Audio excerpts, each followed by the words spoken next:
Classic Audiobooks Library presents Treasure Island, written by Robert Louis Stevenson, narrated by Rupert.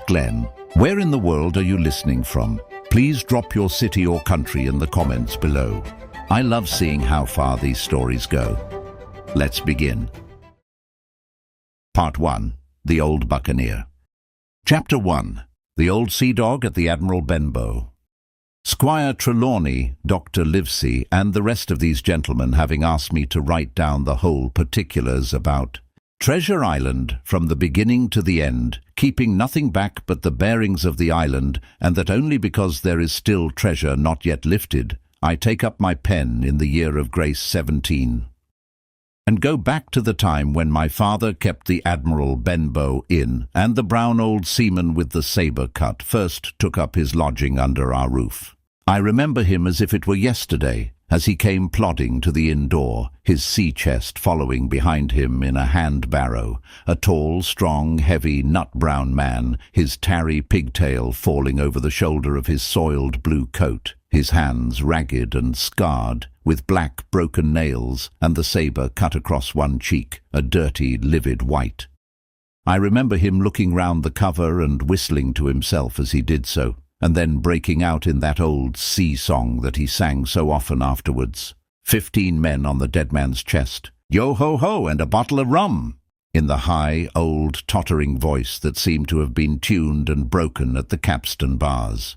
Then he rapped on the door with a bit of stick like a handspike that he carried, and when my father appeared, called roughly for a glass of rum. This, when it was brought to him, he drank slowly, like a connoisseur, lingering on the taste and still looking about him at the cliffs and up at our signboard. "This is a handy cove," says he at length, "and a pleasant sitiated grog shop. Much company, mate?" My father told him no, very little company. The more was the pity. "Well then," said he, "this is the berth for me. Here you, matey," he cried to the man who trundled the barrow. "Bring up alongside and help up my chest. I'll stay here a bit," he continued. "I'm a plain man. Rum and bacon and eggs is what I want, and that head up therefore to watch ships off. What you mought call me? You mought call me captain. Oh, I see what you're at. There." And he threw down 3 or 4 gold pieces on the threshold. "You can tell me when I've worked through that," says he, looking as fierce as a commander. And indeed, bad as his clothes were and coarsely as he spoke, he had none of the appearance of a man who sailed before the mast, but seemed like a mate or skipper accustomed to be obeyed or to strike. The man who came with the barrow told us the mail had set him down the morning before at the Royal George, that he had inquired what inns there were along the coast, and hearing ours well spoken of, I suppose, and described as lonely, had chosen it from the others for his place of residence. And that was all we could learn of our guest. He was a very silent man by custom. All day he hung round the cove or upon the cliffs with a brass telescope.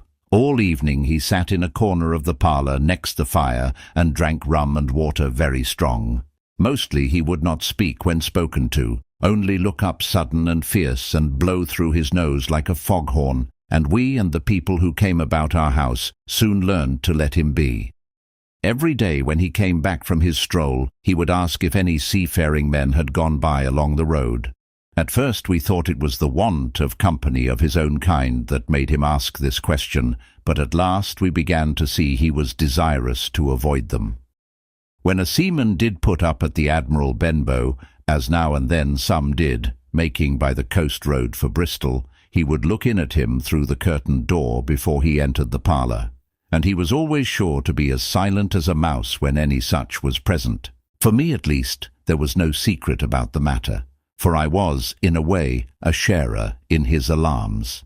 He had taken me aside one day and promised me a silver 4penny on the 1st of every month if I would only keep my weather eye open for a seafaring man with one leg, and let him know the moment he appeared. Often enough, when the 1st of the month came round, and I applied to him for my wage, he would only blow through his nose at me and stare me down, but before the week was out, he was sure to think better of it, bring me my 4penny piece, and repeat his orders to look out for the seafaring man with one leg.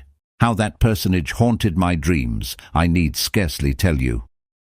On stormy nights, when the wind shook the four corners of the house, and the surf roared along the cove and up the cliffs, I would see him in 1,000 forms, and with 1,000 diabolical expressions.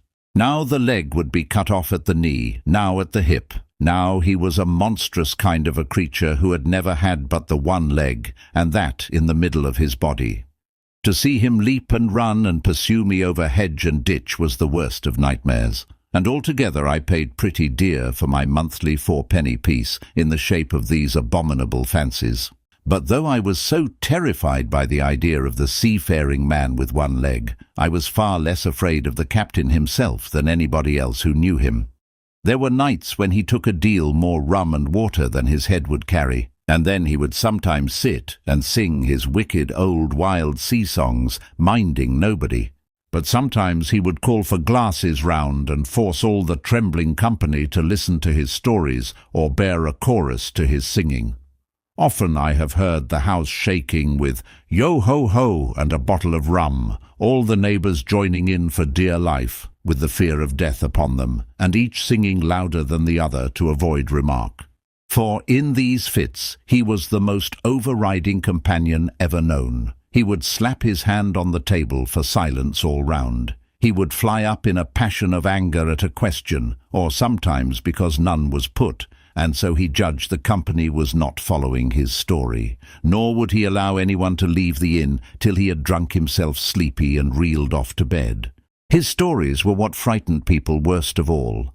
Dreadful stories they were, about hanging and walking the plank, and storms at sea, and the dry Tortugas, and wild deeds and places on the Spanish Main. By his own account, he must have lived his life among some of the wickedest men that God ever allowed upon the sea, and the language in which he told these stories shocked our plain country people almost as much as the crimes that he described. My father was always saying the inn would be ruined, for people would soon cease coming there to be tyrannized over and put down and sent shivering to their beds. But I really believe his presence did us good. People were frightened at the time, but on looking back they rather liked it. It was a fine excitement in a quiet country life, and there was even a party of the younger men who pretended to admire him, calling him a true sea dog and a real old salt and such like names, and saying there was the sort of man that made England terrible at sea. In one way, indeed, he bade fair to ruin us, for he kept on staying week after week, and at last month after month, so that all the money had been long exhausted, and still my father never plucked up the heart to insist on having more. If ever he mentioned it, the captain blew through his nose so loudly that you might say he roared and stared my poor father out of the room.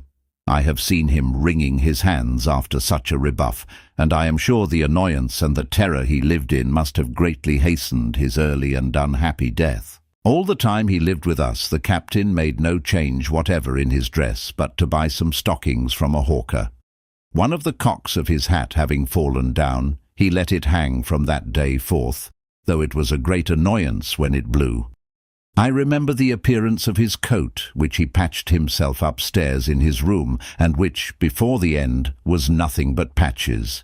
He never wrote or received a letter, and he never spoke with any but the neighbours, and with these, for the most part, only when drunk on rum.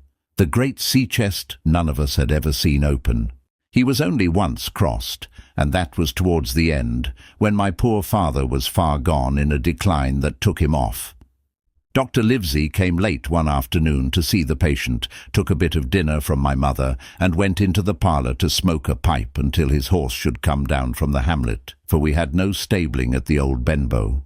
I followed him in, and I remember observing the contrast the neat, bright doctor, with his powder as white as snow, and his bright black eyes and pleasant manners, made with the coltish country folk, and above all with that filthy, heavy, bleared scarecrow of a pirate of ours, sitting far gone in rum, with his arms on the table. Suddenly he, the captain that is, began to pipe up his eternal song. 15 men on the dead man's chest. Yo-ho-ho and a bottle of rum. Drink and the devil had done for the rest. Yo-ho-ho and a bottle of rum. At first I had supposed the dead man's chest to be that identical big box of his upstairs in the front room, and the thought had been mingled in my nightmares with that of the one-legged seafaring man. But by this time we had all long ceased to pay any particular notice to the song. It was new that night to nobody but Dr. Livesey, and on him I observed it did not produce an agreeable effect, for he looked up for a moment quite angrily before he went on with his talk to old Taylor, the gardener, on a new cure for the rheumatics. In the meantime, the captain gradually brightened up at his own music, and at last flapped his hand upon the table before him in a way we all knew to mean silence. The voices stopped at once, all but Dr. Livesey's. He went on as before, speaking clear and kind, and drawing briskly at his pipe between every word or two. The captain glared at him for a while, flapped his hand again, glared still harder, and at last broke out with a villainous low oath. "Silence there! Between decks!" "Were you addressing me, sir?" says the doctor. And when the ruffian had told him with another oath that this was so, "I have only one thing to say to you, sir," replies the doctor, "that if you keep on drinking rum, the world will soon be quit of a very dirty scoundrel." The old fellow's fury was awful. He sprang to his feet, drew and opened a sailor's clasp knife, and balancing it open on the palm of his hand, threatened to pin the doctor to the wall. The doctor never so much as moved. He spoke to him as before, over his shoulder and in the same tone of voice, rather high so that all the room might hear, but perfectly calm and steady. "If you do not put that knife this instant in your pocket, I promise upon my honour you shall hang at the next assizes." Then followed a battle of looks between them, but the captain soon knuckled under, put up his weapon, and resumed his seat, grumbling like a beaten dog. "And now, sir," continued the doctor, "since I now know there's such a fellow in my district, you may count I'll have an eye upon you day and night.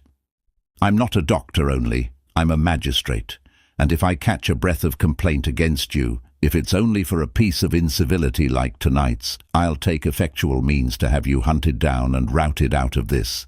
Let that suffice." Soon after, Dr. Livesey's horse came to the door, and he rode away, but the captain held his peace that evening, and for many evenings to come.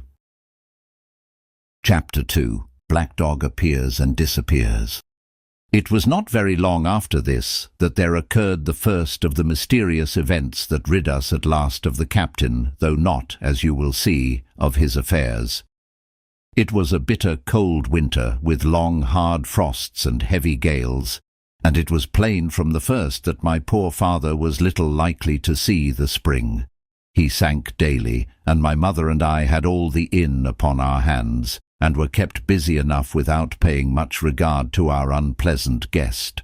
It was one January morning, very early, a pinching, frosty morning, the cove all grey with hoar-frost, the ripple lapping softly on the stones, the sun still low and only touching the hilltops and shining far to seaward. The captain had risen earlier than usual and set out down the beach, his cutlass swinging under the broad skirts of the old blue coat, his brass telescope under his arm, his hat tilted back upon his head.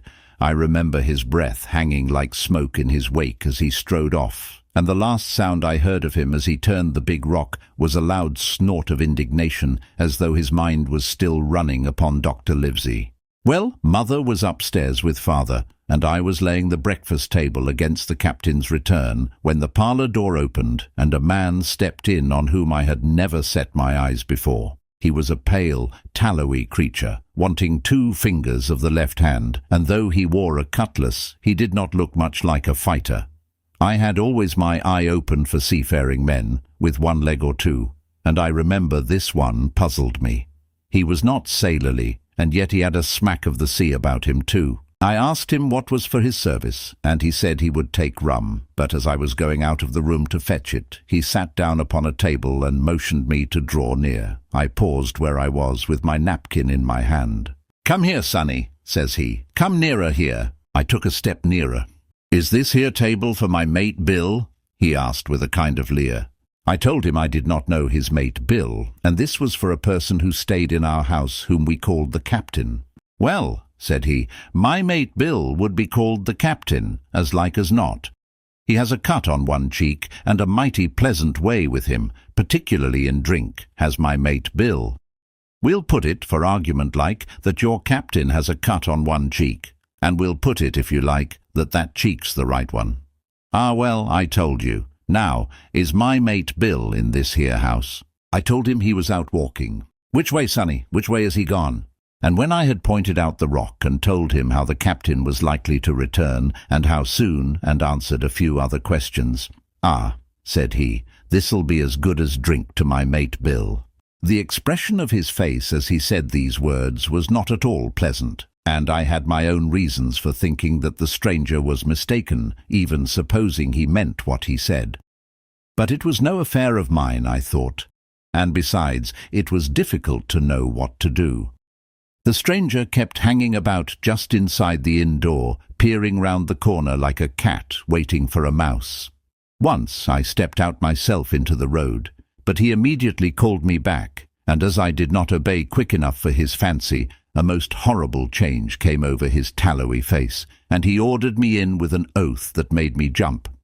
As soon as I was back again, he returned to his former manner, half fawning, half sneering, patted me on the shoulder, told me I was a good boy, and he had taken quite a fancy to me. "I have a son of my own," said he, "as like you as 2 blocks, and he's all the pride of my art.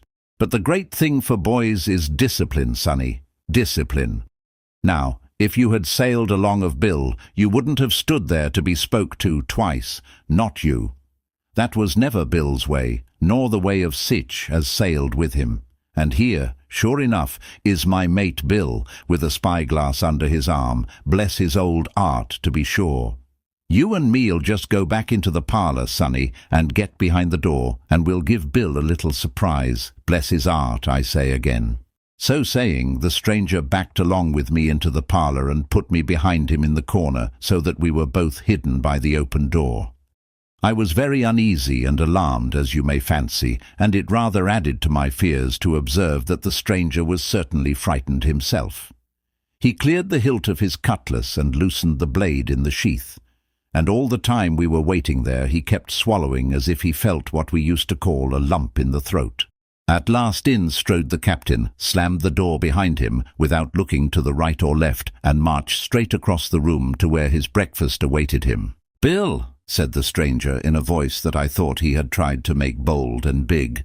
The captain spun round on his heel and fronted us. All the brown had gone out of his face, and even his nose was blue. He had the look of a man who sees a ghost, or the evil one, or something worse, if anything can be. And upon my word, I felt sorry to see him all in a moment turn so old and sick.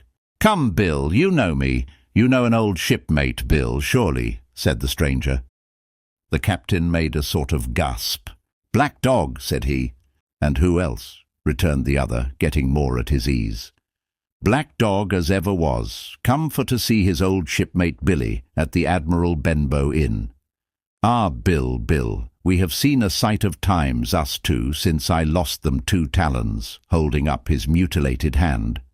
"Now look here," said the captain, "you've run me down. Here I am. Well then, speak up. What is it?" "That's you, Bill," returned Black Dog. "You're in the right of it, Billy. I'll have a glass of rum from this dear child here, as I've took such a liking to, and we'll sit down, if you please, and talk square, like old shipmates." When I returned with the rum, they were already seated on either side of the captain's breakfast table, Black Dog next to the door, and sitting sideways, so as to have one eye on his old shipmate, and one, as I thought, on his retreat. He bade me go and leave the door wide open. "None of your keyholes for me, sonny," he said, and I left them together and retired into the bar. For a long time, though I certainly did my best to listen, I could hear nothing but a low gattling. But at last the voices began to grow higher, and I could pick up a word or two, mostly oaths, from the captain. "No, no, no, no, and an end of it," he cried once and again. "If it comes to swinging, swing all, say I." Then all of a sudden there was a tremendous explosion of oaths and other noises. The chair and table went over in a lump, a clash of steel followed, and then a cry of pain, and the next instant I saw Black Dog in full flight, and the captain hotly pursuing, both with drawn cutlasses, and the former streaming blood from the left shoulder. Just at the door, the captain aimed at the fugitive one last tremendous cut, which would certainly have split him to the chine had it not been intercepted by our big signboard of Admiral Benbow. You may see the notch on the lower side of the frame to this day. That blow was the last of the battle. Once out upon the road, Black Dog, in spite of his wound, showed a wonderful clean pair of heels and disappeared over the edge of the hill in half a minute. The captain, for his part, stood staring at the signboard like a bewildered man. Then he passed his hand over his eyes several times and at last turned back into the house. "Jim," says he, "rum." And as he spoke he reeled a little and caught himself with one hand against the wall. "Are you hurt?" cried I. "Rum," he repeated. "I must get away from here. Rum, rum."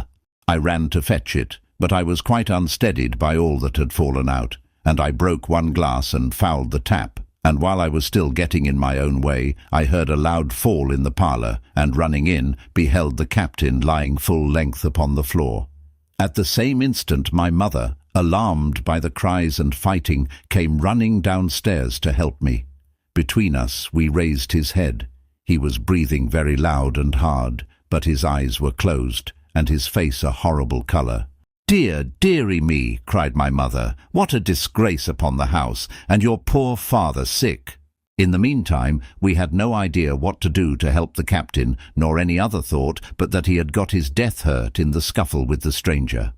I got the rum, to be sure, and tried to put it down his throat, but his teeth were tightly shut and his jaws as strong as iron. It was a happy relief for us when the door opened and Dr. Livesey came in on his visit to my father. "Oh, doctor," we cried, "what shall we do? Where is he wounded?" "Wounded? A fiddlestick's end," said the doctor. "No more wounded than you or I. The man has had a stroke, as I warned him. Now, Mrs. Hawkins, just you run upstairs to your husband and tell him, if possible, nothing about it. For my part, I must do my best to save this fellow's trebly worthless life. Jim, you get me a basin." When I got back with the basin, the doctor had already ripped up the captain's sleeve and exposed his great sinewy arm. It was tattooed in several places. "Here's luck." A fair wind, and Billy Bones, his fancy, were very neatly and clearly executed on the forearm, and up near the shoulder there was a sketch of a gallows and a man hanging from it, done, as I thought, with great spirit. "Prophetic," said the doctor, touching this picture with his finger. "And now, Master Billy Bones, if that be your name, we'll have a look at the colour of your blood." "Jim," he said, "are you afraid of blood?" "No, sir," said I. "Well then," said he, "you hold the basin," and with that he took his lancet and opened a vein. A great deal of blood was taken before the captain opened his eyes and looked mistily about him. First he recognized the doctor with an unmistakable frown, then his glance fell upon me, and he looked relieved. But suddenly his colour changed, and he tried to raise himself, crying, "Where's Black Dog?" "There is no Black Dog here," said the doctor, "except what you have on your own back. You have been drinking rum, you have had a stroke precisely as I told you, and I have just, very much against my own will, dragged you head foremost out of the grave. Now, Mr. Bones—" "That's not my name," he interrupted. "Much I care," returned the doctor. "It's the name of a buccaneer of my acquaintance, and I call you by it for the sake of shortness, and what I have to say to you is this. One glass of rum won't kill you, but if you take one, you'll take another and another, and I stake my wig if you don't break off short, you'll die. Do you understand that? Die, and go to your own place, like the man in the Bible. Come now, make an effort. I'll help you to your bed for once." Between us, with much trouble, we managed to hoist him upstairs and laid him on his bed, where his head fell back on the pillow as if he were almost fainting. "Now mind you," said the doctor, "I clear my conscience. The name of rum for you is death." And with that he went off to see my father, taking me with him by the arm. "This is nothing," he said as soon as he had closed the door. "I have drawn blood enough to keep him quiet a while. He should lie for a week where he is. That is the best thing for him and you, but another stroke would settle him." Chapter 3. The Black Spot. About noon I stopped at the captain's door with some cooling drinks and medicines. He was lying very much as we had left him, only a little higher, and he seemed both weak and excited. "Jim," he said, "you're the only one here that's worth anything, and you know I've been always good to you. Never a month but I've given you a silver fourpenny for yourself. And now you see, mate, I'm pretty low and deserted by all. And Jim, you'll bring me one noggin of rum now, won't you, matey?" "The doctor," I began, but he broke in cursing the doctor in a feeble voice but heartily. "Doctors is all swabs," he said, "and that doctor there, why, what do he know about seafaring men? I been in places hot as pitch, and mates dropping round with yellow jack, and the blessed land a-heaving like the sea with earthquakes. What do the doctor know of lands like that? And I lived on rum, I tell you. It's been meat and drink and man and wife to me. And if I'm not to have my rum now, I'm a poor old hulk on a lee shore. My blood'll be on you, Jim, and that doctor swab." And he ran on again for a while with curses.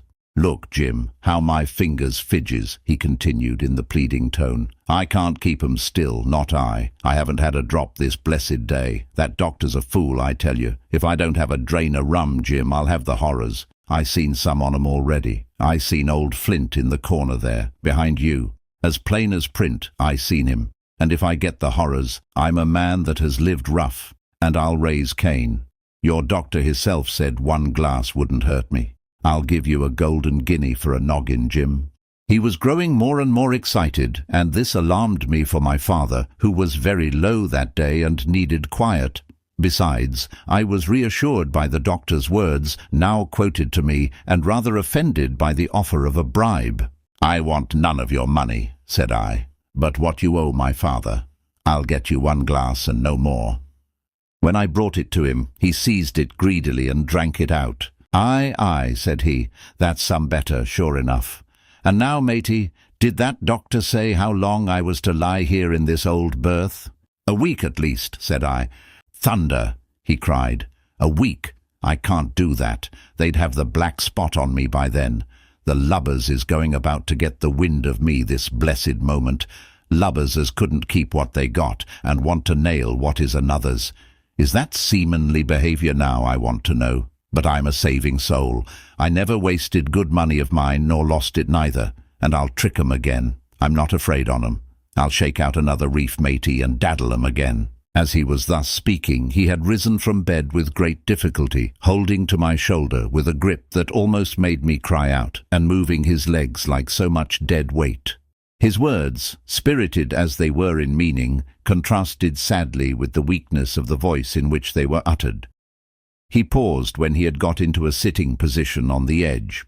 "That doctor's done me," he murmured. "My ears is singing. Lay me back." Before I could do much to help him, he had fallen back again to his former place, where he lay for a while silent. "Jim," he said at length, "you saw that seafaring man today?" "Black dog?" I asked. "Ah, black dog," says he. "He's a bad un, but there's worse that put him on. Now, if I can't get away nohow, and they tip me the black spot, mind you, it's my old sea chest they're after. You get on a horse. You can, can't you? Well then, you get on a horse and go to, well yes, I will, to that eternal Dr. Swab, and tell him to pipe all hands, magistrates and sich, and he'll lay 'em aboard at the Admiral Benbow, all old Flint's crew, man and boy, all on 'em that's left. I was first mate, I was old Flint's first mate, and I'm the only one as knows the place. He gave it me at Savannah when he lay a-dying, like as if I was to now, you see. But you won't peach unless they get the black spot on me, or unless you see that black dog again, or a seafaring man with one leg, Jim, him above all." "But what is the black spot, Captain?" I asked. "That's a summons, mate. I'll tell you if they get that, but you keep your weather eye open, Jim, and I'll share with you equals upon my honour."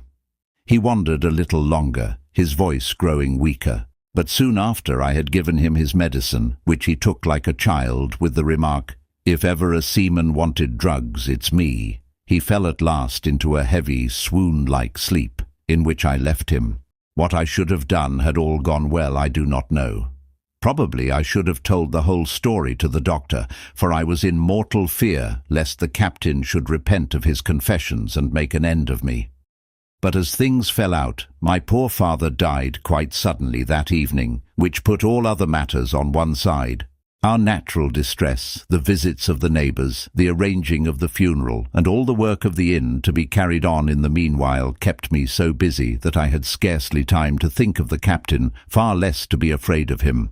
He got downstairs next morning, to be sure, and had his meals as usual, though he ate little and had more, I am afraid, than his usual supply of rum, for he helped himself out of the bar, scowling and blowing through his nose, and no one dared to cross him. On the night before the funeral, he was as drunk as ever, and it was shocking in that house of mourning to hear him singing away at his ugly old sea-song. But weak as he was, we were all in the fear of death for him, and the doctor was suddenly taken up with a case many miles away, and was never near the house after my father's death. I have said the captain was weak, and indeed he seemed rather to grow weaker than regain his strength. He clambered up and down stairs, and went from the parlour to the bar and back again, and sometimes put his nose out of doors to smell the sea, holding on to the walls as he went for support, and breathing hard and fast like a man on a steep mountain.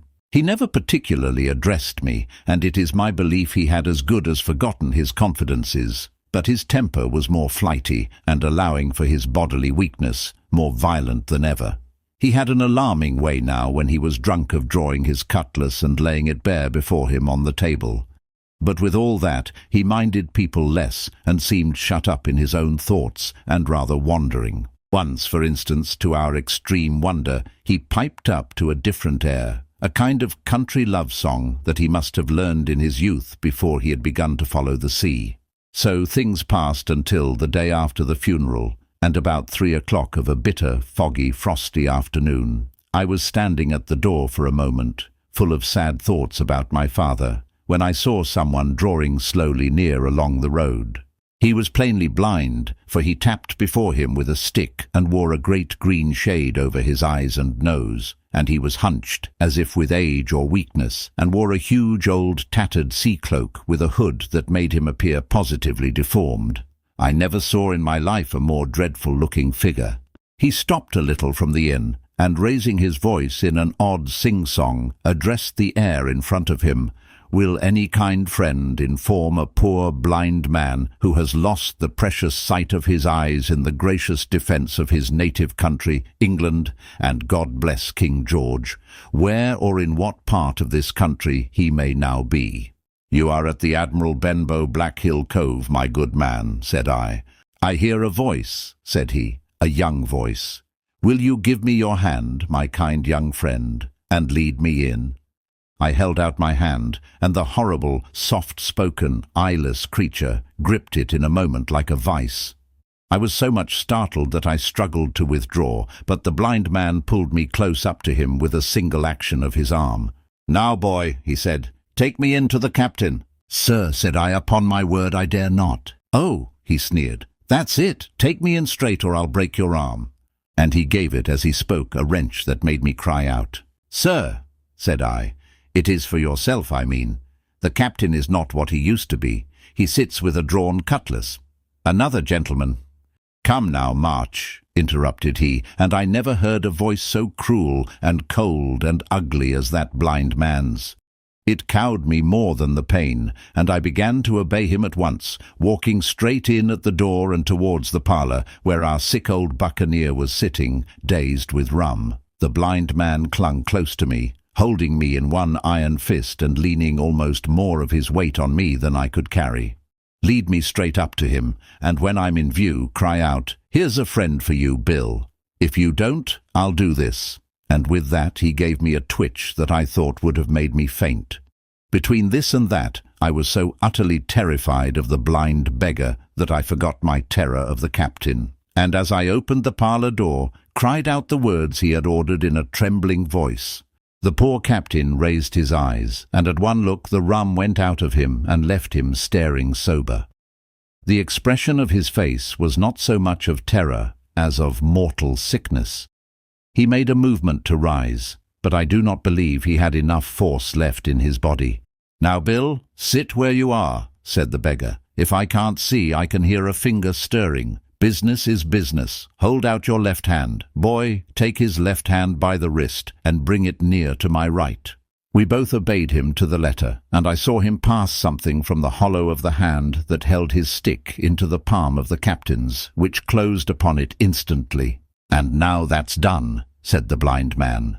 And at the words he suddenly left hold of me, and with incredible accuracy and nimbleness skipped out of the parlour and into the road, where, as I still stood motionless, I could hear his stick go tap-tap-tapping into the distance. It was some time before either I or the captain seemed to gather our senses, but at length, and about at the same moment, I released his wrist, which I was still holding, and he drew in his hand, and looked sharply into the palm. "10 o'clock," he cried. "6 hours. We'll do them yet." And he sprang to his feet. Even as he did so, he reeled, put his hand to his throat, stood swaying for a moment, and then, with a peculiar sound, fell from his whole height face foremost to the floor. I ran to him at once, calling to my mother, but haste was all in vain. The captain had been struck dead by thundering apoplexy. It is a curious thing to understand, for I had certainly never liked the man, though of late I had begun to pity him. But as soon as I saw that he was dead, I burst into a flood of tears. It was the second death I had known, and the sorrow of the first was still fresh in my heart. Chapter 4. The Sea Chest. I lost no time, of course, in telling my mother all that I knew, and perhaps should have told her long before, and we saw ourselves at once in a difficult and dangerous position. Some of the man's money, if he had any, was certainly due to us, but it was not likely that our captain's shipmates, above all the 2 specimens seen by me, Black Dog and the blind beggar, would be inclined to give up their booty in payment of the dead man's debts. The captain's order to mount at once and ride for Dr. Livesey would have left my mother alone and unprotected, which was not to be thought of. Indeed, it seemed impossible for either of us to remain much longer in the house. The fall of coals in the kitchen grate, the very ticking of the clock, filled us with alarms. The neighbourhood, to our ears, seemed haunted by approaching footsteps, and what between the dead body of the captain on the parlour floor and the thought of that detestable blind beggar hovering near at hand and ready to return, there were moments when, as the saying goes, I jumped in my skin for terror. Something must speedily be resolved upon, and it occurred to us at last to go forth together and seek help in the neighbouring hamlet. No sooner said than done. Bareheaded as we were, we ran out at once in the gathering evening and the frosty fog. The hamlet lay not many 100 yards away, though out of view, on the other side of the next cove, and what greatly encouraged me, it was in an opposite direction from that whence the blind man had made his appearance and whither he had presumably returned. We were not many minutes on the road, though we sometimes stopped to lay hold of each other and hearken. But there was no unusual sound, nothing but the low wash of the ripple and the croaking of the inmates of the wood. It was already candlelight when we reached the hamlet, and I shall never forget how much I was cheered to see the yellow shine in doors and windows, but that, as it proved, was the best of the help we were likely to get in that quarter. For you would have thought men would have been ashamed of themselves. No soul would consent to return with us to the Admiral Benbow. The more we told of our troubles, the more, man, woman, and child, they clung to the shelter of their houses.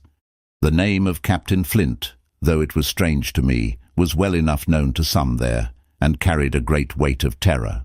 Some of the men who had been to field work on the far side of the Admiral Benbow remembered besides to have seen several strangers on the road, and taking them to be smugglers, to have bolted away, and one at least had seen a little lugger in what we called Kit's Hole. For that matter, anyone who was a comrade of the captain's was enough to frighten them to death. And the short and the long of the matter was that while we could get several who were willing enough to ride to Dr. Livesey's, which lay in another direction, not one would help us to defend the inn. They say cowardice is infectious, but then argument is, on the other hand, a great emboldener, and so when each had said his say, my mother made them a speech. She would not, she declared, lose money that belonged to her fatherless boy. "If none of the rest of you dare," she said, "Jim and I dare. Back we will go, the way we came, and small thanks to you big hulking chicken-hearted men. We'll have that chest open if we die for it. And I'll thank you for that bag, Mrs. Crossley, to bring back our lawful money in. Of course I said I would go with my mother, and of course they all cried out at our foolhardiness, but even then not a man would go along with us.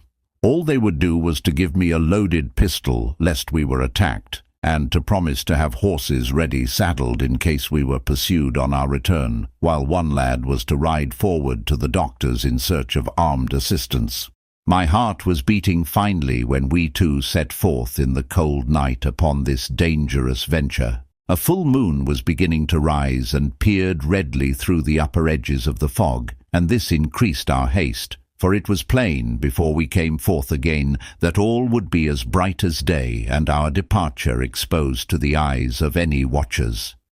We slipped along the hedges, noiseless and swift, nor did we see or hear anything to increase our terrors, till, to our relief, the door of the Admiral Benbow had closed behind us. I slipped the bolt at once, and we stood and panted for a moment in the dark, alone in the house with the dead captain's body. Then my mother got a candle in the bar, and holding each other's hands, we advanced into the parlour. He lay as we had left him, on his back, with his eyes open and one arm stretched out. "Draw down the blind, Jim," whispered my mother. "They might come and watch outside. And now," said she when I had done so, "we have to get the key off that. And who's to touch it, I should like to know." And she gave a kind of sob as she said the words. I went down on my knees at once. On the floor, close to his hand, there was a little round of paper, blackened on the one side. I could not doubt that this was the black spot, and taking it up, I found written on the other side, in a very good, clear hand, this short message: "You have till 10 tonight." "He had till 10, mother," said I, and just as I said it, our old clock began striking. This sudden noise startled us shockingly, but the news was good, for it was only 6. "Now, Jim," she said, "that key." I felt in his pockets, one after another. A few small coins, a thimble, and some thread and big needles, a piece of pigtail tobacco bitten away at the end, his gully with the crooked handle, a pocket compass and a tinder box were all that they contained, and I began to despair. "Perhaps it's round his neck," suggested my mother. Overcoming a strong repugnance, I tore open his shirt at the neck, and there, sure enough, hanging to a bit of tarry string, which I cut with his own gully, we found the key. At this triumph we were filled with hope, and hurried upstairs without delay to the little room where he had slept so long, and where his box had stood since the day of his arrival. It was like any other seaman's chest on the outside, the initial B burned on the top of it with a hot iron, and the corners somewhat smashed and broken as by long, rough usage. "Give me the key," said my mother, and though the lock was very stiff, she had turned it and thrown back the lid in a twinkling. A strong smell of tobacco and tar rose from the interior, but nothing was to be seen on the top except a suit of very good clothes, carefully brushed and folded. They had never been worn, my mother said. Under that the miscellany began: a quadrant, a tin cannikin, several sticks of tobacco, 2 brace of very handsome pistols, a piece of bar silver, an old Spanish watch, and some other trinkets of little value and mostly of foreign make, a pair of compasses mounted with brass, and 5 or 6 curious West Indian shells. I have often wondered since why he should have carried about these shells with him in his wandering, guilty and hunted life. In the meantime, we had found nothing of any value but the silver and the trinkets, and neither of these were in our way. Underneath, there was an old boat cloak, whitened with sea salt on many a harbour bar. My mother pulled it up with impatience, and there lay before us the last things in the chest, a bundle tied up in oilcloth and looking like papers, and a canvas bag that gave forth, at a touch, the jingle of gold. "I'll show these rogues that I'm an honest woman," said my mother. "I'll have my dues, and not a farthing over. Hold Mrs. Crossley's bag." And she began to count over the amount of the captain's score from the sailor's bag into the one that I was holding. It was a long, difficult business, for the coins were of all countries and sizes, doubloons and louis d'ors and guineas and pieces of 8, and I know not what besides, all shaken together at random. The guineas, too, were about the scarcest, and it was with these only that my mother knew how to make her count. When we were about halfway through, I suddenly put my hand upon her arm, for I had heard in the silent, frosty air a sound that brought my heart into my mouth. The tap-tapping of the blind man's stick upon the frozen road. It drew nearer and nearer while we sat holding our breath. Then it struck sharp on the inn door, and then we could hear the handle being turned and the bolt rattling as the wretched being tried to enter. And then there was a long time of silence, both within and without. At last the tapping recommenced, and, to our indescribable joy and gratitude, died slowly away again until it ceased to be heard. "Mother," said I, "take the whole and let's be going," for I was sure the bolted door must have seemed suspicious and would bring the whole hornet's nest about our ears, though how thankful I was that I had bolted it. None could tell who had never met that terrible blind man. But my mother, frightened as she was, would not consent to take a fraction more than was due to her, and was obstinately unwilling to be content with less. It was not yet 7, she said, by a long way. She knew her rights, and she would have them, and she was still arguing with me when a little low whistle sounded a good way off upon the hill. That was enough, and more than enough, for both of us. "I'll take what I have," she said, jumping to her feet. "And I'll take this to square the count," said I, picking up the oilskin packet. Next moment we were both groping downstairs, leaving the candle by the empty chest, and the next we had opened the door and were in full retreat. We had not started a moment too soon. The fog was rapidly dispersing. Already the moon shone quite clear on the high ground on either side, and it was only in the exact bottom of the dell and round the tavern door that a thin veil still hung unbroken to conceal the first steps of our escape. Far less than halfway to the hamlet, very little beyond the bottom of the hill, we must come forth into the moonlight. Nor was this all, for the sound of several footsteps running came already to our ears, and as we looked back in their direction, a light tossing to and fro and still rapidly advancing showed that one of the newcomers carried a lantern.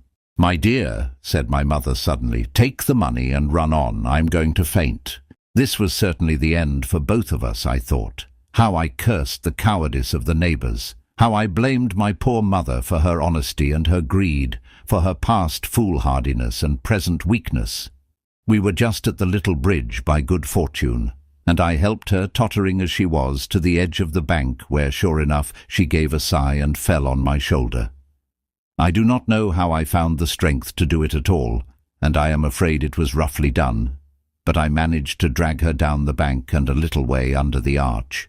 Farther, I could not move her, for the bridge was too low to let me do more than crawl below it. So there we had to stay, my mother almost entirely exposed and both of us within earshot of the inn. Chapter 5. The Last of the Blind Man. My curiosity, in a sense, was stronger than my fear, for I could not remain where I was, but crept back to the bank again, whence, sheltering my head behind a bush of broom, I might command the road before our door. I was scarcely in position ere my enemies began to arrive, 7 or 8 of them, running hard, their feet beating out of time along the road, and the man with the lantern some paces in front. 3 men ran together hand in hand, and I made out, even through the mist, that the middle man of this trio was the blind beggar. The next moment his voice showed me that I was right. "Down with the door!" he cried. Aye, sir," answered 2 or 3, and a rush was made upon the Admiral Benbow, the lantern-bearer following, and then I could see them pause and hear speeches passed in a lower key, as if they were surprised to find the door open. But the pause was brief, for the blind man again issued his commands. His voice sounded louder and higher, as if he were afire with eagerness and rage. In, he shouted, and cursed them for their delay. 4 or 5 of them obeyed at once, 2 remaining on the road with the formidable beggar. There was a pause, then a cry of surprise, and then a voice shouting from the house, "Bill's dead!" But the blind man swore at them again for their delay. "Search him, some of you shirking lubbers, and the rest of you aloft and get the chest," he cried. I could hear their feet rattling up our old stairs, so that the house must have shook with it. Promptly afterwards, fresh sounds of astonishment arose. The window of the captain's room was thrown open with a slam and a jingle of broken glass, and a man leaned out into the moonlight, head and shoulders, and addressed the blind beggar on the road below him. "Pew," he cried, "they've been before us. Someone's turned the chest out alow and aloft." "Is it there?" roared Pew. "The money's there." The blind man cursed the money. "Flint's fist, I mean," he cried. "We don't see it here nohow," returned the man. "Here, you below there, is it on bill?" cried the blind man again. At that another fellow, probably him who had remained below to search the captain's body, came to the door of the inn. "Bill's been overhauled already," said he. "Nothing left." "It's these people of the inn. It's that boy. I wish I had put his eyes out," cried the blind man Pew. "There were no time ago. They had the door bolted when I tried it. Scatter, lads, and find 'em." "Sure enough, they left their glim here," said the fellow from the window. "Scatter and find 'em! Rout the house out!" reiterated Pew, striking with his stick upon the road. Then there followed a great to-do through all our old inn, heavy feet pounding to and fro, furniture thrown over, doors kicked in, until the very rocks re-echoed, and the men came out again, one after another, on the road, and declared that we were nowhere to be found. And just the same whistle that had alarmed my mother and myself over the dead captain's money was once more clearly audible through the night, but this time twice repeated. I had thought it to be the blind man's trumpet, so to speak, summoning his crew to the assault, but I now found that it was a signal from the hillside towards the hamlet, and from its effect upon the buccaneers, a signal to warn them of approaching danger. "There's Dirk again," said one. "Twice! We'll have to budge, mates." "Budge, you skulk!" cried Pew. Dirk was a fool and a coward from the first. You wouldn't mind him. They must be close by. They can't be far. You have your hands on it. "Scatter and look for them, dogs. Oh, shiver my soul," he cried, "if I had eyes." This appeal seemed to produce some effect, for two of the fellows began to look here and there among the lumber, but half-heartedly, I thought, and with half an eye to their own danger all the time, while the rest stood irresolute on the road. "You have your hands on thousands, you fools, and you hang a leg. You'd be as rich as kings if you could find it, and you know it's here, and you stand there skulking. There wasn't one of you dared face Bill, and I did it, a blind man, and I'm to lose my chance for you. I'm to be a poor crawling beggar sponging for rum when I might be rolling in a coach. If you had the pluck of a weevil in a biscuit, you would catch them still." "Hang it, Pew, we've got the doubloons," grumbled one. "They might have hid the blessed thing," said another. "Take the George, Pew, and don't stand here squalling." Squalling was the word for it. Pew's anger rose so high at these objections, till at last, his passion completely taking the upper hand, he struck at them right and left in his blindness, and his stick sounded heavily on more than one. These in their turn cursed back at the blind miscreant, threatened him in horrid terms, and tried in vain to catch the stick and wrest it from his grasp. This quarrel was the saving of us, for while it was still raging, another sound came from the top of the hill on the side of the hamlet, the tramp of horses galloping. Almost at the same time a pistol shot, flash and report, came from the hedge side, and that was plainly the last signal of danger, for the buccaneers turned at once and ran, separating in every direction, one seaward along the cove, one slant across the hill, and so on, so that in half a minute not a sign of them remained but Pew. Him they had deserted, whether in sheer panic or out of revenge for his ill words and blows I know not, but there he remained behind, tapping up and down the road in a frenzy, and groping and calling for his comrades. Finally he took a wrong turn and ran a few steps past me, towards the hamlet, crying, "Johnny, Black Dog, Dirk," and other names. "You won't leave old Pew, mates, not old Pew." Just then the noise of horses topped the rise, and 4 or 5 riders came in sight in the moonlight and swept at full gallop down the slope. At this Pew saw his error, turned with a scream, and ran straight for the ditch into which he rolled, but he was on his feet again in a second, and made another dash, now utterly bewildered, right under the nearest of the coming horses. The rider tried to save him, but in vain. Down went Pew with a cry that rang high into the night, and the 4 hoofs trampled and spurned him and passed by. He fell on his side, then gently collapsed upon his face, and moved no more. I leaped to my feet and hailed the riders. They were pulling up at any rate, horrified at the accident, and I soon saw what they were. One, tailing out behind the rest, was a lad that had gone from the hamlet to Dr. Livesey's.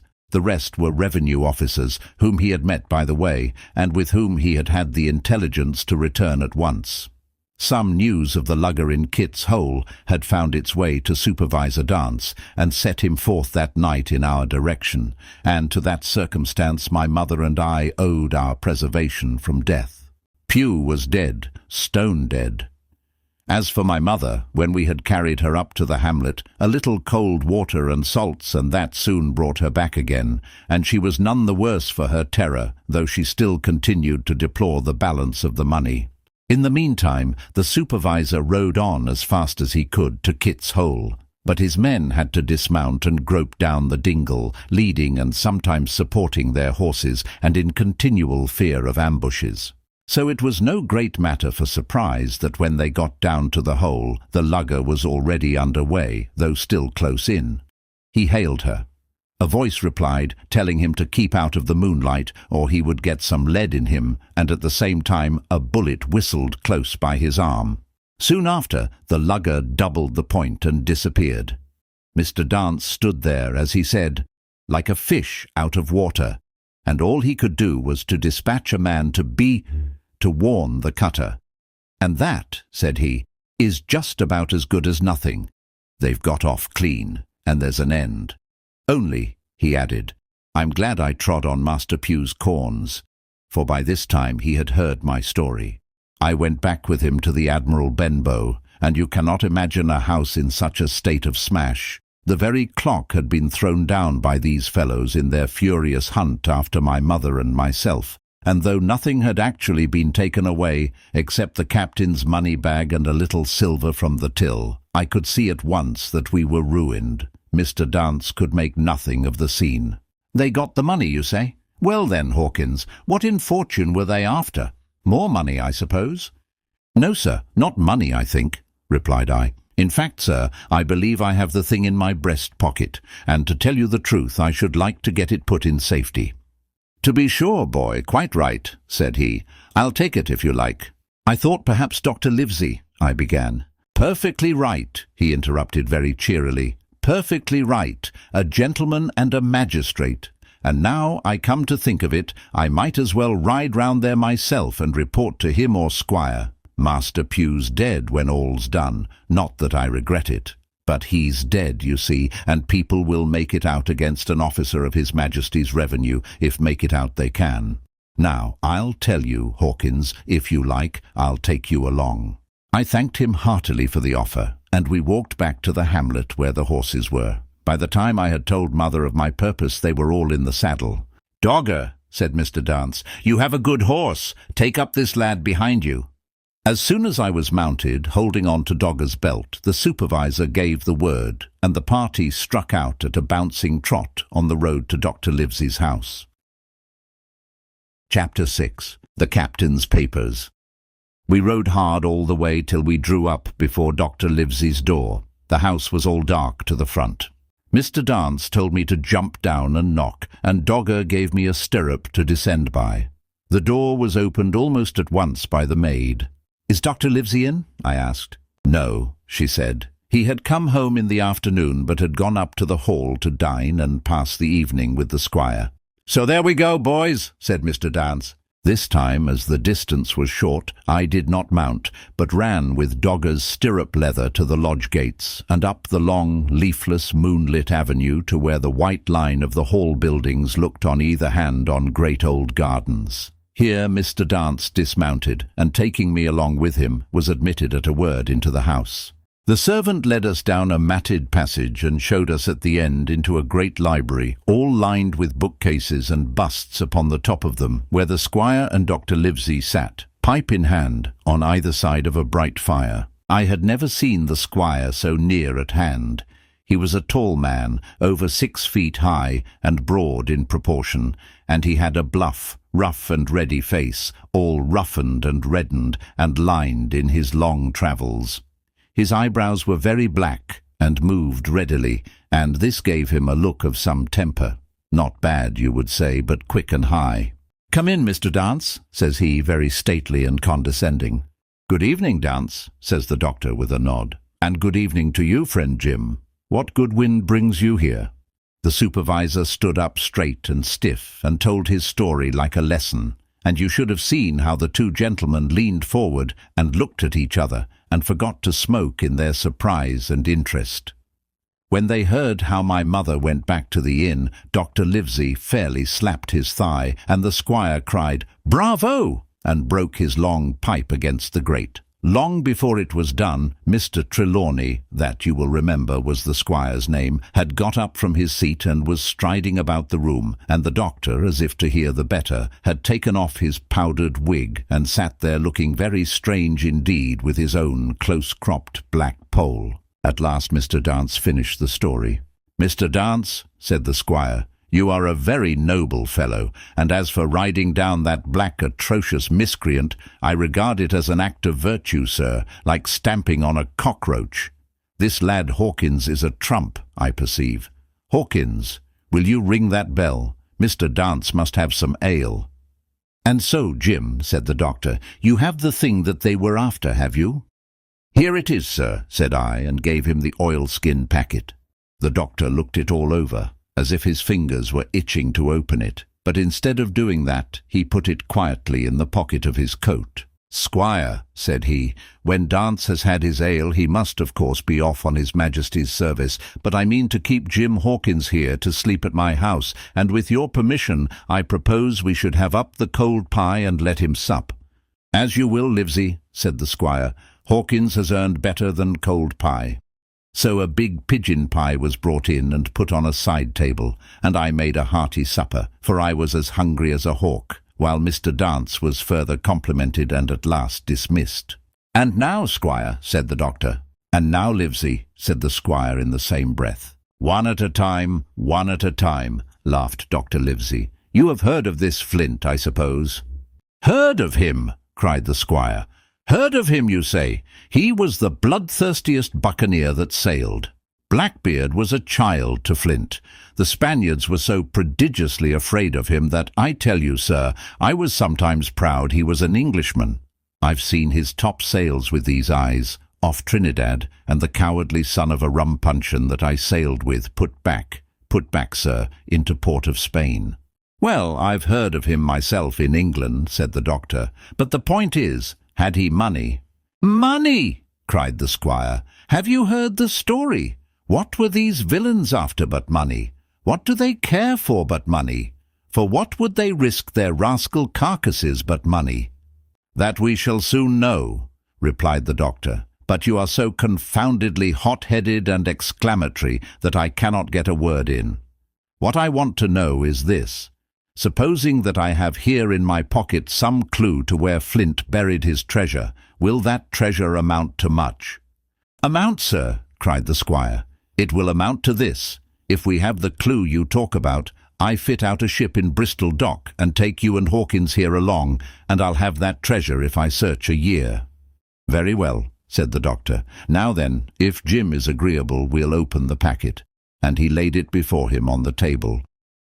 The bundle was sewn together, and the doctor had to get out his instrument case and cut the stitches with his medical scissors. It contained 2 things, a book and a sealed paper. "First of all, we'll try the book," observed the doctor. The squire and I were both peering over his shoulder as he opened it, for Dr. Livesey had kindly motioned me to come round from the side table, where I had been eating, to enjoy the sport of the search. On the first page there were only some scraps of writing, such as a man with a pen in his hand might make for idleness or practice. One was the same as the tattoo mark, Billy Bones his fancy. Then there was Mr. W. Bones, mate, no more rum, off Palm Key he got it, and some other snatches, mostly single words and unintelligible. I could not help wondering who it was that had got it and what it was that he got. A knife in his back, as like as not. Not much instruction there, said Dr. Livesey as he passed on. The next 10 or 12 pages were filled with a curious series of entries. There was a date at one end of the line, and at the other a sum of money, as in common account books, but instead of explanatory writing, only a varying number of crosses between the two. On the 12th of June 1745, for instance, a sum of £70 had plainly become due to someone, and there was nothing but 6 crosses to explain the cause. In a few cases, to be sure, the name of a place would be added as Offe Caracas, or a mere entry of latitude and longitude, as 60 Seco 1720, 19 to 240. The record lasted over nearly 20 years, the amount of the separate entries growing larger as time went on, and at the end a grand total had been made out after 5 or 6 wrong additions, and these words appended: Bones, his pile. I can't make head or tail of this, said Dr. Livesey. The thing is as clear as noonday, cried the squire. This is the Black-Hearted Hound's account book. These crosses stand for the names of ships or towns that they sank or plundered. The sums are the scoundrel's share, and where he feared an ambiguity, you see, he added something clearer. Offe Caracas now. You see, here was some unhappy vessel boarded off that coast. God help the poor souls that manned her, Coracle, long ago. Right, said the doctor. See what it is to be a traveller. Right. And the amounts increase, you see, as he rose in rank. There was little else in the volume, but a few bearings of places noted in the blank leaves towards the end, and a table for reducing French, English, and Spanish moneys to a common value. Thrifty man, cried the doctor. He wasn't the one to be cheated. And now, said the squire, for the other. The paper had been sealed in several places with a thimble by way of seal, the very thimble, perhaps, that I had found in the captain's pocket. The doctor opened the seals with great care, and there fell out the map of an island, with latitude and longitude, soundings, names of hills and bays and inlets, and every particular that would be needed to bring a ship to a safe anchorage upon its shores. It was about 9 miles long and 5 across, shaped, you might say, like a fat dragon standing up, and had 2 fine landlocked harbours, and a hill in the centre part marked the Spyglass. There were several editions of a later date, but above all, 3 crosses of red ink, 2 on the north part of the island, 1 in the southwest, and beside this last, in the same red ink, and in a small, neat hand, very different from the captain's tottery characters, these words: Bulk of treasure here. Over on the back, the same hand had written this further information: Tall tree, spyglass shoulder, bearing a point to the N of NNE. Skeleton Island ESE, and by E 10 feet. The bar silver is in the North Cache. You can find it by the trend of the East Hummock, 10 fathoms south of the black crag with the face on it. The arms are easy found in the sandhill, N point of North Inlet Cape, bearing E and a quarter NJF. That was all. But brief as it was, and to me incomprehensible, it filled the squire and Dr. Livesey with delight. Livesey, said the squire, you will give up this wretched practice at once. Tomorrow I start for Bristol. In 3 weeks' time, 3 weeks, 2 weeks, 10 days, we'll have the best ship, sir, and the choicest crew in England. Hawkins shall come as cabin boy. You'll make a famous cabin boy, Hawkins. You, Livesey, are ship's doctor. I am Admiral. We'll take Redruth, Joyce, and Hunter. We'll have favourable winds, a quick passage, and not the least difficulty in finding the spot, and money to eat, to roll in, to play duck and drake with ever after. Trelawney, said the doctor, I'll go with you, and I'll go bail for it. So will Jim, and be a credit to the undertaking. There's only one man I'm afraid of.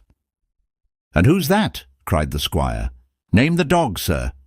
You, replied the doctor, for you cannot hold your tongue. We are not the only men who know of this paper. These fellows who attacked the inn tonight, bold, desperate blades for sure, and the rest who stayed aboard that lugger, and more I dare say not far off, are, one and all, through thick and thin, bound that they'll get that money. We must none of us go alone till we get to sea. Jim and I shall stick together in the meanwhile. You'll take Joyce and Hunter when you ride to Bristol, and from first to last, not one of us must breathe a word of what we've found." "Livesey," returned the squire, "you are always in the right of it. I'll be as silent as the grave." Part 2. The Sea Cook. Chapter 7. I go to Bristol. It was longer than the squire imagined ere we were ready for the sea, and none of our first plans, not even Dr. Livesey's of keeping me beside him, could be carried out as we intended. The doctor had to go to London for a physician to take charge of his practice. The squire was hard at work at Bristol, and I lived on at the Hall under the charge of old Redruth, the gamekeeper, almost a prisoner, but full of sea dreams and the most charming anticipations of strange islands and adventures. I brooded by the hour together over the map, all the details of which I well remembered. Sitting by the fire in the housekeeper's room, I approached that island in my fancy from every possible direction. I explored every acre of its surface. I climbed 1,000 times to that tall hill they call the Spyglass, and from the top enjoyed the most wonderful and changing prospects. Sometimes the isle was thick with savages with whom we fought, sometimes full of dangerous animals that hunted us, but in all my fancies nothing occurred to me so strange and tragic as our actual adventures. So the weeks passed on, till one fine day there came a letter addressed to Dr. Livesey, with this addition, to be opened in the case of his absence by Tom Redruth or young Hawkins. Obeying this order, we found, or rather I found, for the gamekeeper was a poor hand at reading anything but print, the following important news. Old Anchor Inn, Bristol, March 1st, 17. Dear Livesey, as I do not know whether you are at the Hall or still in London, I send this in double to both places. The ship is bought and fitted. She lies at anchor, ready for sea. You never imagined a sweeter schooner. A child might sail her, 200 tons. Name Hispaniola. I got her through my old friend Blandly, who has proved himself throughout the most surprising trump. The admirable fellow literally slaved in my interest, and so I may say did everyone in Bristol as soon as they got wind of the port we sailed for. Treasure, I mean. "Redruth," said I, interrupting the letter, "Dr. Livesey will not like that. The squire has been talking after all." "Well, who's a better right?" growled the gamekeeper. "A pretty rum go if squire ain't to talk for Dr. Livesey, I should think." At that I gave up all attempts at commentary and read straight on. Blandly himself found the Hispaniola, and by the most admirable management got her for the merest trifle. There is a class of men in Bristol monstrously prejudiced against Blandly. They go the length of declaring that this honest creature would do anything for money, that the Hispaniola belonged to him, and that he sold it me absurdly high, the most transparent calumnies. None of them dare, however, to deny the merits of the ship. So far there was not a hitch. The workpeople, to be sure, riggers and what not, were most annoyingly slow, but time cured that. It was the crew that troubled me.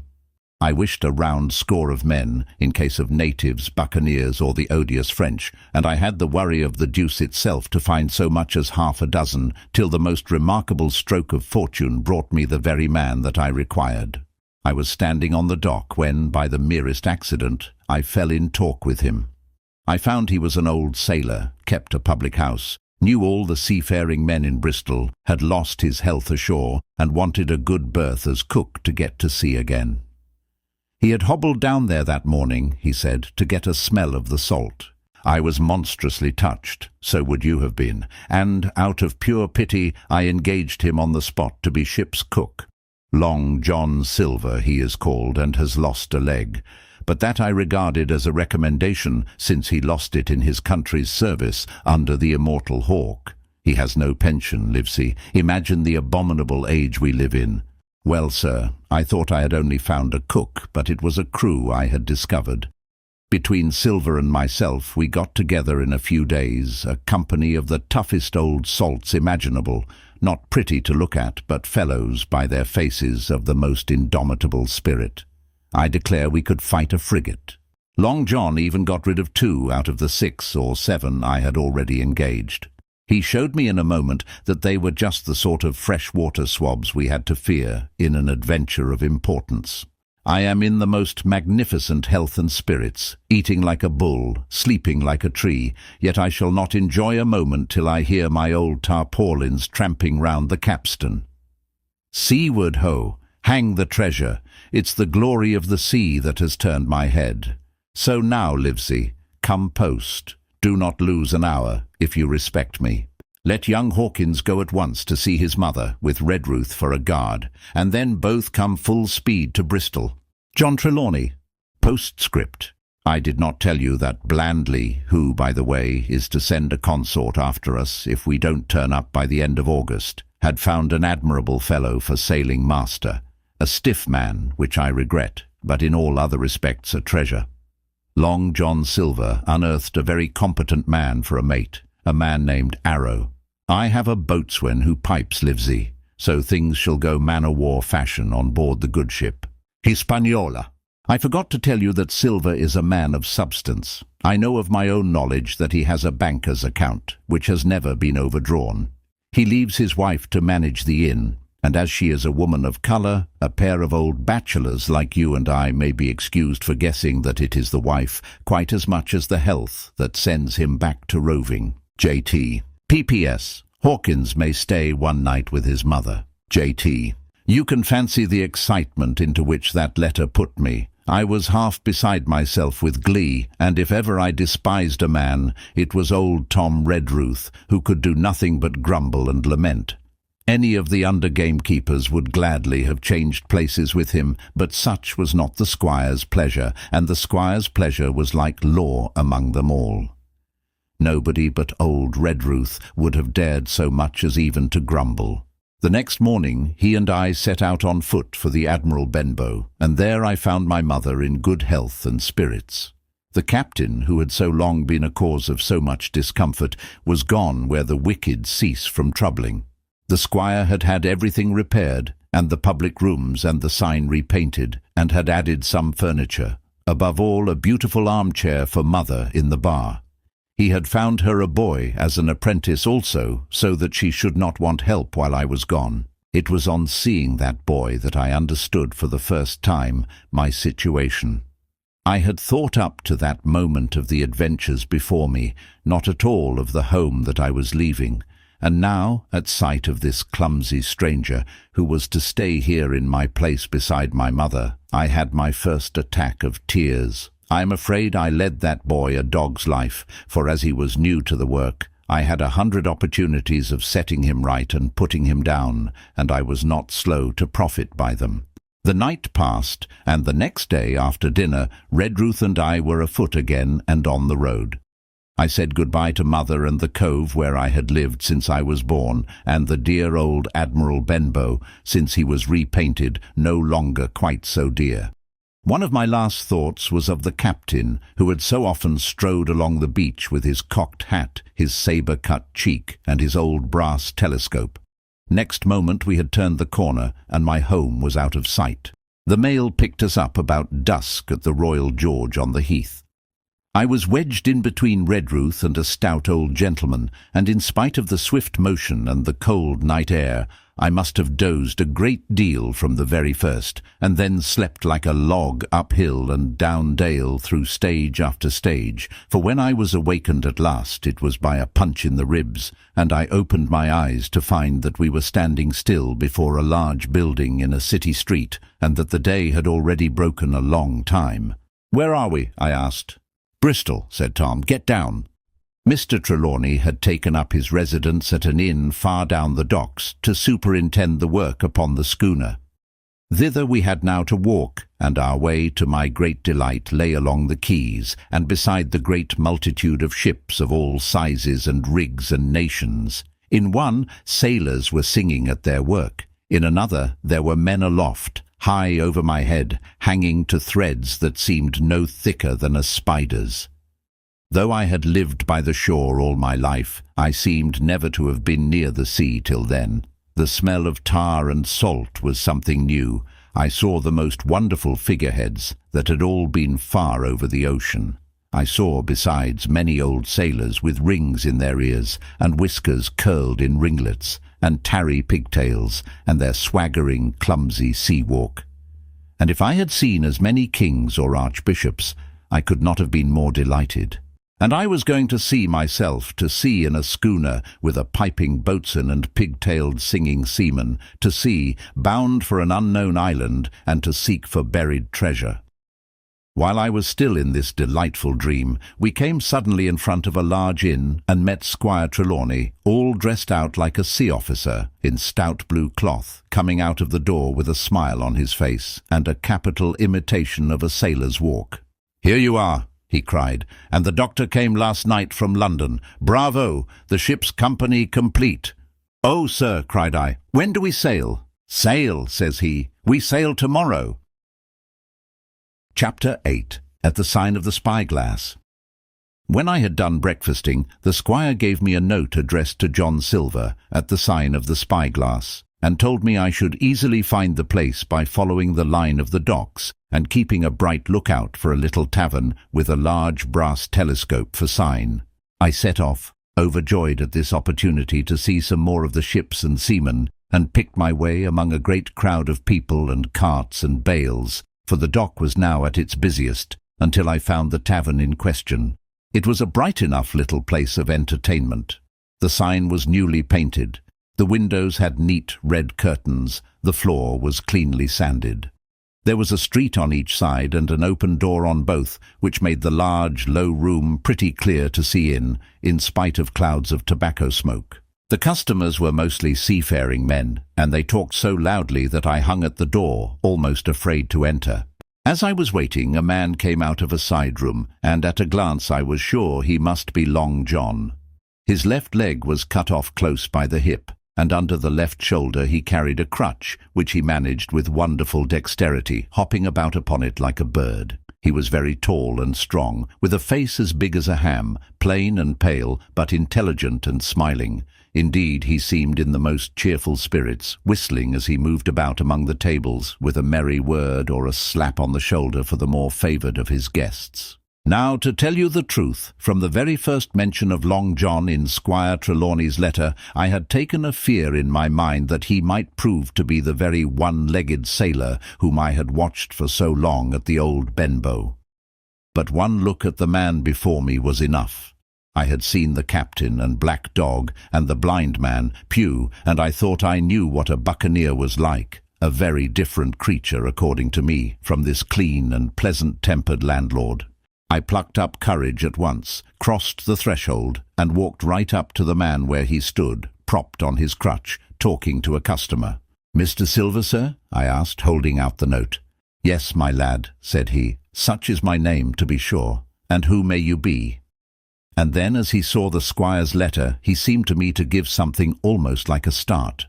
"Oh," said he quite loud, and offering his hand. "I see. You are our new cabin boy. Pleased I am to see you." And he took my hand in his large, firm grasp. Just then, one of the customers at the far side rose suddenly and made for the door. It was close by him, and he was out in the street in a moment. But his hurry had attracted my notice, and I recognized him at glance. It was the tallow-faced man, wanting 2 fingers, who had come first to the Admiral Benbow. "Oh," I cried, "stop him! It's Black Dog." "I don't care 2 coppers who he is," cried Silver, "but he hasn't paid his score. Harry, run and catch him." One of the others, who was nearest the door, leaped up and started in pursuit. "If he were Admiral Hawke, he shall pay his score," cried Silver, and then, relinquishing my hand, "Who did you say he was?" he asked. "Black what?" "Dog, sir," said I. "Has Mr. Trelawney not told you of the buccaneers? He was one of them." "So?" cried Silver. "In my house. Ben, run and help Harry. One of those swabs, was he? Was that you drinking with him, Morgan? Step up here." The man whom he called Morgan An old, grey-haired, mahogany-faced sailor came forward pretty sheepishly, rolling his quid.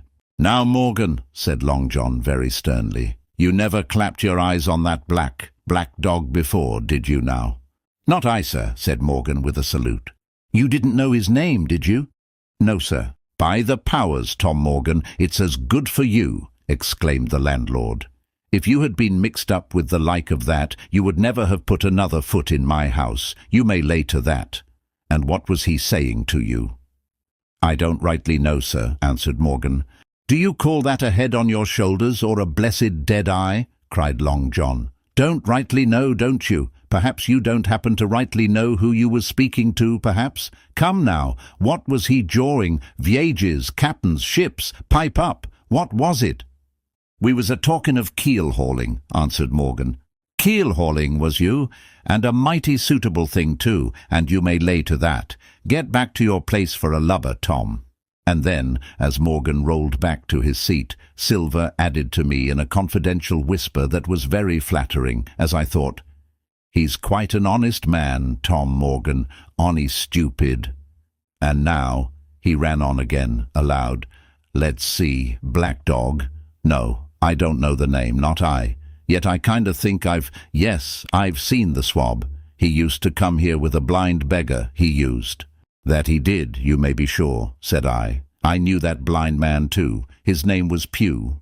"It was?" cried Silver, now quite excited. "Pew? That were his name for certain. Ah, he looked a shark, he did. If we run down this Black Dog now, there'll be news for Captain Trelawney.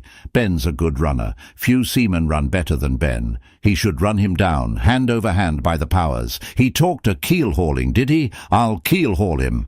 All the time he was jerking out these phrases, he was stumping up and down the tavern on his crutch, slapping tables with his hand, and giving such a show of excitement as would have convinced an Old Bailey judge or a Bow Street runner. My suspicions had been thoroughly reawakened on finding Black Dog at the spyglass, and I watched the cook narrowly. But he was too deep, and too ready, and too clever for me.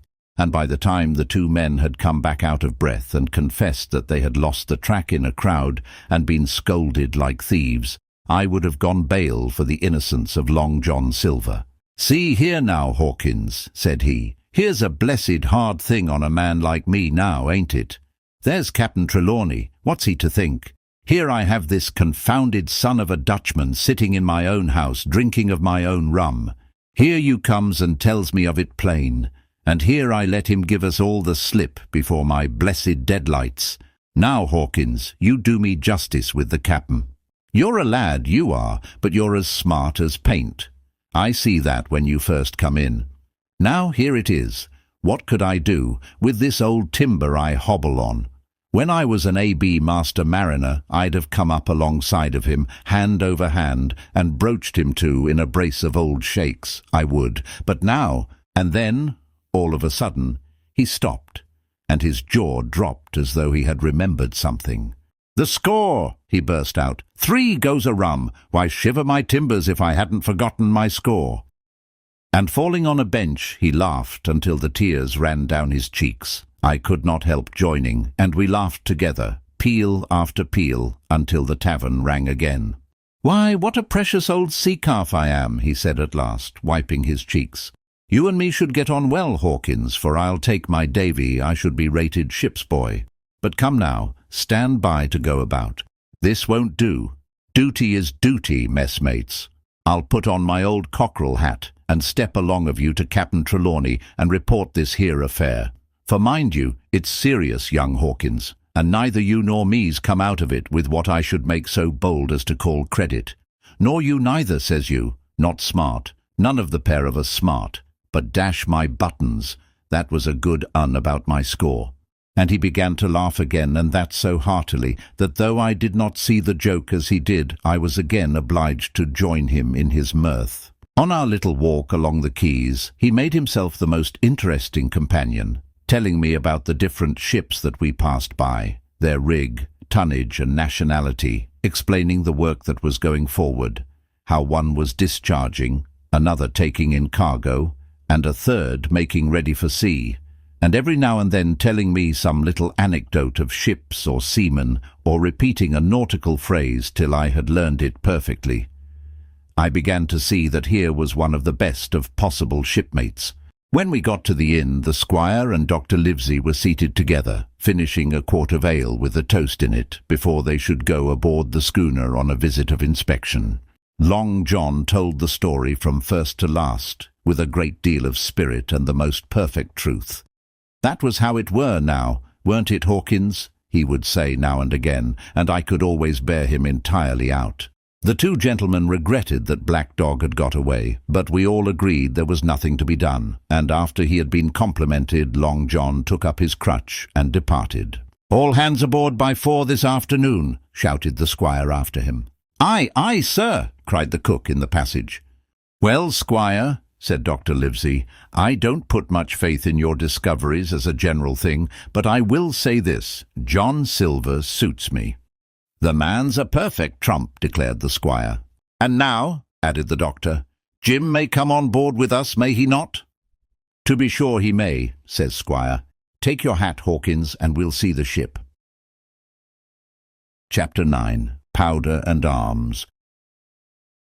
The Hispaniola lay some way out, and we went under the figureheads and round the sterns of many other ships, and their cables sometimes grated underneath our keel, and sometimes swung above us.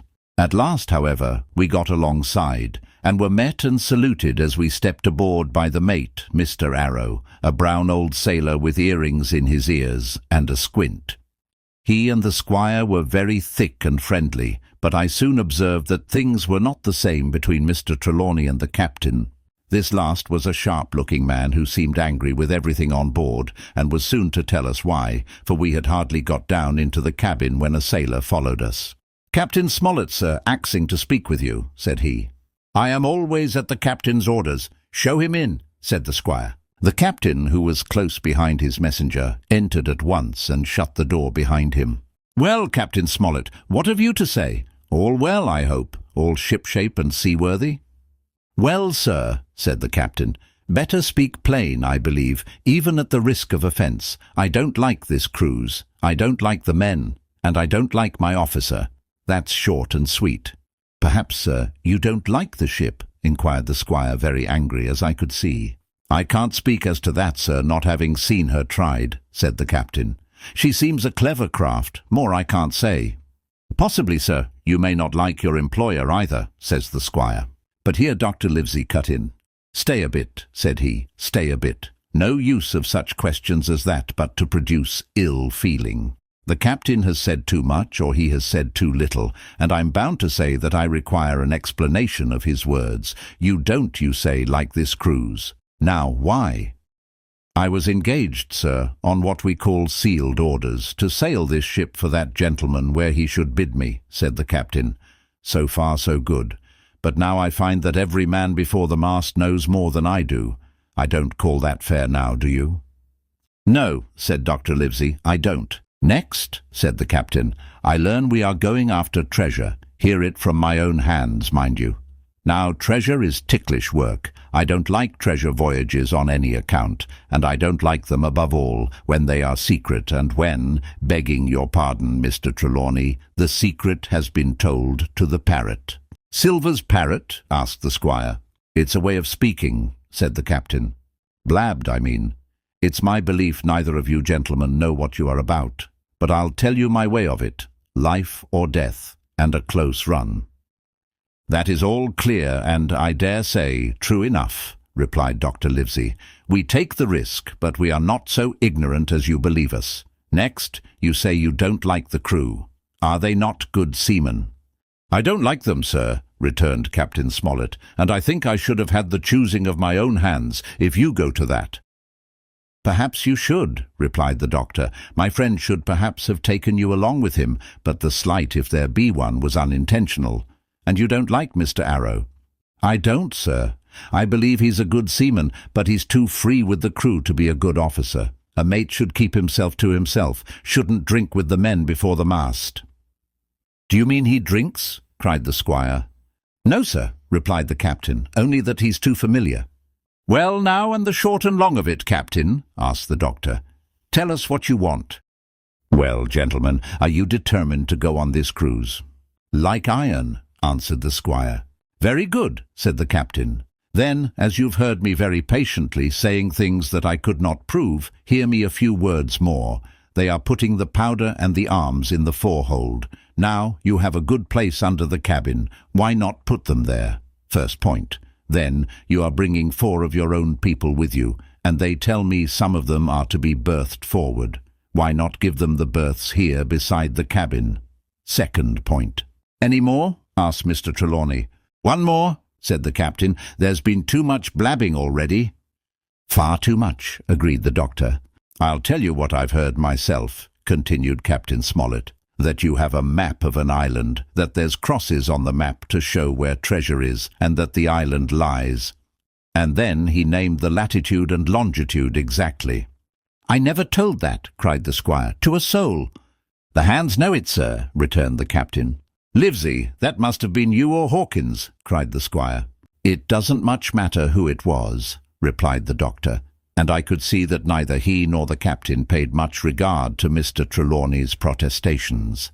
Neither did I, to be sure, he was so loose a talker. Yet in this case I believe he was really right, and that nobody had told the situation of the island.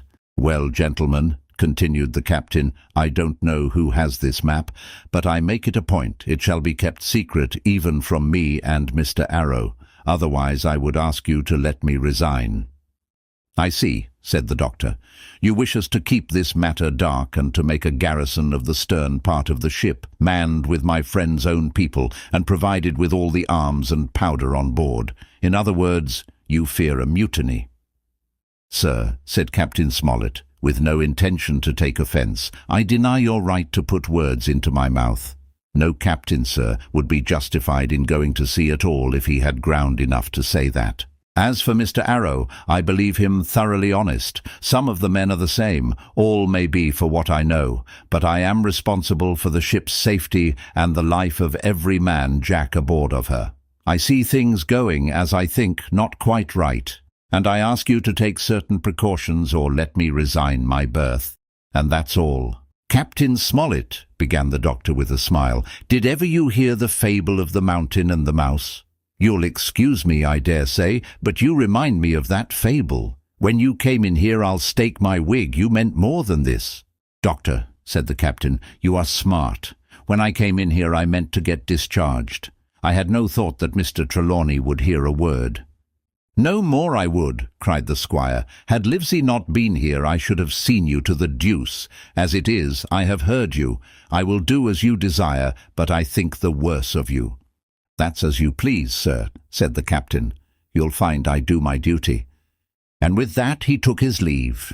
"Trelawney," said the doctor, "contrary to all my notions, I believed you have managed to get 2 honest men on board with you, that man and John Silver." "Silver, if you like," cried the squire. "But as for that intolerable humbug, I declare I think his conduct unmanly, unsailorly, and downright un-English." "Well," says the doctor, "we shall see." When we came on deck, the men had begun already to take out the arms and powder, yo-hoing at their work, while the captain and Mr. Arrow stood by superintending. The new arrangement was quite to my liking. The whole schooner had been overhauled. 6 berths had been made astern out of what had been the after part of the main hold, and this set of cabins was only joined to the galley and forecastle by a sparred passage on the port side. It had been originally meant that the captain, Mr. Arrow, Hunter, Joyce, the doctor, and the squire were to occupy these 6 berths. Now Redruth and I were to get 2 of them, and Mr. Arrow and the captain were to sleep on deck in the companion, which had been enlarged on each side, till you might almost have called it a roundhouse. Very low it was still, of course, but there was room to swing 2 hammocks, and even the mate seemed pleased with the arrangement. Even he, perhaps, had been doubtful as to the crew, but that is only guess, for as you shall hear, we had not long the benefit of his opinion. We were all hard at work, changing the powder and the berths, when the last man or 2, and Long John along with them, came off in a shore boat. The cook came up the side like a monkey for cleverness, and as soon as he saw what was doing, "So ho, mates," says he. "What's this?" "We're a-changing of the powder, Jack," answers one. "Why, by the powers," cried Long John, "if we do, we'll miss the morning tide." "My orders," said the captain shortly. "You may go below, my man. Hands will want supper." "Aye, aye, sir," answered the cook, and touching his forelock, he disappeared at once in the direction of his galley. "That's a good man, Captain," said the doctor. "Very likely, sir," replied Captain Smollett. "Easy with that, men, easy," he ran on to the fellows who were shifting the powder, and then, suddenly observing me examining the swivel we carried amidships, a long brass 9. "Here you, ship's boy," he cried, "out of that, off with you to the cook and get some work." And then, as I was hurrying off, I heard him say, quite loudly, to the doctor, "I'll have no favourites on my ship." I assure you I was quite of the squire's way of thinking, and hated the captain deeply. Chapter 10. The Voyage. All that night we were in a great bustle getting things stowed in their place, and boatfuls of the squire's friends, Mr. Blandley and the like, coming off to wish him a good voyage and a safe return. We never had a night at the Admiral Benbow when I had half the work, and I was dog-tired when, a little before dawn, the boatswain sounded his pipe, and the crew began to man the capstan bars. I might have been twice as weary, yet I would not have left the deck. All was so new and interesting to me. The brief commands, the shrill note of the whistle, the men bustling to their places in the glimmer of the ship's lanterns. "Now, barbecue, tip us a stave," cried one voice. "The old one," cried another. "Aye, aye, mates," said Long John, who was standing by with his crutch under his arm, and at once broke out in the air, and words I knew so well. 15 men on the dead man's chest, and then the whole crew bore chorus. "Yo-ho-ho, and a bottle of rum!" And at the third ho drove the bars before them with a will. Even at that exciting moment it carried me back to the old Admiral Benbow in a second, and I seemed to hear the voice of the captain piping in the chorus. But soon the anchor was short up, soon it was hanging dripping at the bows, soon the sails began to draw, and the land and shipping to flit by on either side, and before I could lie down to snatch an hour of slumber, the Hispaniola had begun her voyage to the Isle of Treasure. I am not going to relate that voyage in detail. It was fairly prosperous. The ship proved to be a good ship, the crew were capable seamen, and the captain thoroughly understood his business. But before we came the length of Treasure Island, 2 or 3 things had happened which require to be known. Mr. Arrow, first of all, turned out even worse than the captain had feared. He had no command among the men, and people did what they pleased with him. But that was by no means the worst of it, for after a day or 2 at sea, he began to appear on deck with hazy eye, red cheeks, stuttering tongue, and other marks of drunkenness. Time after time he was ordered below in disgrace. Sometimes he fell and cut himself. Sometimes he lay all day long in his little bunk at one side of the companion. Sometimes for a day or 2 he would be almost sober and attend to his work at least passably. In the meantime, we could never make out where he got the drink. That was the ship's mystery. Watch him as we pleased, we could do nothing to solve it, and when we asked him to his face, he would only laugh if he were drunk, and if he were sober, deny solemnly that he ever tasted anything but water.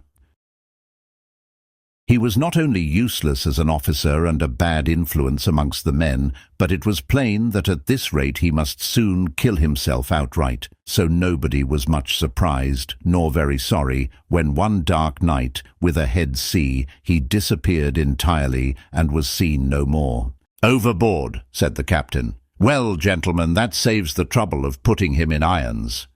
But there we were, without a mate, and it was necessary, of course, to advance one of the men.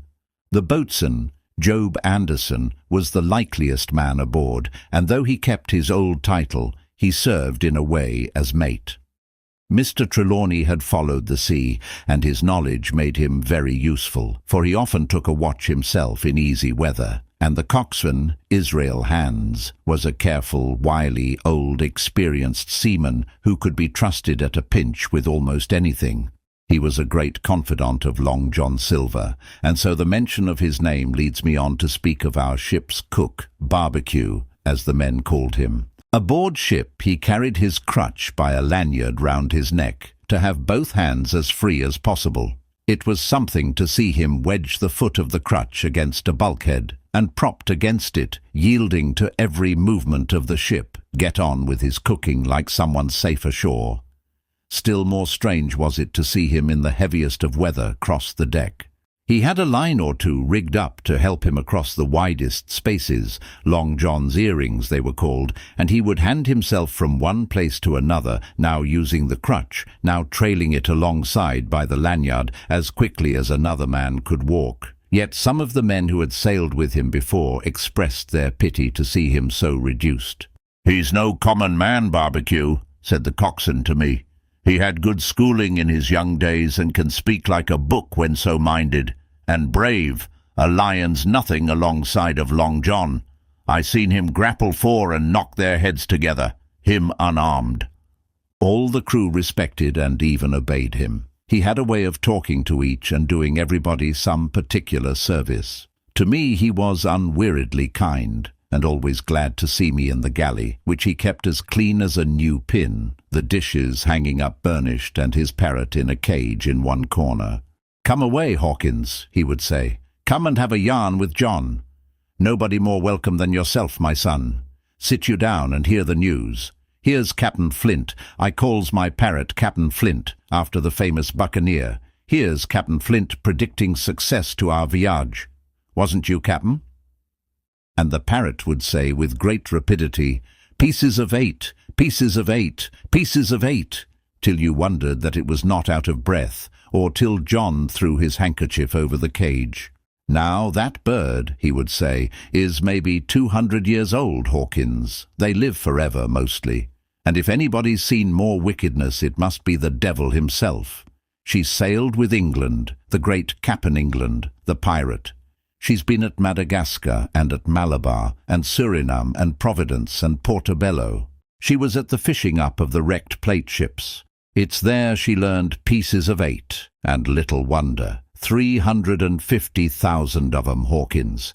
She was at the boarding of the Viceroy of the Indies out of Goa, she was. And to look at her, you would think she was a babby. But you smelt powder, didn't you, Captain?" "Stand by to go about," the parrot would scream. "Ah, she's a handsome craft, she is," the cook would say, and give her sugar from his pocket, and then the bird would peck at the bars and swear straight on, passing belief for wickedness. "There," John would add, "you can't touch pitch and not be mucked, lad. Here's this poor old innocent bird o' mine swearing blue fire, and none the wiser, you may lay to that." She would swear the same in a manner of speaking before Chaplain. And John would touch his forelock with a solemn way he had that made me think he was the best of men. In the meantime, the squire and Captain Smollett were still on pretty distant terms with one another. The squire made no bones about the matter. He despised the captain. The captain, on his part, never spoke but when he was spoken to, and then sharp and short and dry, and not a word wasted. He owned, when driven into a corner, that he seemed to have been wrong about the crew, that some of them were as brisk as he wanted to see, and all had behaved fairly well. As for the ship, he had taken a downright fancy to her. "She'll lie a point nearer the wind than a man has a right to expect of his own married wife, sir. But," he would add, "all I say is, we're not home again, and I don't like the cruise." The squire at this would turn away and march up and down the deck, chin in air.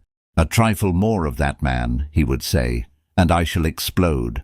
We had some heavy weather, which only proved the qualities of the Hispaniola.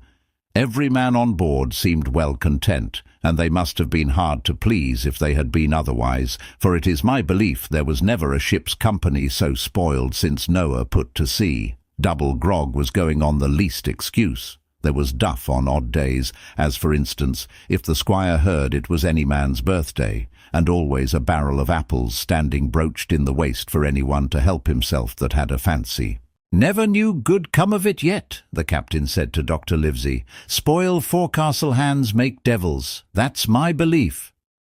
But good did come of the apple barrel, as you shall hear, for if it had not been for that, we should have had no note of warning, and might all have perished by the hand of treachery. This was how it came about. We had run up the trades to get the wind of the island we were after. I am not allowed to be more plain. and now we were running down for it with a bright lookout day and night. It was about the last day of our outward voyage by the largest computation. Some time that night, or at latest before noon of the morrow, we should sight the treasure island. We were heading SSW and had a steady breeze abeam and a quiet sea. The Hispaniola rolled steadily, dipping her bowsprit now and then with a whiff of spray. All was drawing alow and aloft. Everyone was in the bravest spirits, because we were now so near an end of the first part of our adventure. Now, just after sundown, when all my work was over and I was on my way to my berth, it occurred to me that I should like an apple. I ran on deck. The watch was all forward, looking out for the island. The man at the helm was watching the luff of the sail and whistling away gently to himself, and that was the only sound, excepting the swish of the sea against the bows and around the sides of the ship. In I got bodily into the apple barrel, and found there was scarce an apple left. But sitting down there in the dark, what with the sound of the waters and the rocking movement of the ship, I had either fallen asleep or was on the point of doing so, when a heavy man sat down with rather a clash close by. The barrel shook as he leaned his shoulders against it, and I was just about to jump up when the man began to speak. It was Silver's voice, and before I had heard a dozen words, I would not have shown myself for all the world, but lay there, trembling and listening, in the extreme of fear and curiosity, for from these dozen words I understood that the lives of all the honest men aboard depended upon me alone. Chapter 11. What I Heard in the Apple Barrel. "No, not I," said Silver. "Flint was captain. I was quartermaster, along of my timber leg. The same broadside I lost my leg, old Pew lost his deadlights. It was a master surgeon, him that amputated me, out of college and all, Latin by the bucket and what not. But he was hanged like a dog and sun-dried like the rest at Corso Castle. That was Roberts's men, that was, and cummed of changing names to their ships, Royal Fortune and so on. Now what a ship was christened, so let her stay, I says. So it was with the Cassandra, as brought us all safe home from Malabar, after England took the Viceroy of the Indies. So it was with the old Walrus, Flint's old ship, as I've seen amuck with the red blood and fit to sink with gold." "Ah!" cried another voice, that of the youngest hand on board, and evidently full of admiration. "He was the flower of the flock, was Flint." "Davis was a man too, by all accounts," said Silver. "I never sailed along of him, first with England, then with Flint. That's my story. And now, here on my own account, in a manner of speaking, I laid by 900 safe from England, and 2,000 after Flint. That ain't bad for a man before the mast, all safe in bank. 'Tain't earning now, it's saving does it, you may lay to that. Where's all England's men now? I dunno. Where's Flint's? Why, most on 'em aboard here, and glad to get the duff. Been begging before that, some on 'em. Old Pew, as had lost his sight, and might have thought shame, spends £1,200 in a year, like a lord in Parliament. Where is he now? Well, he's dead now and under hatches, but for 2 years before that, shiver my timbers, the man was starving. He begged and he stole, and he cut throats, and starved at that by the powers. Well, it ain't much use after all," said the young seaman. "'Tain't much use for fools, you may lay to it, that nor nothing," cried Silver. "But now you look here, you're young, you are, but you're as smart as paint. I see that when I set my eyes on you, and I'll talk to you like a man. You may imagine how I felt when I heard this abominable old rogue addressing another in the very same words of flattery as he had used to myself. I think, if I had been able, that I would have killed him through the barrel." Meantime he ran on, little supposing he was overheard. "Here it is about gentlemen of fortune. They lives rough and they risk swinging, but they eat and drink like fighting cocks, and when a cruise is done, why, it's hundreds of pounds instead of hundreds of farthings in their pockets. Now the most goes for rum and a good fling, and to sea again in their shirts. But that's not the course I lay. I puts it all away, some here, some there, and none too much anywheres by reason of suspicion. I'm 50, mark you. Once back from this cruise, I set up gentleman in earnest. Time enough too, says you. Ah, but I've lived easy in the meantime, never denied myself a nothing heart desires, and slept soft and ate dainty all my days but when at sea. And how did I begin? Before the mast, like you.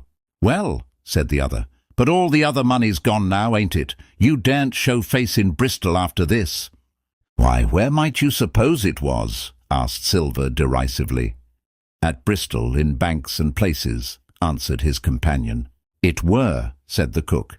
It were when we weighed anchor, but my old missus has it all by now, and the spyglass is sold, lease and goodwill and rigging, and the old girl's off to meet me. I would tell you where, for I trust you, but it'd make jealousy among the mates. And can you trust your missus? Asked the other. Gentlemen of fortune, returned the cook, usually trusts little among themselves, and right they are, you may lay to it. But I have a way with me, I have. When a mate brings a slip on his cable, one as knows me, I mean, it won't be in the same world with old John. There was some that was feared of Pew, and some that was feared of Flint, but Flint his own self was feared of me. Feared he was, and proud. They was the roughest crew afloat, was Flint's. The devil himself would have been feared to go to sea with them. Well, now I tell you, I'm not a boasting man, and you seen yourself how easy I keep company. But when I was quartermaster, lambs wasn't the word for Flint's old buccaneers. Ah, you may be sure of yourself in old John's ship. Well, I tell you now, replied the lad, I didn't half a quarter like the job till I had this talk with you, John, but there's my hand on it now. And a brave lad you were, and smart too, answered Silver, shaking hands so heartily that all the barrel shook, and a finer figurehead for a gentleman of fortune I never clapped my eyes on. By this time I had begun to understand the meaning of their terms. By a gentleman of fortune they plainly meant neither more nor less than a common pirate, and the little scene that I had overheard was the last act in the corruption of one of the honest hands, perhaps of the last one left aboard. But on this point I was soon to be relieved, for Silver, giving a little whistle, a third man strolled up and sat down by the party. "Dick Square," said Silver. "Oh, I know Dick was square," returned the voice of the coxswain, Israel Hands. "He's no fool, is Dick," and he turned his quid and spat. "But look here," he went on, "here's what I want to know, Barbecue. How long are we going to stand off and on like a blessed bumboat? I've had a'most enough of Captain Smollett.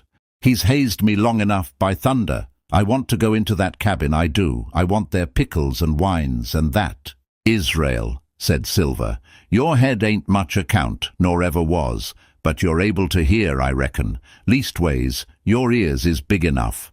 Now here's what I say. You'll berth forward, and you'll live hard, and you'll speak soft, and you'll keep sober till I give the word, and you may lay to that, my son."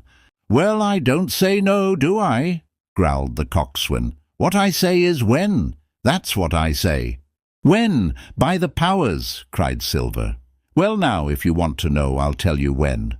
The last moment I can manage, and that's when. Here's a first-rate seaman, Captain Smollett, sails the blessed ship for us.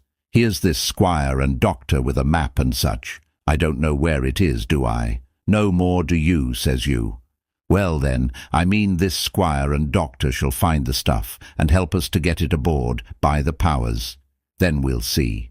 If I was sure of you all, sons of double Dutchmen, I'd have Captain Smollett navigate us halfway back again before I struck." "Why, we're all seamen aboard here, I should think," said the lad Dick. "We're all forecastle hands, you mean," snapped Silver.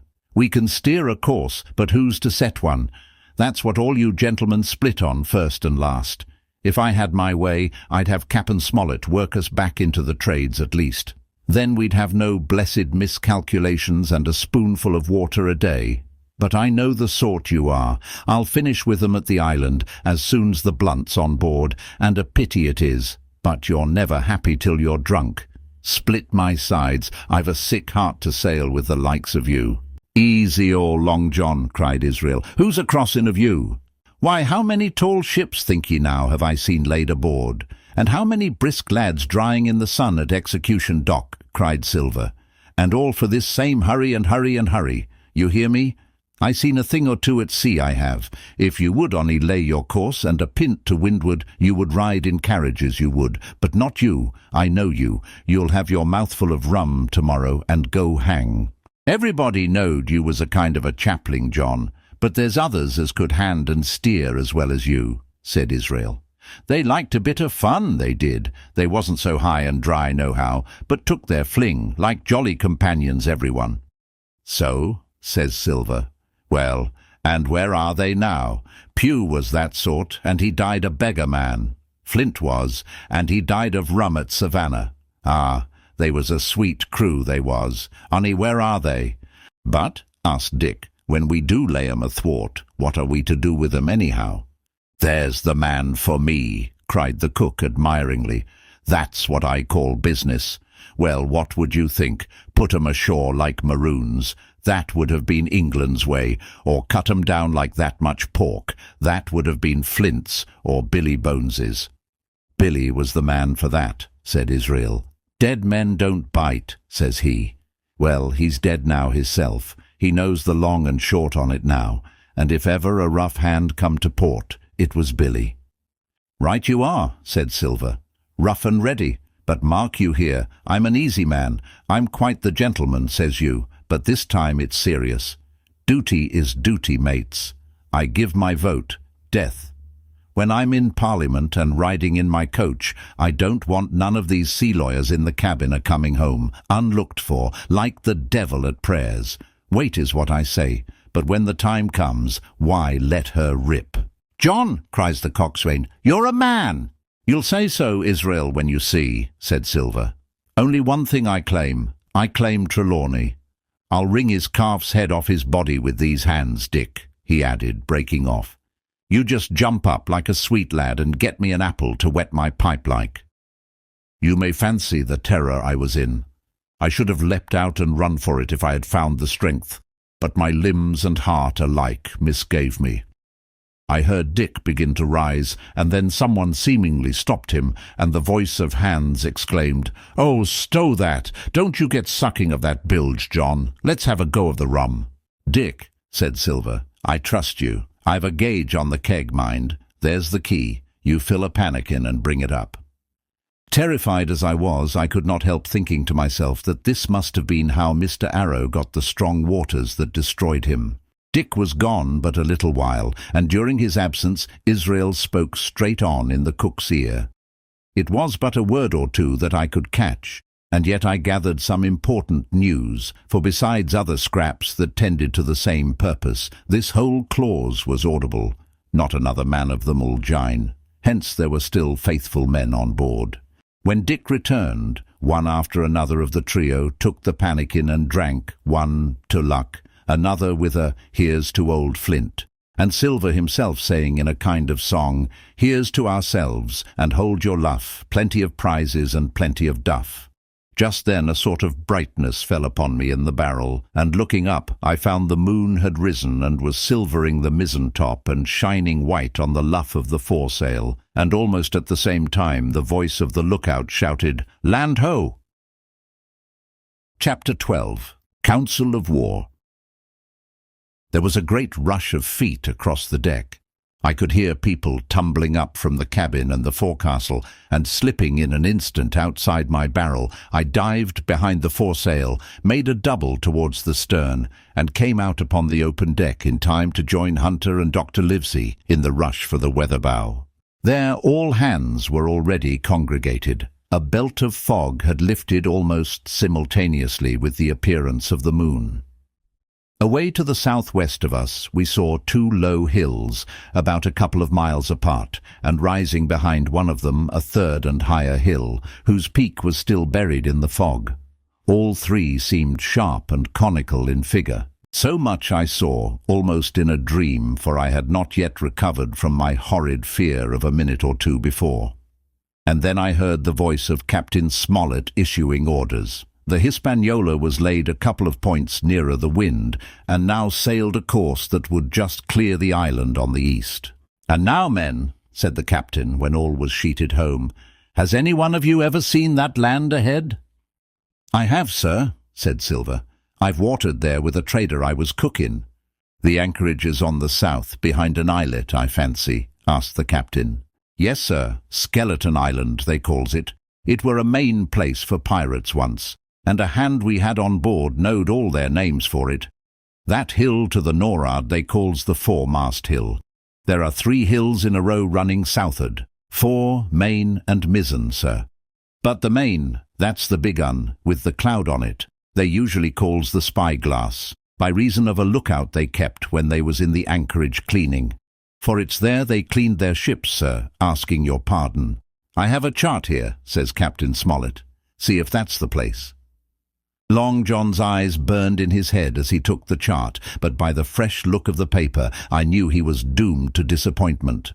This was not the map we found in Billy Bones's chest, but an accurate copy, complete in all things, names and heights and soundings, with the single exception of the red crosses and the written notes.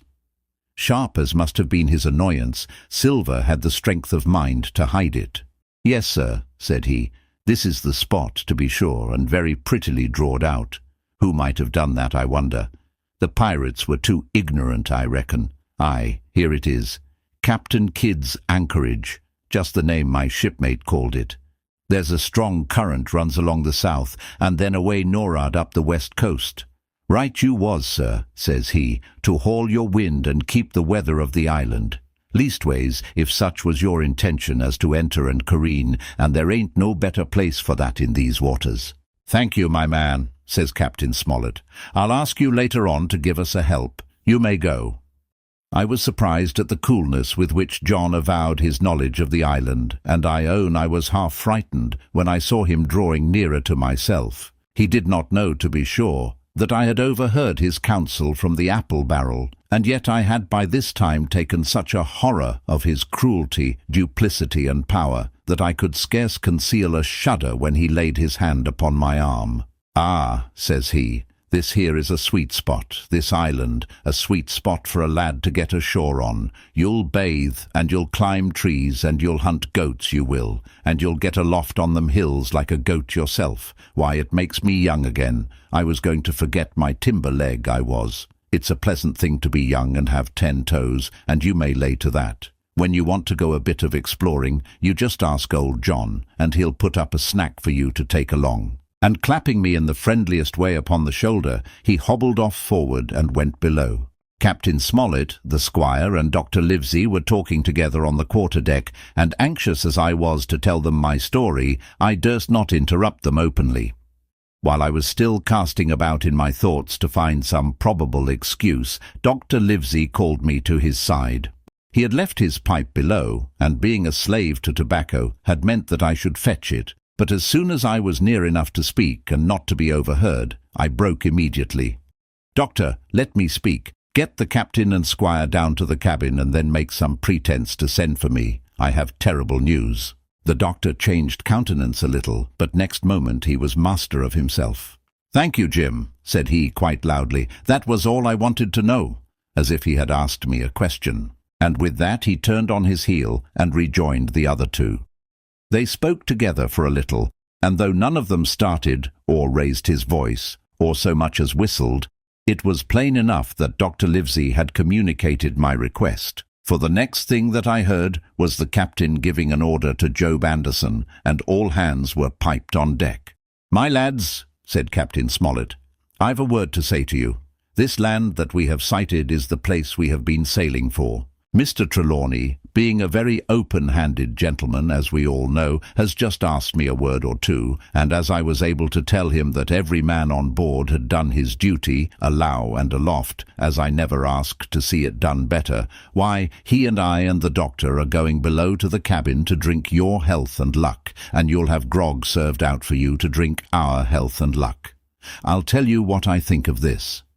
I think it handsome, and if you think as I do, you'll give a good sea cheer for the gentleman that does it." The cheer followed.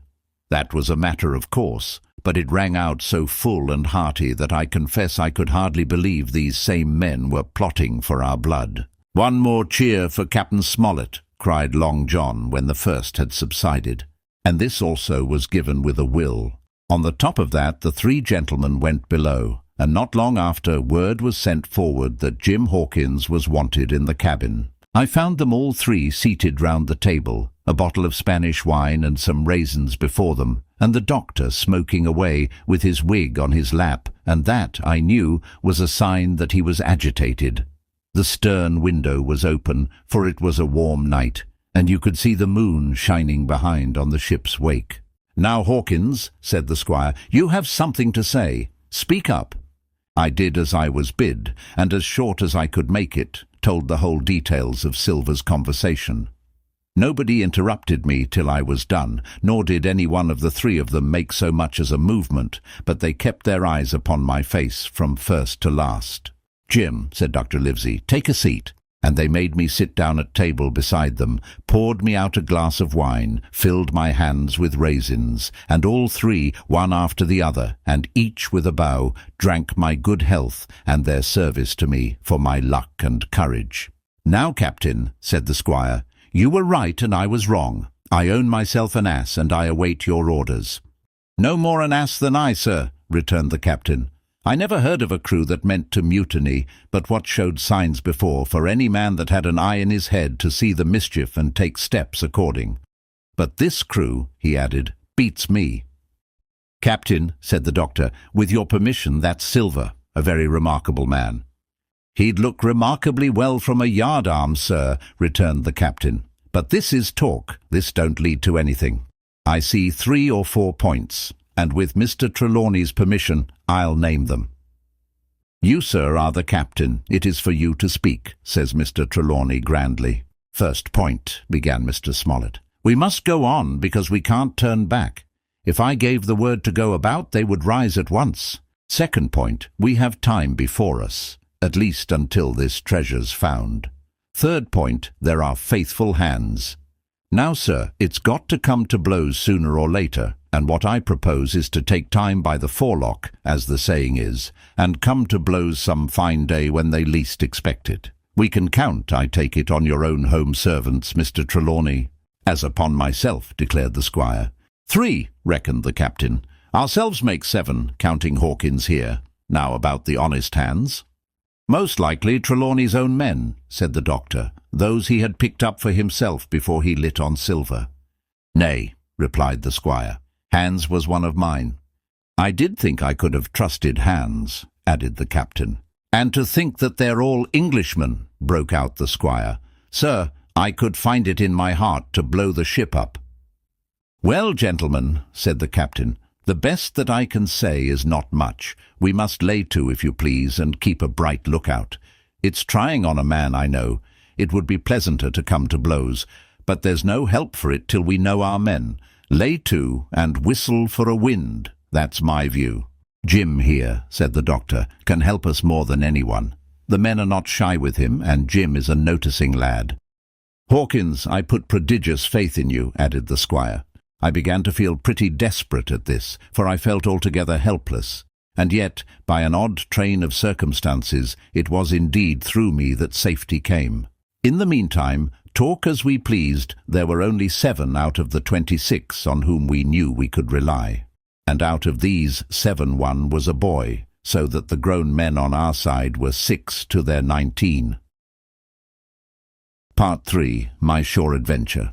Chapter 13. How my shore adventure began.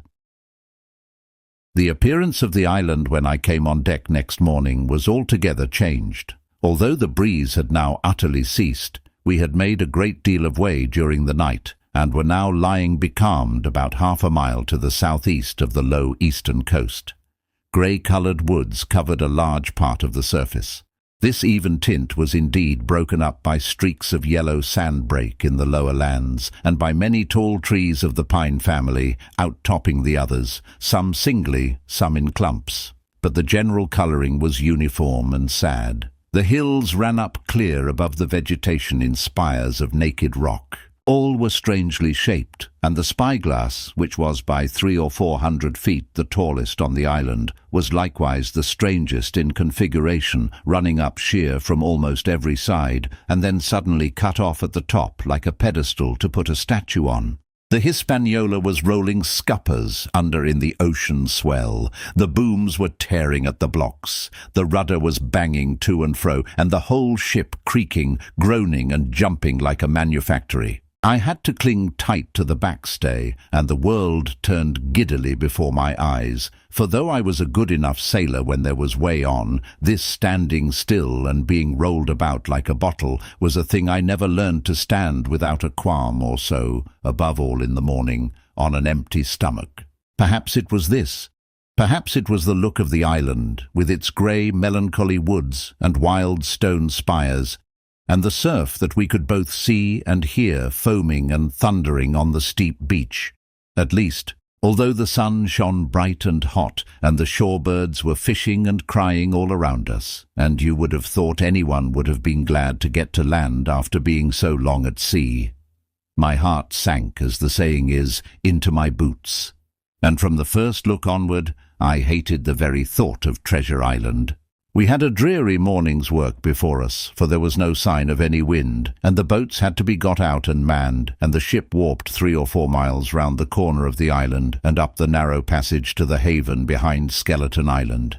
I volunteered for one of the boats, where I had, of course, no business. The heat was sweltering, and the men grumbled fiercely over their work. Anderson was in command of my boat, and instead of keeping the crew in order, he grumbled as loud as the worst. "Well," he said with an oath, "it's not forever." I thought this was a very bad sign, for up to that day the men had gone briskly and willingly about their business, but the very sight of the island had relaxed the cords of discipline. All the way in, Long John stood by the steersman and conned the ship. He knew the passage like the palm of his hand, and though the man in the chains got everywhere more water than was down in the chart, John never hesitated once. "There's a strong scour with the ebb," he said, "and this here passage has been dug out, in a manner of speaking, with a spade." We brought up just where the anchor was in the chart, about 1/3 of a mile from each shore, the mainland on one side and Skeleton Island on the other. The bottom was clean sand. The plunge of our anchor sent up clouds of birds wheeling and crying over the woods, but in less than a minute they were down again, and all was once more silent. The place was entirely landlocked, buried in woods, the trees coming right down to high water mark, the shores mostly flat, and the hilltops standing round at a distance in a sort of amphitheatre, one here, one there. 2 little rivers, or rather 2 swamps, emptied out into this pond, as you might call it, and the foliage round that part of the shore had a kind of poisonous brightness. From the ship we could see nothing of the house or stockade, for they were quite buried among trees, and if it had not been for the chart on the companion, we might have been the first that had ever anchored there since the island arose out of the seas. There was not a breath of air moving, nor a sound but that of the surf booming 1/2 mile away along the beaches and against the rocks outside. A peculiar, stagnant smell hung over the anchorage, a smell of sodden leaves and rotting tree trunks. I observed the doctor sniffing and sniffing, like someone tasting a bad egg. "I don't know about treasure," he said, "but I'll stake my wig there's fever here."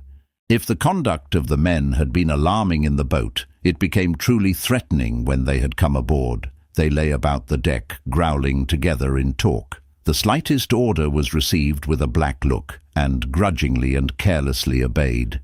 Even the honest hands must have caught the infection, for there was not one man aboard to mend another. Mutiny, it was plain, hung over us like a thundercloud, and it was not only we of the cabin party who perceived the danger. Long John was hard at work going from group to group, spending himself in good advice, and as for example no man could have shown a better. He fairly outstripped himself in willingness and civility. He was all smiles to everyone. If an order were given, John would be on his crutch in an instant, with the cheeriest "Aye, aye, sir" in the world.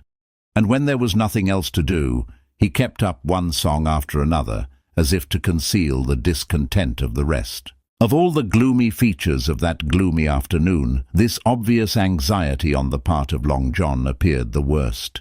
We held a council in the cabin. "Sir," said the captain, "if I risk another order, the whole ship'll come about our ears by the run. You see, sir, here it is. I get a rough answer, do I not? Well, if I speak back, Pikes will be going in 2 shakes. If I don't, Silver will see there's something under that and the game's up. Now we've only one man to rely on." "And who is that?" asked the squire. "Silver, sir," returned the captain. "He's as anxious as you and I to smother things up. This is a tiff. He'd soon talk 'em out of it if he had the chance, and what I propose to do is to give him the chance. Let's allow the men an afternoon ashore. If they all go, why, we'll fight the ship. If they none of them go, well then, we hold the cabin and God defend the right. If some go, you mark my words, sir, Silver'll bring 'em aboard again as mild as lambs." It was so decided. Loaded pistols were served out to all the shore men. Hunter, Joyce, and Redruth were taken into our confidence and received the news with less surprise and a better spirit than we had looked for, and then the captain went on deck and addressed the crew. "My lads," said he, "we've had a hot day and are all tired and out of sorts. A turn ashore'll hurt nobody. The boats are still in the water. You can take the gigs, and as many as please may go ashore for the afternoon. I'll fire a gun half an hour before sundown." I believe the silly fellows must have thought they would break their shins over treasure as soon as they were landed, for they all came out of their sulks in a moment and gave a cheer that started the echo in a faraway hill and sent the birds once more flying and squalling round the anchorage. The captain was too bright to be in the way. He whipped out of sight in a moment, leaving Silver to arrange the party, and I fancy it was as well he did so.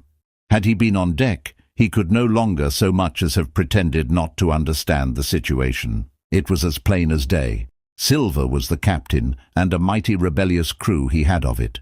The honest hands, and I was soon to see it proved that there were such on board, must have been very stupid fellows, or rather, I suppose the truth was this, that all hands were disaffected by the example of the ringleaders, only some more, some less, and a few, being good fellows in the main, could neither be led nor driven any further. It is one thing to be idle and skulk, and quite another to take a ship and murder a number of innocent men. At last, however, the party was made up. 6 fellows were to stay on board, and the remaining 13, including Silver, began to embark. Then it was that there came into my head the first of the mad notions that contributed so much to save our lives. If 6 men were left by Silver, it was plain our party could not take and fight the ship. And since only 6 were left, it was equally plain that the cabin party had no present need of my assistance. It occurred to me at once to go ashore. In a jiffy I had slipped over the side and curled up in the foresheets of the nearest boat, and almost at the same moment she shoved off. No one took notice of me, only the bow-oar saying, "Is that you, Jim? Keep your head down." But Silver, from the other boat, looked sharply over and called out to know if that were me, and from that moment I began to regret what I had done. The crews raced for the beach, but the boat I was in, having some start and being at once the lighter and the better manned, shot far ahead of her consort, and the bow had struck among the shoreside trees, and I had caught a branch and swung myself out and plunged into the nearest thicket, while Silver and the rest were still 100 yards behind. "Jim, Jim!" I heard him shouting, but you may suppose I paid no heed. Jumping, ducking, and breaking through, I ran straight before my nose till I could run no longer. Chapter 14. The First Blow. I was so pleased at having given the slip to Long John that I began to enjoy myself and look around me with some interest on the strange land that I was in. I had crossed a marshy tract full of willows, bulrushes, and odd outlandish swampy trees, and I had now come out upon the skirts of an open piece of undulating sandy country, about a mile long, dotted with a few pines, and a great number of contorted trees, not unlike the oak in growth, but pale in the foliage, like willows. On the far side of the open stood one of the hills, with 2 quaint craggy peaks shining vividly in the sun. I now felt for the first time the joy of exploration. The isle was uninhabited, my shipmates I had left behind, and nothing lived in front of me but dumb brutes and fowls.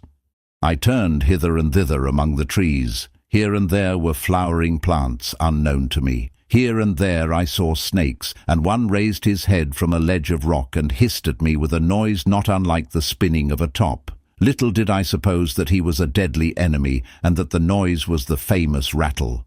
Then I came to a long thicket of these oak-like trees, live or evergreen. Oaks, I heard afterwards they should be called, which grew low along the sand like brambles, the boughs curiously twisted, the foliage compact, like thatch. The thicket stretched down from the top of one of the sandy knolls, spreading and growing taller as it went, until it reached the margin of the broad, reedy fen, through which the nearest of the little rivers soaked its way into the anchorage. The marsh was steaming in the strong sun, and the outline of the spyglass trembled through the haze. All at once there began to go a sort of bustle among the bulrushes. A wild duck flew up with a quack. Another followed, and soon over the whole surface of the marsh a great cloud of birds hung screaming and circling in the air. I judged at once that some of my shipmates must be drawing near along the borders of the fen.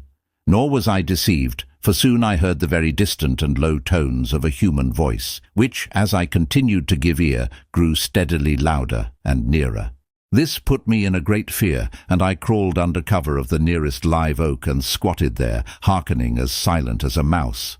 Another voice answered, and then the first voice, which I now recognized to be Silver's, once more took up the story and ran on for a long while in a stream, only now and again interrupted by the other.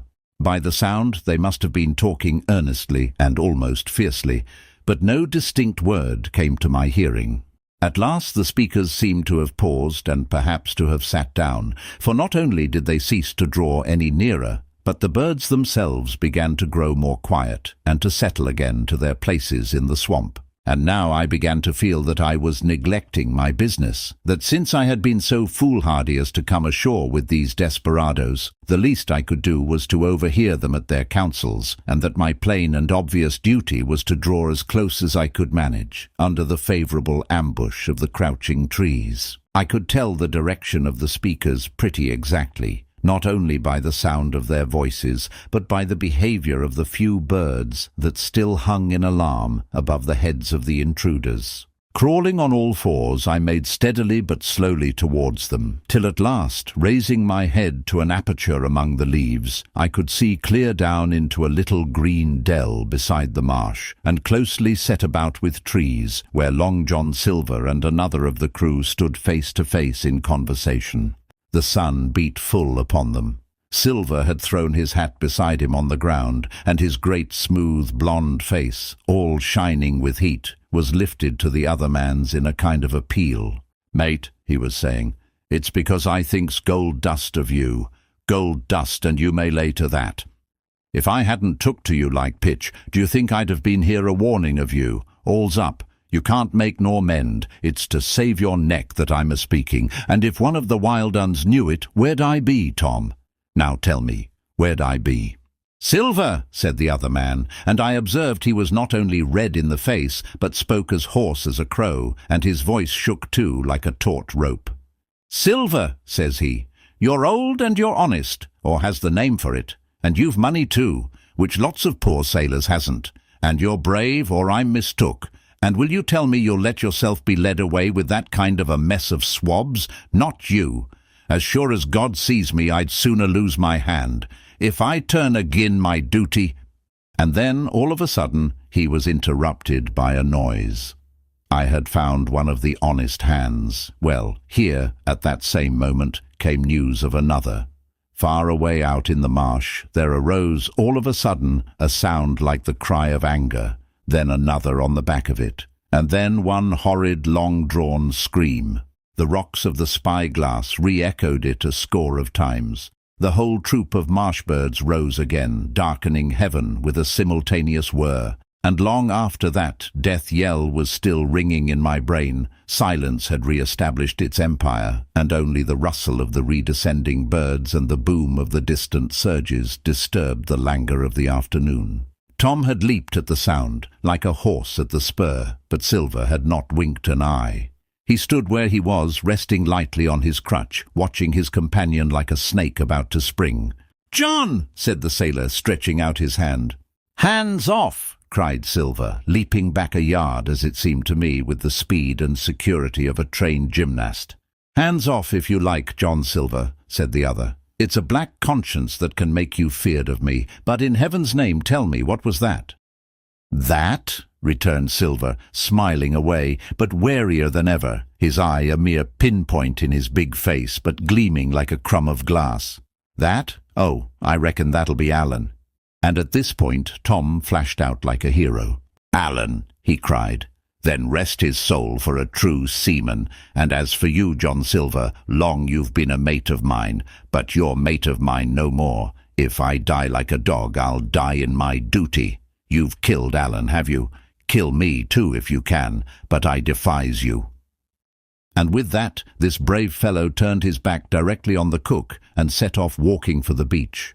But he was not destined to go far. With a cry, John seized the branch of a tree, whipped the crutch out of his armpit, and sent that uncouth missile hurtling through the air. It struck poor Tom, point foremost, and with stunning violence, right between the shoulders in the middle of his back. His hands flew up, he gave a sort of gasp, and fell. Whether he were injured much or little, none could ever tell. Like enough to judge from the sound, his back was broken on the spot. But he had no time given him to recover. Silver, agile as a monkey even without leg or crutch, was on the top of him next moment, and had twice buried his knife up to the hilt in that defenceless body. From my place of ambush I could hear him pant aloud as he struck the blows. I do not know what it rightly is to faint, but I do know that for the next little while the whole world swam away from before me in a whirling mist. Silver and the birds, and the tall spyglass hilltop, going round and topsy-turvy before my eyes, and all manner of bells ringing and distant voices shouting in my ear. When I came again to myself, the monster had pulled himself together, his crutch under his arm, his hat upon his head. Just before him Tom lay motionless upon the sward, but the murderer minded him not a whit, cleansing his blood-stained knife the while upon a wisp of grass. Everything else was unchanged, the sun still shining mercilessly on the steaming marsh and the tall pinnacle of the mountain, and I could scarce persuade myself that murder had been actually done and a human life cruelly cut short a moment since before my eyes. But now John put his hand into his pocket, brought out a whistle, and blew upon it several modulated blasts that rang far across the heated air. I could not tell, of course, the meaning of the signal, but it instantly awoke my fears. More men would be coming. I might be discovered. They had already slain 2 of the honest people. After Tom and Alan, might not I come next? Instantly I began to extricate myself and crawl back again, with what speed and silence I could manage, to the more open portion of the wood. As I did so, I could hear hails coming and going between the old buccaneer and his comrades, and this sound of danger lent me wings. As soon as I was clear of the thicket, I ran as I never ran before, scarce minding the direction of my flight, so long as it led me from the murderers. And as I ran, fear grew and grew upon me until it turned into a kind of frenzy. Indeed, could anyone be more entirely lost than I? When the gun fired, how should I dare to go down to the boats among those fiends, still smoking from their crime? Would not the first of them who saw me wring my neck like a snipe's? Would not my absence itself be an evidence to them of my alarm, and therefore of my fatal knowledge? It was all over, I thought. Goodbye to the Hispaniola, goodbye to the squire, the doctor, and the captain. There was nothing left for me but death by starvation or death by the hands of the mutineers. All this while, as I say, I was still running, and without taking any notice, I had drawn near to the foot of the little hill with the 2 peaks, and had got into a part of the island where the live oaks grew more widely apart, and seemed more like forest trees in their bearing and dimensions. Mingled with these were a few scattered pines, some 50, some nearer 70 feet high. The air, too, smelt more freshly than down beside the marsh, and here a fresh alarm brought me to a standstill with a thumping heart. Chapter 15. The Man of the Island. From the side of the hill, which was here steep and stony, a spout of gravel was dislodged and fell rattling and bounding through the trees. My eyes turned instinctively in that direction, and I saw a figure leap with great rapidity behind the trunk of a pine. What it was, whether bear or man or monkey, I could in no wise tell. It seemed dark and shaggy, more I knew not, but the terror of this new apparition brought me to a stand. I was now, it seemed, cut off upon both sides, behind me the murderers, before me this lurking nondescript, and immediately I began to prefer the dangers that I knew to those I knew not. Silver himself appeared less terrible in contrast with this creature of the woods, and I turned on my heel, and looking sharply behind me over my shoulder, began to retrace my steps in the direction of the boats. Instantly the figure reappeared, and making a wide circuit, began to head me off. I was tired at any rate, but had I been as fresh as when I rose, I could see it was in vain for me to contend in speed with such an adversary. From trunk to trunk the creature flitted like a deer, running man-like on two legs, but unlike any man that I had ever seen, stooping almost double as it ran. Yet a man it was, I could no longer be in doubt about that. I began to recall what I had heard of cannibals. I was within an ace of calling for help, but the mere fact that he was a man, however wild, had somewhat reassured me, and my fear of Silver began to revive in proportion. I stood still, therefore, and cast about for some method of escape, and as I was so thinking, the recollection of my pistol flashed into my mind. As soon as I remembered I was not defenseless, courage glowed again in my heart, and I set my face resolutely for this man of the island and walked briskly towards him. He was concealed by this time behind another tree trunk, but he must have been watching me closely, for as soon as I began to move in his direction he reappeared and took a step to meet me. Then he hesitated, drew back, came forward again, and at last, to my wonder and confusion, threw himself on his knees and held out his clasped hands in supplication. At that I once more stopped. "Who are you?" I asked. "Ben Gunn," he answered, and his voice sounded hoarse and awkward like a rusty lock. "I'm poor Ben Gunn, I am, and I haven't spoke with a Christian these 3 years." I could now see that he was a white man like myself, and that his features were even pleasing. His skin, wherever it was exposed, was burnt by the sun. Even his lips were black, and his fair eyes looked quite startling in so dark a face.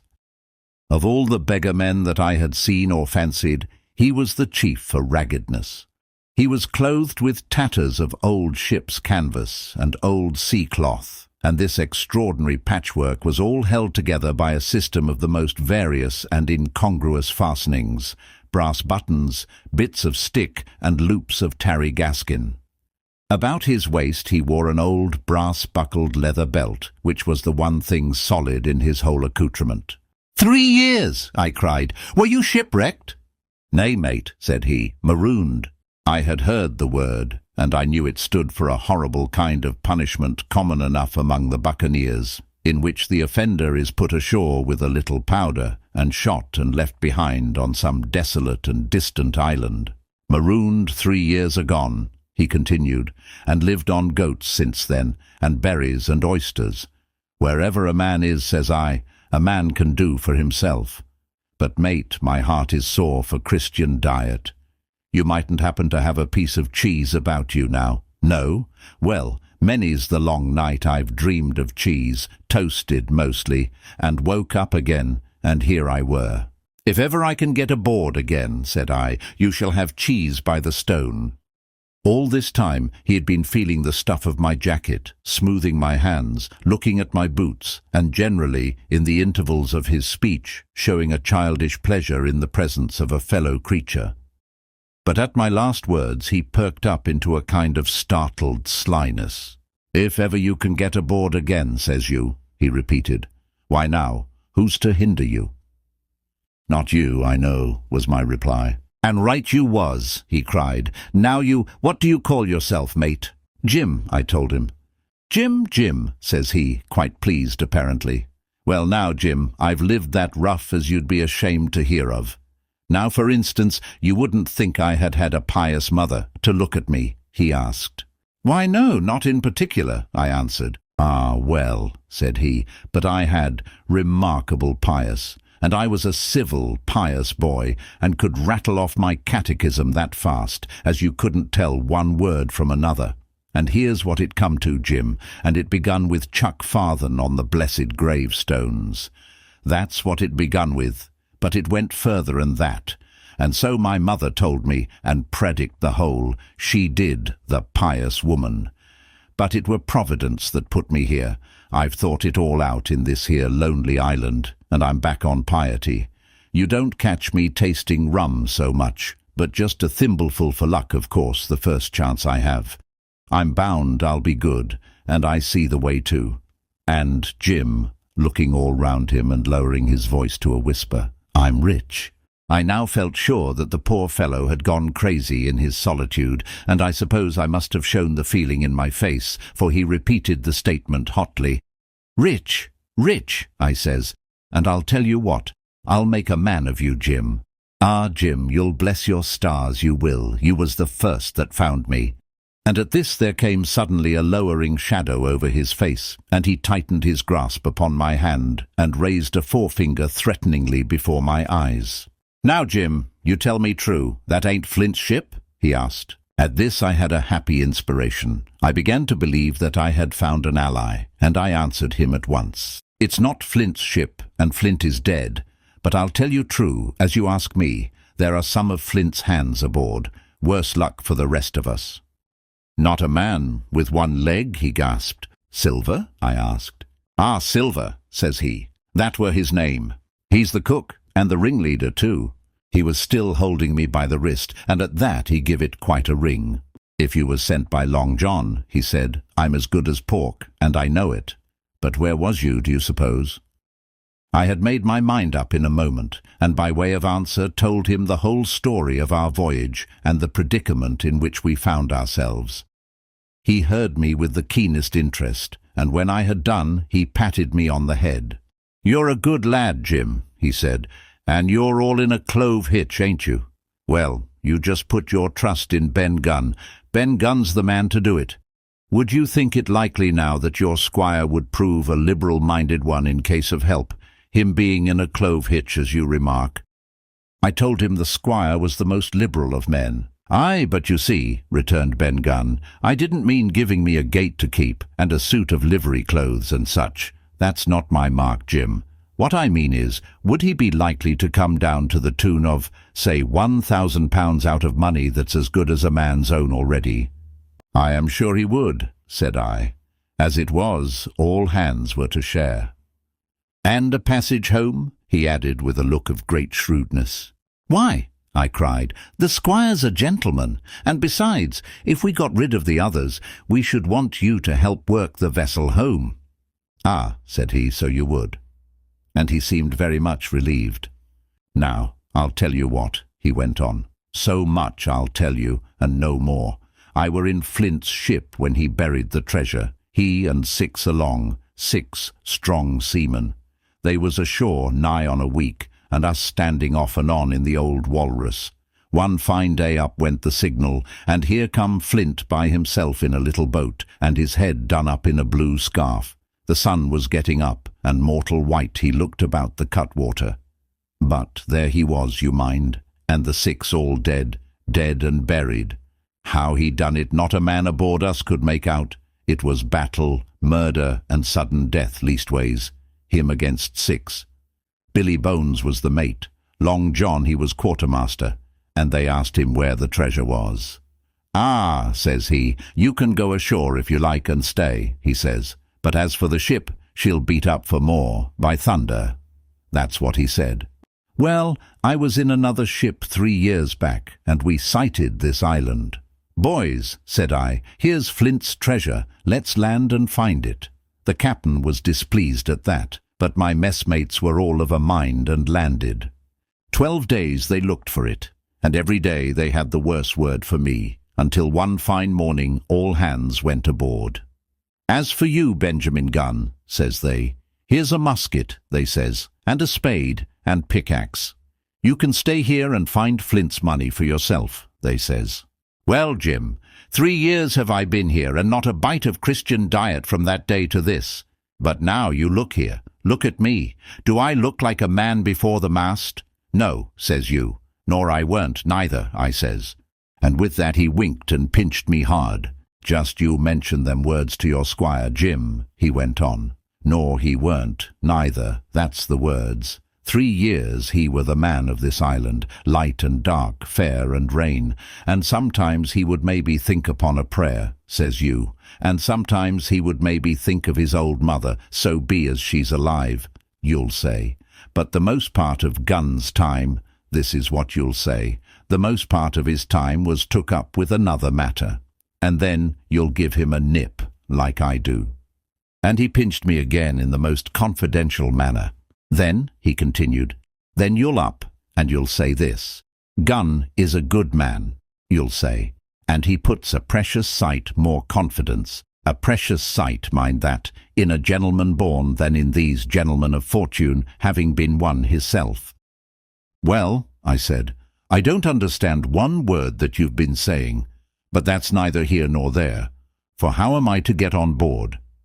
Ah, said he, that's the hitch for sure. Well, there's my boat that I made with my 2 hands. I keep her under the White Rock. If the worst come to the worst, we might try that after dark. Hi, he broke out. What's that? For just then, although the sun had still an hour or 2 to run, all the echoes of the island awoke and bellowed to the thunder of a cannon. They have begun to fight, I cried. Follow me! And I began to run towards the anchorage, my terrors all forgotten, while close at my side the marooned man in his goatskins trotted easily and lightly. Left, left, says he. Keep to your left hand, mate Jim. Under the trees with you. There's where I killed my first goat. They don't come down here now. They're all mast-headed on the mountings for the fear of Benjamin Gunn. Ah, and there's the cemetery, he must have meant. You see the mounds? I come here and prayed, nows and thens, when I thought maybe a Sunday would be about due. Part 4. The Stockade. Chapter 16. Narrative continued by the Doctor. How the ship was abandoned. It was about 1:30, 3 bells in the sea phrase, that the 2 boats went ashore from the Hispaniola. The captain, the squire, and I were talking matters over in the cabin. Had there been a breath of wind, we should have fallen on the 6 mutineers who were left aboard with us, slipped our cable, and away to sea. But the wind was wanting, and to complete our helplessness, down came Hunter with the news that Jim Hawkins had slipped into a boat and was gone ashore with the rest. It never occurred to us to doubt Jim Hawkins, but we were alarmed for his safety. With the men in the temper they were in, it seemed an even chance if we should see the lad again. We ran on deck. The pitch was bubbling in the seams. The nasty stench of the place turned me sick. If ever a man smelt fever and dysentery, it was in that abominable anchorage. The 6 scoundrels were sitting grumbling under a sail in the forecastle. Ashore we could see the gigs made fast and a man sitting in each, hard by where the river runs in. One of them was whistling Lillibulero. Waiting was a strain, and it was decided that Hunter and I should go ashore with the jolly boat in quest of information. The gigs had leaned to their right, but Hunter and I pulled straight in the direction of the stockade upon the chart.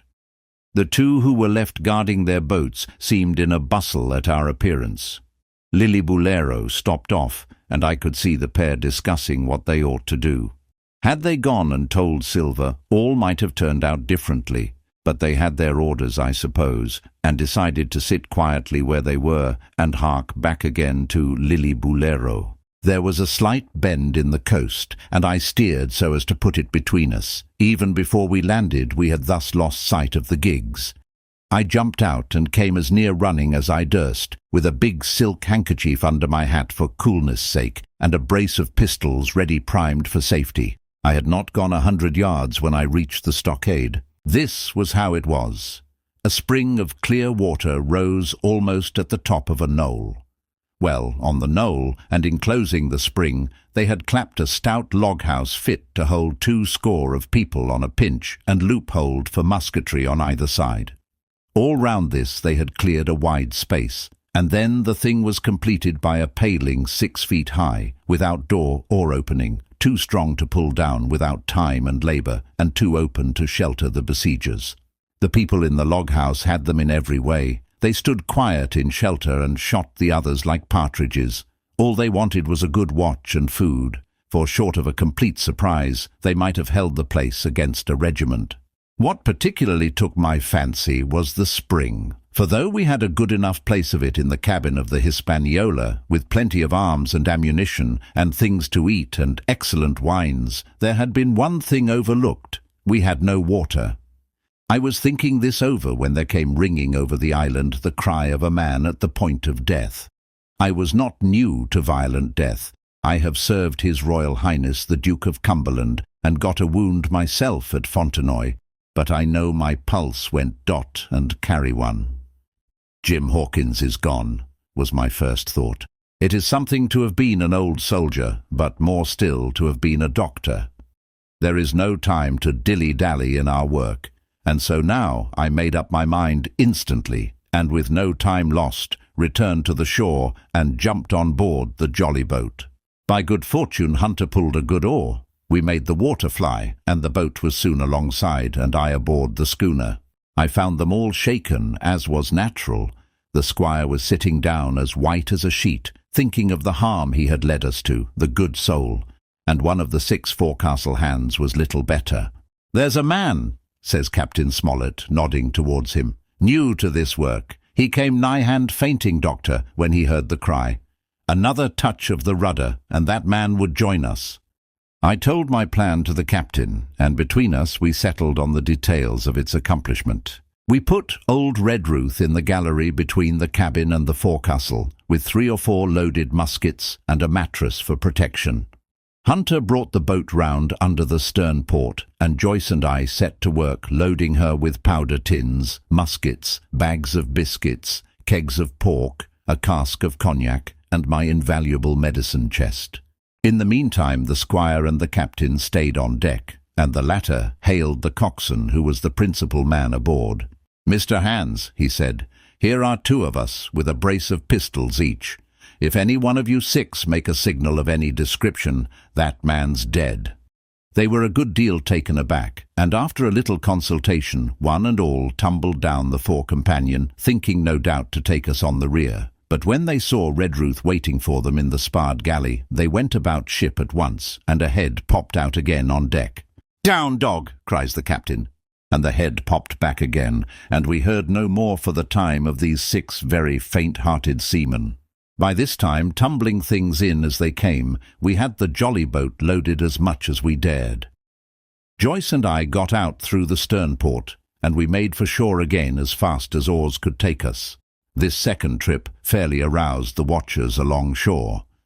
Lillibolero was dropped again, and just before we lost sight of them behind the little point, one of them whipped ashore and disappeared. I had half a mind to change my plan and destroy their boats, but I feared that Silver and the others might be close at hand, and all might very well be lost by trying for too much. We had soon touched land in the same place as before, and set to provision the blockhouse. All 3 made the first journey, heavily laden, and tossed our stores over the palisade. Then, leaving Joyce to guard them, 1 man to be sure, but with half a dozen muskets, Hunter and I returned to the jolly boat and loaded ourselves once more. So we proceeded without pausing to take breath, till the whole cargo was bestowed, when the 2 servants took up their position in the blockhouse, and I, with all my power, sculled back to the Hispaniola. That we should have risked a second boatload seems more daring than it really was. They had the advantage of numbers, of course, but we had the advantage of arms. Not one of the men ashore had a musket, and before they could get within range for pistol shooting, we flattered ourselves we should be able to give a good account of a half-dozen at least. The squire was waiting for me at the stern window, all his faintness gone from him. He caught the painter and made it fast, and we fell to loading the boat for our very lives. Pork, powder, and biscuit was the cargo, with only a musket and a cutlass apiece for the squire and me and Redruth and the captain. The rest of the arms and powder we dropped overboard in 2 fathoms and a half of water, so that we could see the bright steel shining far below us in the sun on the clean, sandy bottom. By this time the tide was beginning to ebb, and the ship was swinging round to her anchor. Voices were heard faintly hallooing in the direction of the two gigs, and though this reassured us for Joyce and Hunter, who were well to the eastward, it warned our party to be off. Redruth retreated from his place in the gallery and dropped into the boat, which we then brought round to the ship's counter to be handier for Captain Smollett. "Now, men," said he, "do you hear me?" There was no answer from the forecastle. "It's to you, Abraham Gray, it's to you I'm speaking." Still no reply.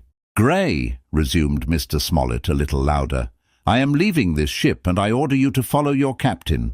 I know you are a good man at bottom, and I dare say not one of the lot of you's as bad as he makes out. I have my watch here in my hand. I give you 30 seconds to join me in." There was a pause. "Come, my fine fellow," continued the captain, "don't hang so long in stays. I'm risking my life and the lives of these good gentlemen every second." There was a sudden scuffle, a sound of blows, and out burst Abraham Gray with a knife cut on the side of the cheek, and came running to the captain like a dog to the whistle. "I'm with you, sir," said he. And the next moment he and the captain had dropped aboard of us, and we had shoved off and given way. We were clear out of the ship, but not yet ashore in our stockade. Chapter 17. Narrative continued by the Doctor, the jolly boat's last trip. This fifth trip was quite different from any of the others. In the first place, the little gallipot of a boat that we were in was gravely overloaded.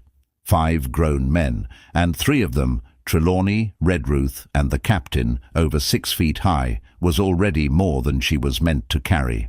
Add to that the powder, pork, and bread bags. The gunwale was lipping astern. Several times we shipped a little water, and my breeches and the tails of my coat were all soaking wet before we had gone 100 yards. The captain made us trim the boat, and we got her to lie a little more evenly. All the same, we were afraid to breathe. In the second place, the ebb was now making, a strong, rippling current running westward through the basin, and then southward and seaward down the straits by which we had entered in the morning. Even the ripples were a danger to our overloaded craft, but the worst of it was that we were swept out of our true course and away from our proper landing place behind the point. If we let the current have its way, we should come ashore beside the gigs, where the pirates might appear at any moment. "I cannot keep her head for the stockade, sir," said I to the captain. I was steering, while he and Redruth, 2 fresh men, were at the oars. "The tide keeps washing her down. Could you pull a little stronger?" "Not without swamping the boat," said he. "You must bear up, sir, if you please. Bear up until you see you're gaining." I tried and found by experiment that the tide kept sweeping us westward until I had laid her head due east, or just about right angles to the way we ought to go. "We'll never get ashore at this rate," said I. "If it's the only course that we can lie, sir, we must even lie it," returned the captain. "We must keep upstream. You see, sir," he went on, "if once we drop to leeward of the landing place, it's hard to say where we should get ashore, besides the chance of being boarded by the gigs. Whereas, the way we go, the current must slacken, and then we can dodge back along the shore." "The current's less already, sir," said the man Gray, who was sitting in the foresheets. "You can ease her off a bit." "Thank you, my man," said I, quite as if nothing had happened, for we had all quietly made up our minds to treat him like one of ourselves. Suddenly the captain spoke up again, and I thought his voice was a little changed. "The gun," said he. "I have thought of that," said I, for I made sure he was thinking of a bombardment of the fort. They could never get the gun ashore, and if they did, they could never haul it through the woods. "Look astern, Doctor," replied the captain. We had entirely forgotten the long 9, and there, to our horror, were the 5 rogues busy about her, getting off her jacket, as they called the stout tarpaulin cover under which she sailed. Not only that, but it flashed into my mind at the same moment that the round shot and the powder for the gun had been left behind, and a stroke with an axe would put it all into the possession of the evil ones abroad. "Israel was Flint's gunner," said Gray hoarsely. "At any risk, we put the boat's head direct for the landing place. By this time we had got so far out of the run of the current that we kept steerage way even at our necessarily gentle rate of rowing, and I could keep her steady for the goal. But the worst of it was that with the course I now held, we turned our broadside instead of our stern to the Hispaniola and offered a target like a barn door. I could hear as well as see that brandy-faced rascal Israel Hands plumping down a round shot on the deck. "Who's the best shot?" asked the captain. "Mr. Trelawney out and away," said I. "Mr. Trelawney, will you please pick me off one of these men, sir? Hands, if possible," said the captain. Trelawney was as cool as steel. He looked to the priming of his gun. "Now," cried the captain, "easy with that gun, sir, or you'll swamp the boat. All hands stand by to trim her when he aims." The squire raised his gun, the rowing ceased, and we leaned over to the other side to keep the balance, and all was so nicely contrived that we did not ship a drop. They had the gun by this time, slewed round upon the swivel, and Hans, who was at the muzzle with the rammer, was in consequence the most exposed. However, we had no luck, for just as Trelawney fired, down he stooped, the ball whistled over him, and it was one of the other four who fell. The cry he gave was echoed not only by his companions on board, but by a great number of voices from the shore. And looking in that direction, I saw the other pirates trooping out from among the trees and tumbling into their places in the boats. "Here come the gigs, sir," said I.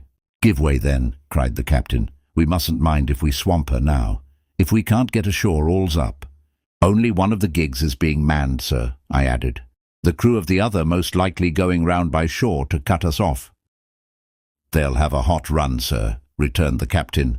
"Jack ashore, you know. It's not them I mind, it's the round shot. Carpet bowls. My lady's maid couldn't miss.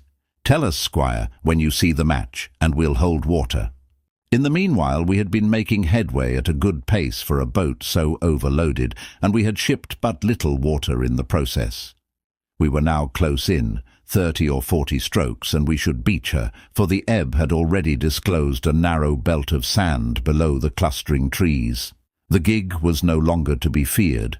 The little point had already concealed it from our eyes. The ebb-tide, which had so cruelly delayed us, was now making reparation and delaying our assailants. The one source of danger was the gun. "If I durst," said the captain, "I'd stop and pick off another man." But it was plain that they meant nothing should delay their shot. They had never so much as looked at their fallen comrade, though he was not dead, and I could see him trying to crawl away. "Ready!" cried the squire. "Hold!" cried the captain, quick as an echo, and he and Redruth backed with a great heave that sent her stern bodily under water. The report fell in at the same instant of time. This was the first that Jim heard, the sound of the squire's shot not having reached him. Where the ball passed, not one of us precisely knew, but I fancy it must have been over our heads, and that the wind of it may have contributed to our disaster. At any rate, the boat sank by the stern, quite gently, in 3 feet of water, leaving the captain and myself facing each other on our feet. The other 3 took complete headers, and came up again, drenched and bubbling. So far there was no great harm, no lives were lost, and we could wade ashore in safety. But there were all our stores at the bottom, and to make things worse, only 2 guns out of 5 remained in a state for service. Mine I had snatched from my knees and held over my head by a sort of instinct.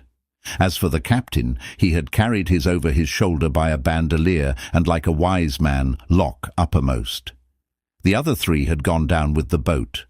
To add to our concern, we heard voices already drawing near us in the woods along shore, and we had not only the danger of being cut off from the stockade in our half-crippled state, but the fear before us, whether if Hunter and Joyce were attacked by 6, they would have the sense and conduct to stand firm. Hunter was steady, that we knew. Joyce was a doubtful case, a pleasant, polite man for a valet and to brush one's clothes, but not entirely fitted for a man of war. With all this in our minds, we waded ashore as fast as we could, leaving behind us the poor jolly boat and a good half of all our powder and provisions. Chapter 18. Narrative continued by the Doctor. End of the first day's fighting. We made our best speed across the strip of wood that now divided us from the stockade. and at every step we took the voices of the buccaneers rang nearer.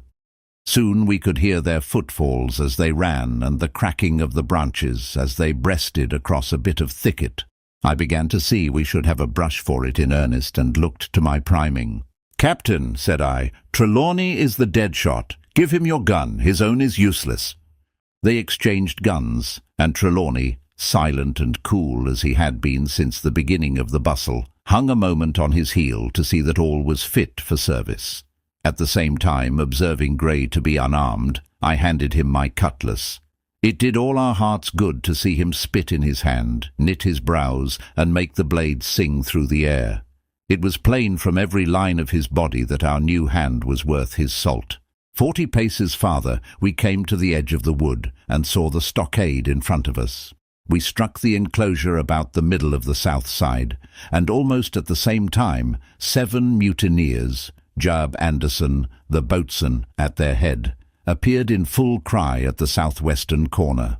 They paused, as if taken aback, and before they recovered, not only the squire and I, but Hunter and Joyce from the blockhouse, had time to fire.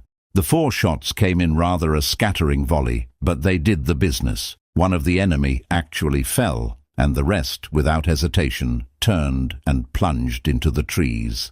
After reloading, we walked down the outside of the palisade to see to the fallen enemy. He was stone dead, shot through the heart. We began to rejoice over our good success, when just at that moment a pistol cracked in the bush, a ball whistled close past my ear, and poor Tom Redruth stumbled and fell his length on the ground. Both the squire and I returned the shot, but as we had nothing to aim at, it is probable we only wasted powder. Then we reloaded and turned our attention to poor Tom. The captain and Grey were already examining him, and I saw with half an eye that all was over. I believe the readiness of our return volley had scattered the mutineers once more, for we were suffered without further molestation to get the poor old gamekeeper hoisted over the stockade and carried, groaning and bleeding, into the log-house. Poor old fellow, he had not uttered one word of surprise, complaint, fear, or even acquiescence from the very beginning of our troubles till now, when we had laid him down in the log-house to die. He had lain like a Trojan behind his mattress in the gallery. He had followed every order silently, doggedly, and well. He was the oldest of our party by a score of years, and now, sullen, old, serviceable servant, it was he that was to die. The squire dropped down beside him on his knees and kissed his hand, crying like a child. "Be I going, doctor?" he asked. "Tom, my man," said I, "you're going home." "I wish I had had a lick at them with the gun first," he replied. "Tom," said the squire, "say you forgive me, won't you?" "Would that be respectful like from me to you, squire?" was the answer. "Howsoever, so be it. Amen." After a little while of silence, he said he thought somebody might read a prayer. "It's the custom, sir," he added apologetically. And not long after, without another word, he passed away. In the meantime, the captain, whom I had observed to be wonderfully swollen about the chest and pockets, had turned out a great many various stores, the British colours, a Bible, a coil of stoutish rope, pen, ink, the logbook, and pounds of tobacco. He had found a longish fir tree lying felled and trimmed in the enclosure, and with the help of Hunter he had set it up at the corner of the log-house where the trunks crossed and made an angle. Then, climbing on the roof, he had with his own hand bent and run up the colours. This seemed mightily to relieve him. He re-entered the log-house and set about counting up the stores as if nothing else existed. But he had an eye on Tom's passage for all that, and as soon as all was over, came forward with another flag and reverently spread it on the body. "Don't you take on, sir," he said, shaking the squire's hand. "All's well with him, no fear for a hand that's been shot down in his duty to captain and owner. It mayn't be good divinity, but it's a fact." Then he pulled me aside. "Dr. Livesey," he said, "in how many weeks do you and Squire expect the consort?"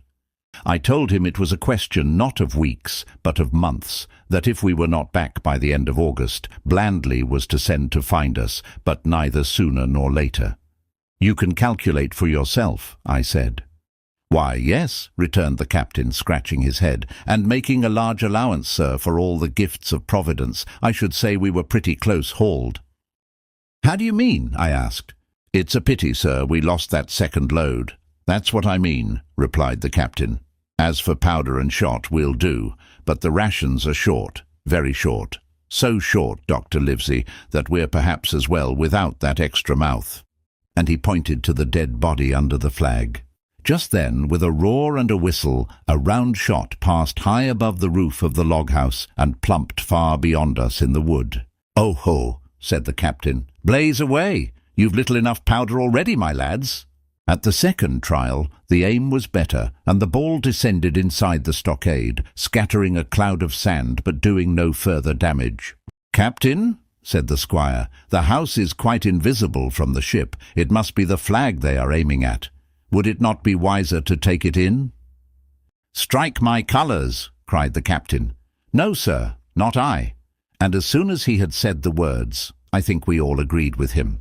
For it was not only a piece of stout, seamanly good feeling. It was good policy besides, and showed our enemies that we despised their cannonade. All through the evening they kept thundering away. Ball after ball flew over or fell short or kicked up the sand in the enclosure, but they had to fire so high that the shot fell dead and buried itself in the soft sand. We had no ricochet to fear, and though one popped in through the roof of the log-house and out again through the floor, we soon got used to that sort of horseplay and minded it no more than cricket. "There is one good thing about all this," observed the captain. "The wood in front of us is likely clear. The ebb has made a good while. Our stores should be uncovered. Volunteers to go and bring in pork." Gray and Hunter were the first to come forward. Well armed, they stole out of the stockade, but it proved a useless mission. The mutineers were bolder than we fancied, or they put more trust in Israel's gunnery. For 4 or 5 of them were busy carrying off our stores and wading out with them to one of the gigs that lay close by, pulling an oar or so to hold her steady against the current. Silver was in the stern sheets in command, and every man of them was now provided with a musket from some secret magazine of their own. The captain sat down to his log, and here is the beginning of the entry. Alexander Smollett, master; David Livesey, ship's doctor; Abraham Gray, carpenter's mate; John Trelawney, owner; John Hunter and Richard Joyce, owner's servants, landsmen, being all that is left faithful of the ship's company, with stores for 10 days at short rations, came ashore this day and flew British colours on the log-house in Treasure Island. Thomas Redruth, owner's servant, landsman, shot by the mutineers.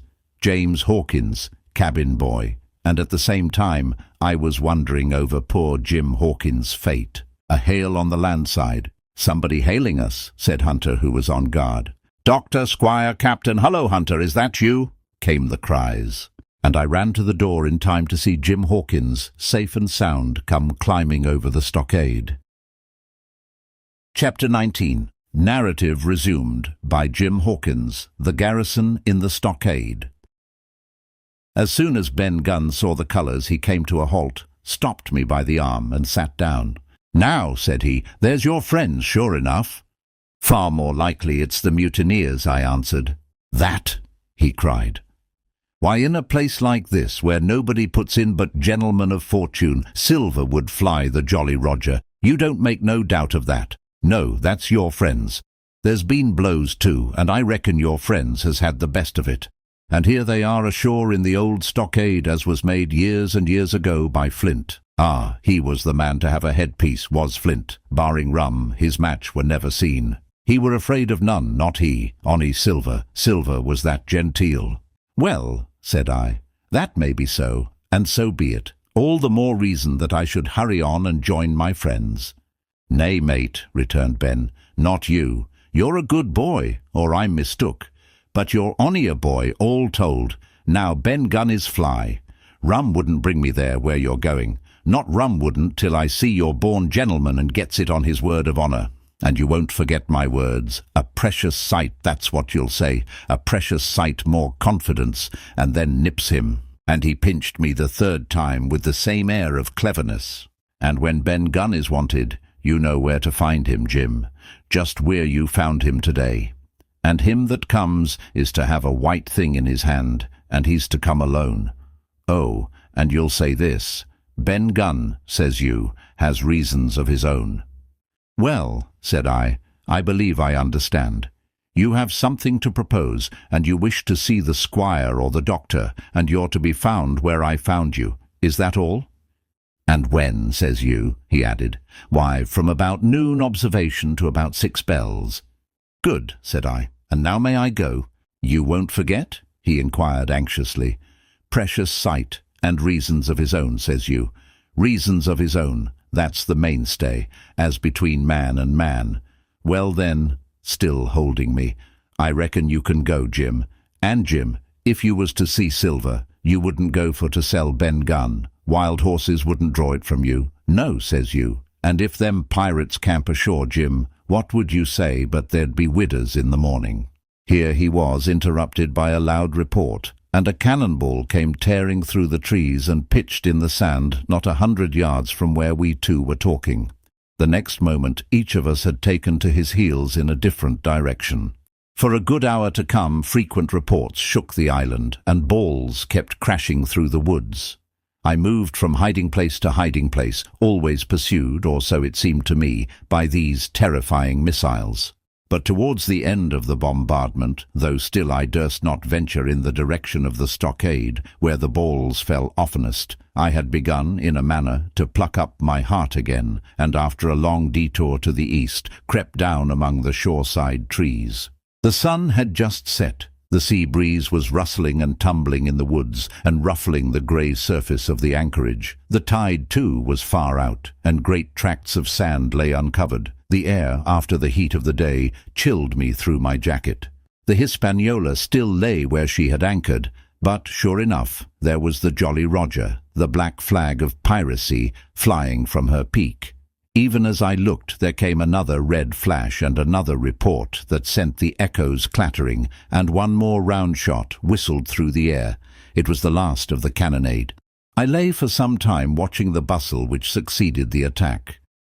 Men were demolishing something with axes on the beach near the stockade, the poor jolly boat, I afterwards discovered.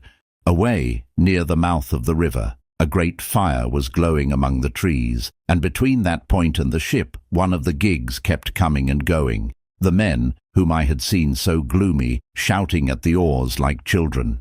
But there was a sound in their voices which suggested rum. At length I thought I might return towards the stockade. I was pretty far down on the low, sandy spit that encloses the anchorage to the east, and is joined at half water to Skeleton Island. And now, as I rose to my feet, I saw, some distance further down the spit and rising from among low bushes, an isolated rock, pretty high and peculiarly white in colour. It occurred to me that this might be the white rock of which Ben Gunn had spoken, and that some day or other a boat might be wanted, and I should know where to look for one. Then I skirted among the woods until I had regained the rear or shoreward side of the stockade, and was soon warmly welcomed by the faithful party. I had soon told my story, and began to look about me. The log house was made of unsquared trunks of pine, roof, walls, and floor. The latter stood in several places as much as a foot or a foot and a half above the surface of the sand. There was a porch at the door, and under this porch the little spring welled up into an artificial basin of a rather odd kind, no other than a great ship's kettle of iron with the bottom knocked out and sunk to her bearings, as the captain said, among the sand.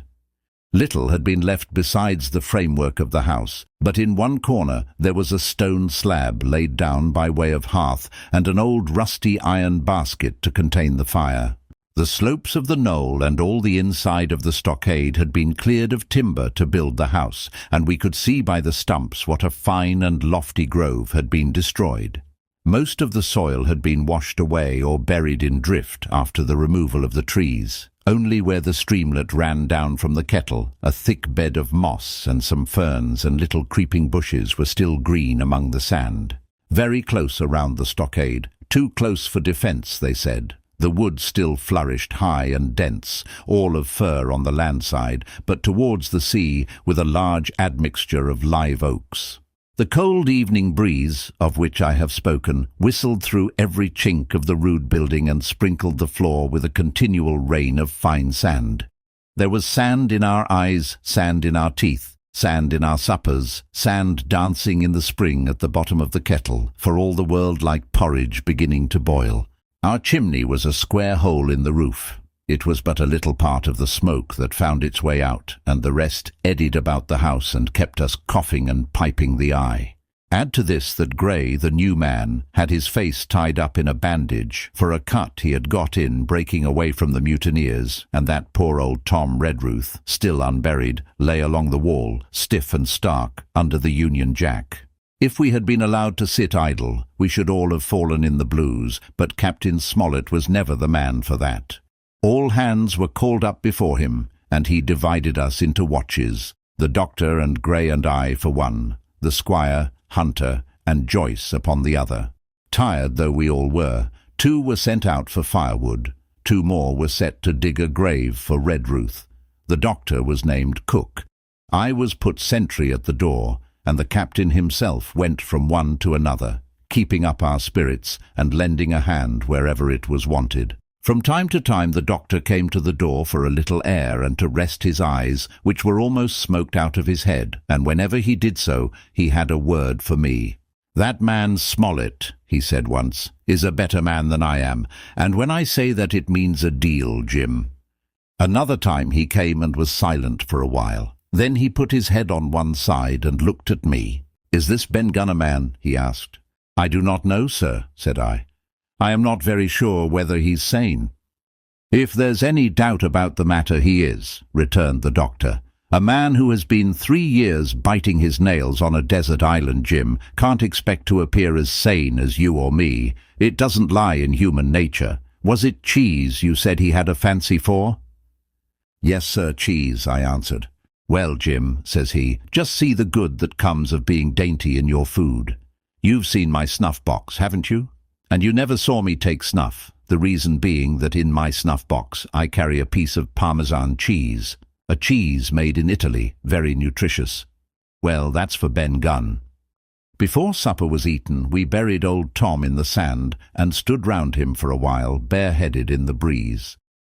A good deal of firewood had been got in, but not enough for the captain's fancy, and he shook his head over it and told us we must get back to this tomorrow rather livelier. Then, when we had eaten our pork and each had a good stiff glass of brandy grog, the 3 chiefs got together in a corner to discuss our prospects. It appears they were at their wits' end what to do, the stores being so low that we must have been starved into surrender long before help came. But our best hope, it was decided, was to kill off the buccaneers until they either hauled down their flag or ran away with the Hispaniola. From 19 they were already reduced to 15. 2 others were wounded, and 1 at least, the man shot beside the gun, severely wounded if he were not dead. Every time we had a crack at them, we were to take it, saving our own lives, with the extremest care, and besides that, we had 2 able allies, rum and the climate. As for the first, though we were about half a mile away, we could hear them roaring and singing late into the night. And as for the second, the doctor staked his wig that camped where they were in the marsh, and unprovided with remedies, the half of them would be on their backs before a week. "So," he added, "if we are not all shot down first, they'll be glad to be packing in the schooner. It's always a ship, and they can get to buccaneering again, I suppose." "First ship that ever I lost," said Captain Smollett. "I was dead tired, as you may fancy, and when I got to sleep, which was not till after a great deal of tossing, I slept like a log of wood. The rest had long been up, and had already breakfasted and increased the pile of firewood by about half as much again when I was wakened by a bustle and the sound of voices. "Flag of truce," I heard someone say, and then immediately after, with a cry of surprise, "Silver himself!" And at that, up I jumped, and rubbing my eyes, ran to a loophole in the wall. Chapter 20. Silver's Embassy. Sure enough, there were two men just outside the stockade, one of them waving a white cloth, the other, no less a person than Silver himself, standing placidly by. It was still quite early, and the coldest morning that I think I ever was abroad in, a chill that pierced into the marrow. The sky was bright and cloudless overhead, and the tops of the trees shone rosily in the sun. But where Silver stood with his lieutenant, all was still in shadow, and they waded knee-deep in a low white vapour that had crawled during the night out of the morass. The chill and the vapour taken together told a poor tale of the island. It was plainly a damp, feverish, unhealthy spot. "Keep indoors, men," said the captain. 10 to 1, this is a trick." Then he hailed the buccaneer. "Who goes? Stand or we fire?" "Flag of truce," cried Silver. The captain was in the porch, keeping himself carefully out of the way of a treacherous shot, should any be intended. He turned and spoke to us. "Doctors, watch on the lookout. Dr. Livesey, take the north side, if you please. Jim, the east. Gray, west. The watch below, all hands to load muskets. Lively men, and careful." And then he turned again to the mutineers. "And what do you want with your flag of truce?" he cried. This time it was the other man who replied. "Captain Silver, sir, to come on board and make terms," he shouted. "Captain Silver, don't know him." "Who's he?" cried the captain, and we could hear him adding to himself, "Captain, is it? My heart, and here's promotion." Long John answered for himself. "Me, sir. These poor lads have chosen me, Captain, after your desertion, sir," laying a particular emphasis upon the word desertion. "We're willing to submit, if we can come to terms, and no bones about it. All I ask is your word, Captain Smollett, to let me safe and sound out of this here stockade, and 1 minute to get out a shot before a gun is fired." "My man," said Captain Smollett, "I have not the slightest desire to talk to you. If you wish to talk to me, you can come, that's all. If there's any treachery, it'll be on your side, and the Lord help you." "That's enough, Captain," shouted Long John cheerily. "A word from you's enough. I know a gentleman, and you may lay to that." We could see the man who carried the flag of truce attempting to hold Silver back. Nor was that wonderful, seeing how cavalier had been the captain's answer. But Silver laughed at him aloud and slapped him on the back, as if the idea of alarm had been absurd. Then he advanced to the stockade, threw over his crutch, got a leg up, and with great vigour and skill succeeded in surmounting the fence and dropping safely to the other side. I will confess that I was far too much taken up with what was going on to be of the slightest use as sentry. Indeed, I had already deserted my eastern loophole and crept up behind the captain, who had now seated himself on the threshold, with his elbows on his knees, his head in his hands, and his eyes fixed on the water as it bubbled out of the old iron kettle in the sand. He was whistling, "Come, lasses and lads." Silver had terrible hard work getting up the knoll. What with the steepness of the incline, the thick tree stumps and the soft sand, he and his crutch were as helpless as a ship in stays. But he stuck to it like a man in silence, and at last arrived before the captain, whom he saluted in the handsomest style. He was tricked out in his best, an immense blue coat, thick with brass buttons, hung as low as to his knees, and a fine laced hat was set on the back of his head. "Here you are, my man," said the captain, raising his head. "You had better sit down." "You ain't a-going to let me inside, Captain," complained Long John. "It's a main cold morning, to be sure, sir, to sit outside upon the sand."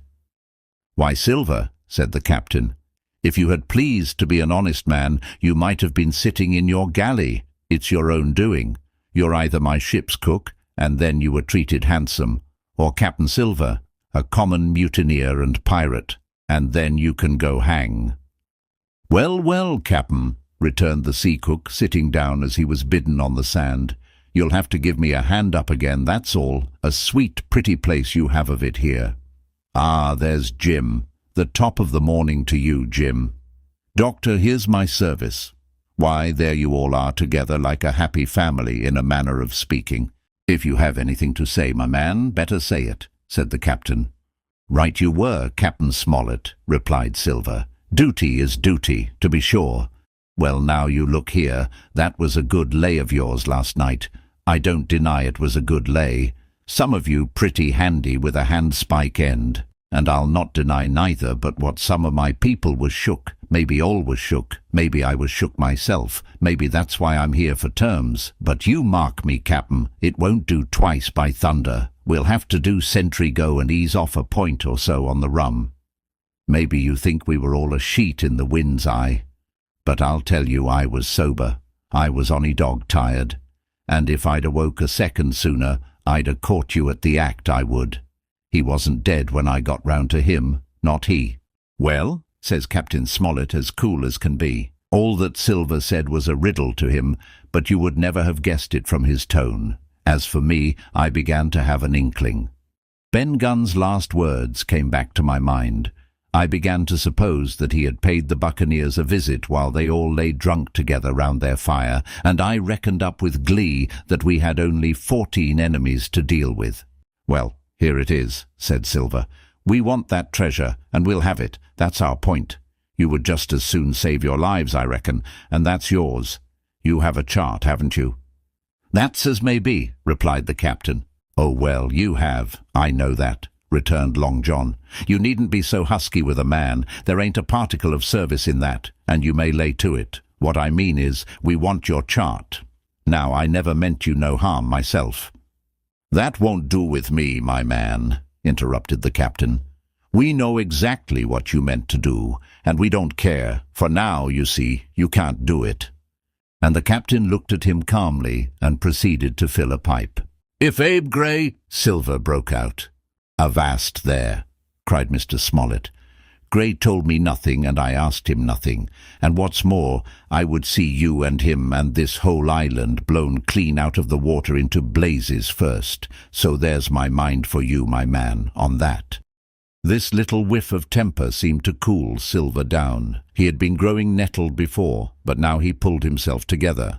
Like enough, said he. I would set no limits to what gentlemen might consider shipshape, or might not, as the case were. And seeing as how you're about to take a pipe, Captain, I'll make so free as do likewise.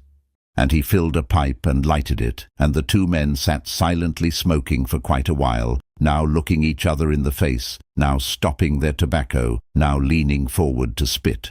It was as good as the play to see them. Now, resumed Silver, here it is. You give us the chart to get the treasure by, and drop shooting poor seamen and stoving of their heads in while asleep. You do that, and we'll offer you a choice. Either you come aboard along of us, once the treasure shipped, and then I'll give you my affidavy, upon my word of honour, to clap you somewhere safe ashore. Or if that ain't to your fancy, some of my hands being rough and having old scores on account of hazing, then you can stay here, you can. We'll divide stores with you man for man, and I'll give my affidavy as before to speak the first ship I sight, and send 'em here to pick you up. Now you'll own that's talking. Handsomer you couldn't look to get, now you. And I hope, raising his voice, that all hands in this here blockhouse will overhaul my words, for what is spoke to one is spoke to all. Captain Smollett rose from his seat and knocked out the ashes of his pipe in the palm of his left hand. Is that all? He asked. Every last word, by thunder, answered John. Refuse that, and you've seen the last of me but musket balls. Very good, said the captain. Now you'll hear me. If you'll come up one by one, unarmed, I'll engage to clap you all in irons and take you home to a fair trial in England. If you won't, my name is Alexander Smollett. I've flown my sovereign's colours, and I'll see you all to Davy Jones. You can't find the treasure. You can't sail the ship. There's not a man among you fit to sail the ship. You can't fight us. Gray, there, got away from 5 of you. Your ship's in irons, Master Silver. You're on a lee shore, and so you'll find. I stand here and tell you so, and they're the last good words you'll get from me, for in the name of heaven I'll put a bullet in your back when next I meet you. Tramp, my lad. Bundle out of this, please, hand over hand, and double quick. Silver's face was a picture. His eyes started in his head with wrath. He shook the fire out of his pipe. Give me a hand up, he cried. Not I, returned the captain. Who'll give me a hand up? He roared. Not a man among us moved. Growling the foulest imprecations, he crawled along the sand till he got hold of the porch and could hoist himself again upon his crutch. Then he spat into the spring. "There," he cried, "that's what I think of ye. Before an hour's out, I'll stove in your old blockhouse like a rum puncheon. Laugh, by thunder, laugh. Before an hour's out, you'll laugh upon the other side. Them that die'll be the lucky ones."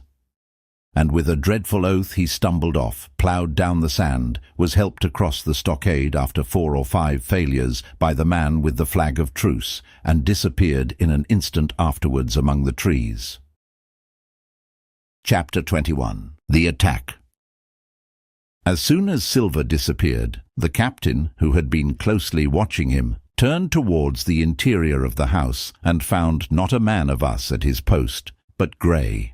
It was the first time we had ever seen him angry. "Quarters!" he roared. And then, as we all slunk back to our places, "Grey," he said, "I'll put your name in the log. You've stood by your duty like a seaman. Mr. Trelawney, I'm surprised at you, sir. Doctor, I thought you had worn the king's coat. If that was how you served at Fontenoy, sir, you'd have been better in your berth." The doctor's watch were all back at their loopholes, the rest were busy loading the spare muskets, and everyone with a red face, you may be certain, and a flea in his ear, as the saying is. The captain looked on for a while in silence. Then he spoke. "My lads," said he, "I've given Silver a broadside. I pitched it in red hot on purpose, and before the hour's out, as he said, we shall be boarded. We're outnumbered, I needn't tell you that, but we fight in shelter. And a minute ago I should have said we fought with discipline. I've no manner of doubt that we can drub them if you choose." Then he went the rounds and saw, as he said, that all was clear. On the 2 short sides of the house, east and west, there were only 2 loopholes. On the south side, where the porch was, 2 again, and on the north side, 5. There was a round score of muskets for the 7 of us. The firewood had been built into 4 piles. Tables, you might say, one about the middle of each side, and on each of these tables some ammunition and 4 loaded muskets were laid ready to the hand of the defenders.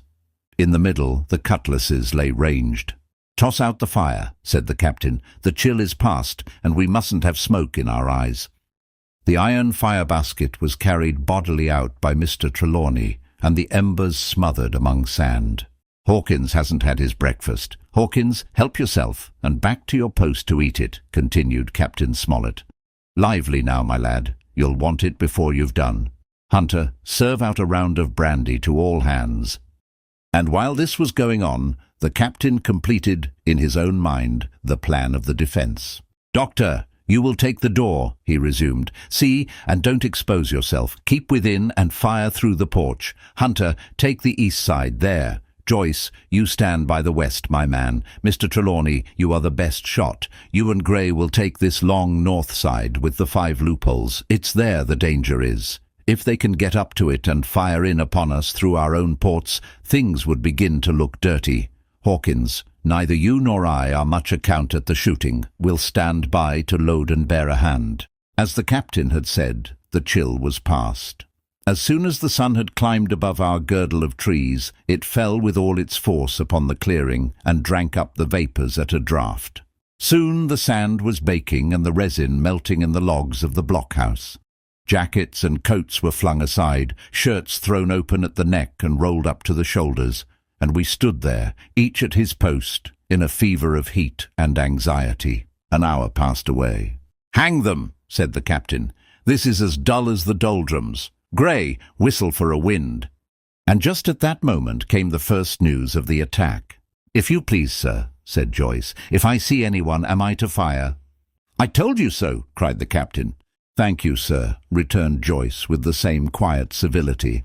Nothing followed for a time, but the remark had set us all on the alert, straining ears and eyes. The musketeers with their pieces balanced in their hands, the captain out in the middle of the blockhouse with his mouth very tight and a frown on his face. So some seconds passed, till suddenly Joyce whipped up his musket and fired. The report had scarcely died away ere it was repeated and repeated from without in a scattering volley, shot behind shot, like a string of geese from every side of the enclosure.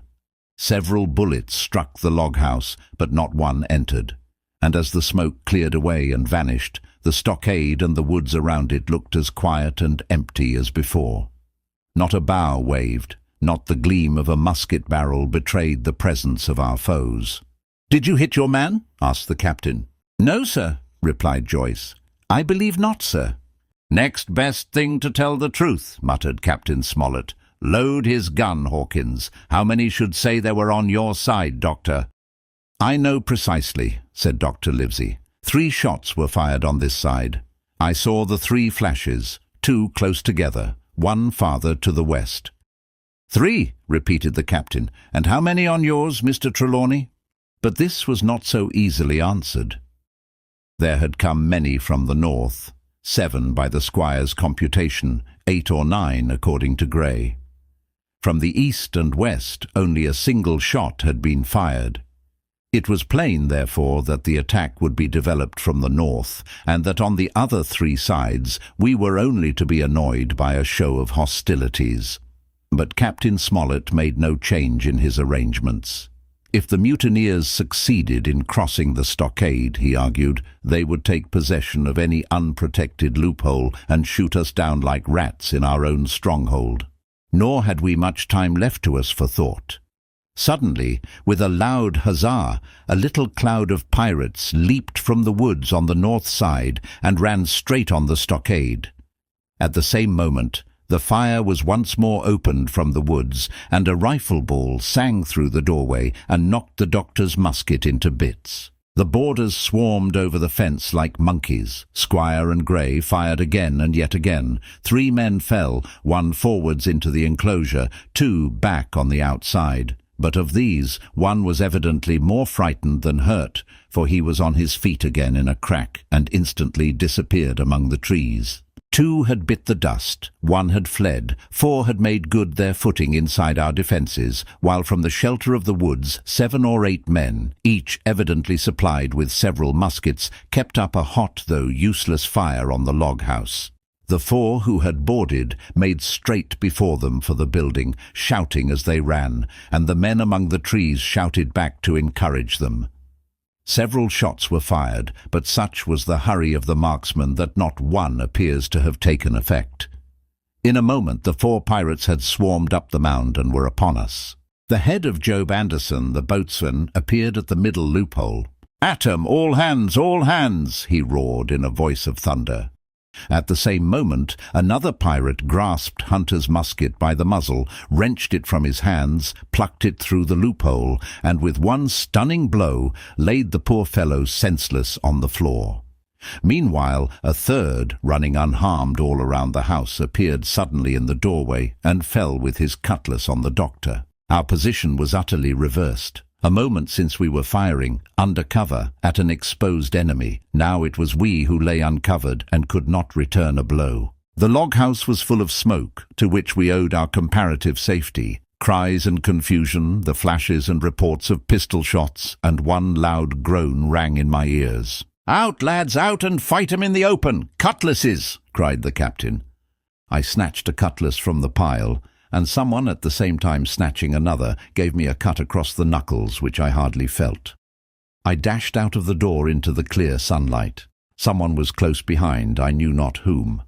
Right in front the doctor was pursuing his assailant down the hill, and just as my eyes fell upon him, beat down his guard and sent him sprawling on his back with a great slash across the face. "Round the house, lads! Round the house!" cried the captain, and even in the hurly-burly I perceived a change in his voice. Mechanically I obeyed, turned eastwards, and with my cutlass raised ran round the corner of the house. Next moment I was face to face with Anderson. He roared aloud, and his hanger went up above his head, flashing in the sunlight. I had not time to be afraid, but as the blow still hung impending, leaped in a trice upon one side, and missing my foot in the soft sand, rolled headlong down the slope.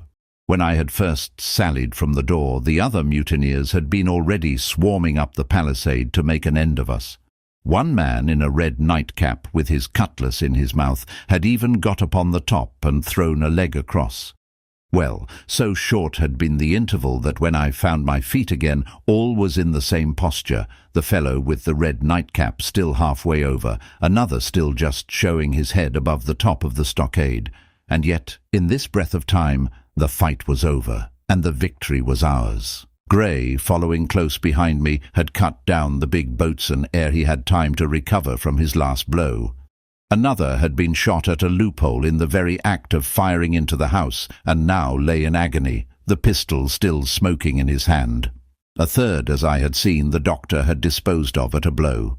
Of the 4 who had scaled the palisade, one only remained unaccounted for, and he, having left his cutlass on the field, was now clambering out again with the fear of death upon him. "Fire! Fire from the house!" cried the doctor. "And you, lads, back into cover!" But his words were unheeded. No shot was fired, and the last boarder made good his escape and disappeared with the rest into the wood. In 3 seconds nothing remained of the attacking party but the 5 who had fallen, 4 on the inside and 1 on the outside of the palisade.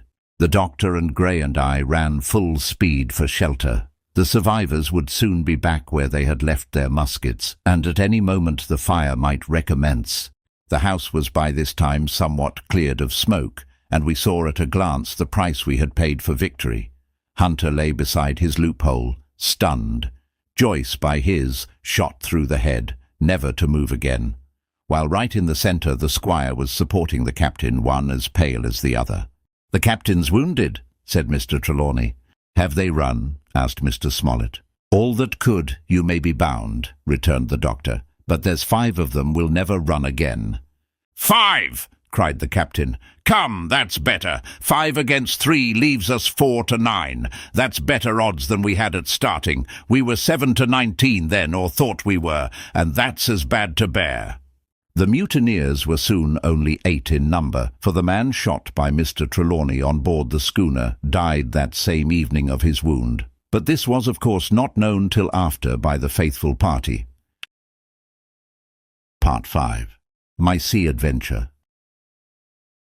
Chapter 22. How My Sea Adventure Began.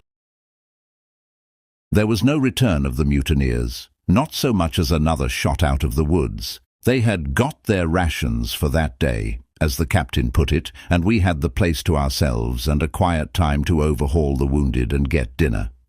Squire and I cooked outside in spite of the danger, and even outside we could hardly tell what we were at, for horror of the loud groans that reached us from the doctor's patients. Out of the 8 men who had fallen in the action, only 3 still breathed. That one of the pirates who had been shot at the loophole, Hunter and Captain Smollett. And of these, the first 2 were as good as dead.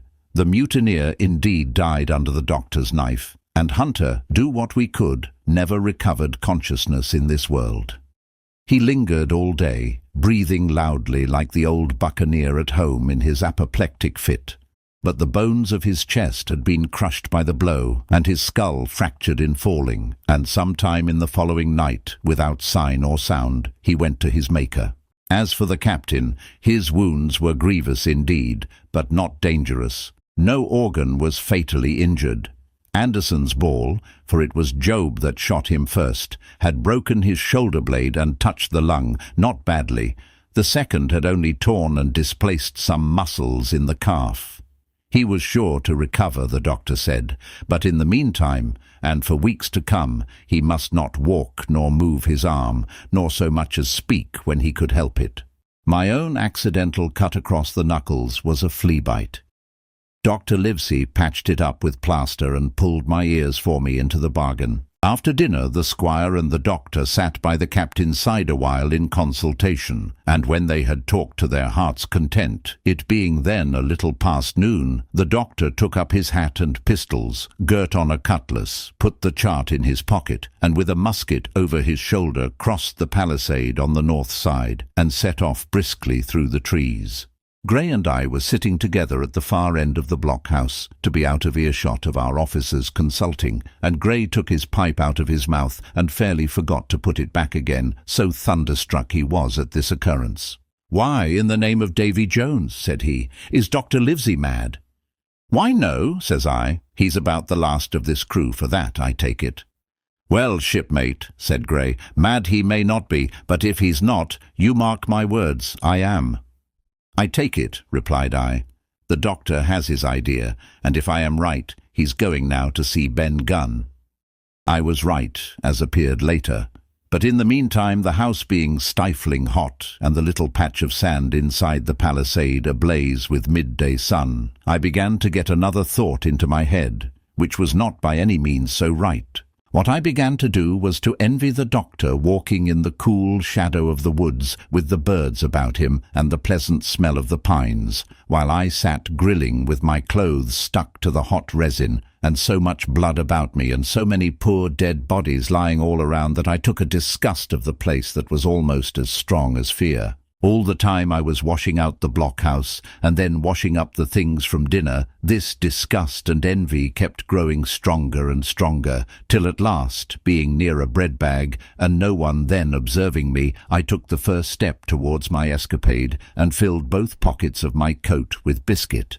I was a fool, if you like, and certainly I was going to do a foolish, overbold act, but I was determined to do it with all the precautions in my power. These biscuits, should anything befall me, would keep me at least from starving till far on in the next day. The next thing I laid hold of was a brace of pistols, and as I already had a powder horn and bullets, I felt myself well supplied with arms. As for the scheme I had in my head, it was not a bad one in itself. I was to go down the sandy spit that divides the anchorage on the east from the open sea, find the white rock I had observed last evening, and ascertain whether it was there or not that Ben Gunn had hidden his boat, a thing quite worth doing, as I still believe. But as I was certain I should not be allowed to leave the enclosure, my only plan was to take French leave and slip out when nobody was watching, and that was so bad a way of doing it as made the thing itself wrong. But I was only a boy, and I had made my mind up. Well, as things at last fell out, I found an admirable opportunity. The squire and Grey were busy helping the captain with his bandages. The coast was clear. I made a bolt for it over the stockade and into the thickest of the trees, and before my absence was observed I was out of cry of my companions. This was my second folly, far worse than the first, as I left but 2 sound men to guard the house. But like the first, it was a help toward saving all of us. I took my way straight for the east coast of the island, for I was determined to go down the seaside of the spit, to avoid all chance of observation from the anchorage. It was already late in the afternoon, although still warm and sunny. As I continued to thread the tall woods, I could hear from far before me not only the continuous thunder of the surf, but a certain tossing of foliage and grinding of boughs, which showed me the sea breeze had set in higher than usual. Soon cool draughts of air began to reach me, and a few steps farther I came forth into the open borders of the grove, and saw the sea lying blue and sunny to the horizon, and the surf tumbling and tossing its foam along the beach. I have never seen the sea quiet round Treasure Island. The sun might blaze overhead, the air be without a breath, the surface smooth and blue, but still these great rollers would be running along all the external coast, thundering and thundering by day and night, and I scarce believe there is one spot in the island where a man would be out of earshot of their noise. I walked along beside the surf with great enjoyment, till, thinking I was now got far enough to the south, I took the cover of some thick bushes and crept warily up to the ridge of the spit. Behind me was the sea, in front the anchorage. The sea breeze, as though it had the sooner blown itself out by its unusual violence, was already at an end. It had been succeeded by light, variable airs from the south and southeast, carrying great banks of fog, and the anchorage under lee of Skeleton Island lay still and leaden as when first we entered it. The Hispaniola, in that unbroken mirror, was exactly portrayed from the truck to the waterline, the Jolly Roger hanging from her peak. Alongside lay one of the gigs, silver in the stern sheets. Him I could always recognize, while a couple of men were leaning over the stern bulwarks, one of them with a red cap, the very rogue that I had seen some hours before stride legs upon the palisade. Apparently they were talking and laughing, though at that distance, upwards of a mile, I could of course hear no word of what was said. All at once there began the most horrid, unearthly screaming, which at first startled me badly, though I had soon remembered the voice of Captain Flint, and even thought I could make out the bird by her bright plumage as she sat perched upon her master's wrist. Soon after, the jolly boat shoved off and pulled for shore, and the man with the red cap and his comrade went below by the cabin companion. Just about the same time, the sun had gone down behind the spyglass, and as the fog was collecting rapidly, it began to grow dark in earnest. I saw I must lose no time if I were to find the boat that evening. The white rock, visible enough above the brush, was still some eighth of a mile further down the spit, and it took me a goodish while to get up with it, crawling, often on all fours, among the scrub. Night had almost come when I laid my hand on its rough sides. Right below it there was an exceedingly small hollow of green turf, hidden by banks and a thick underwood about knee-deep that grew there very plentifully, and in the centre of the dell, sure enough, a little tent of goat skins, like what the gypsies carry about with them in England.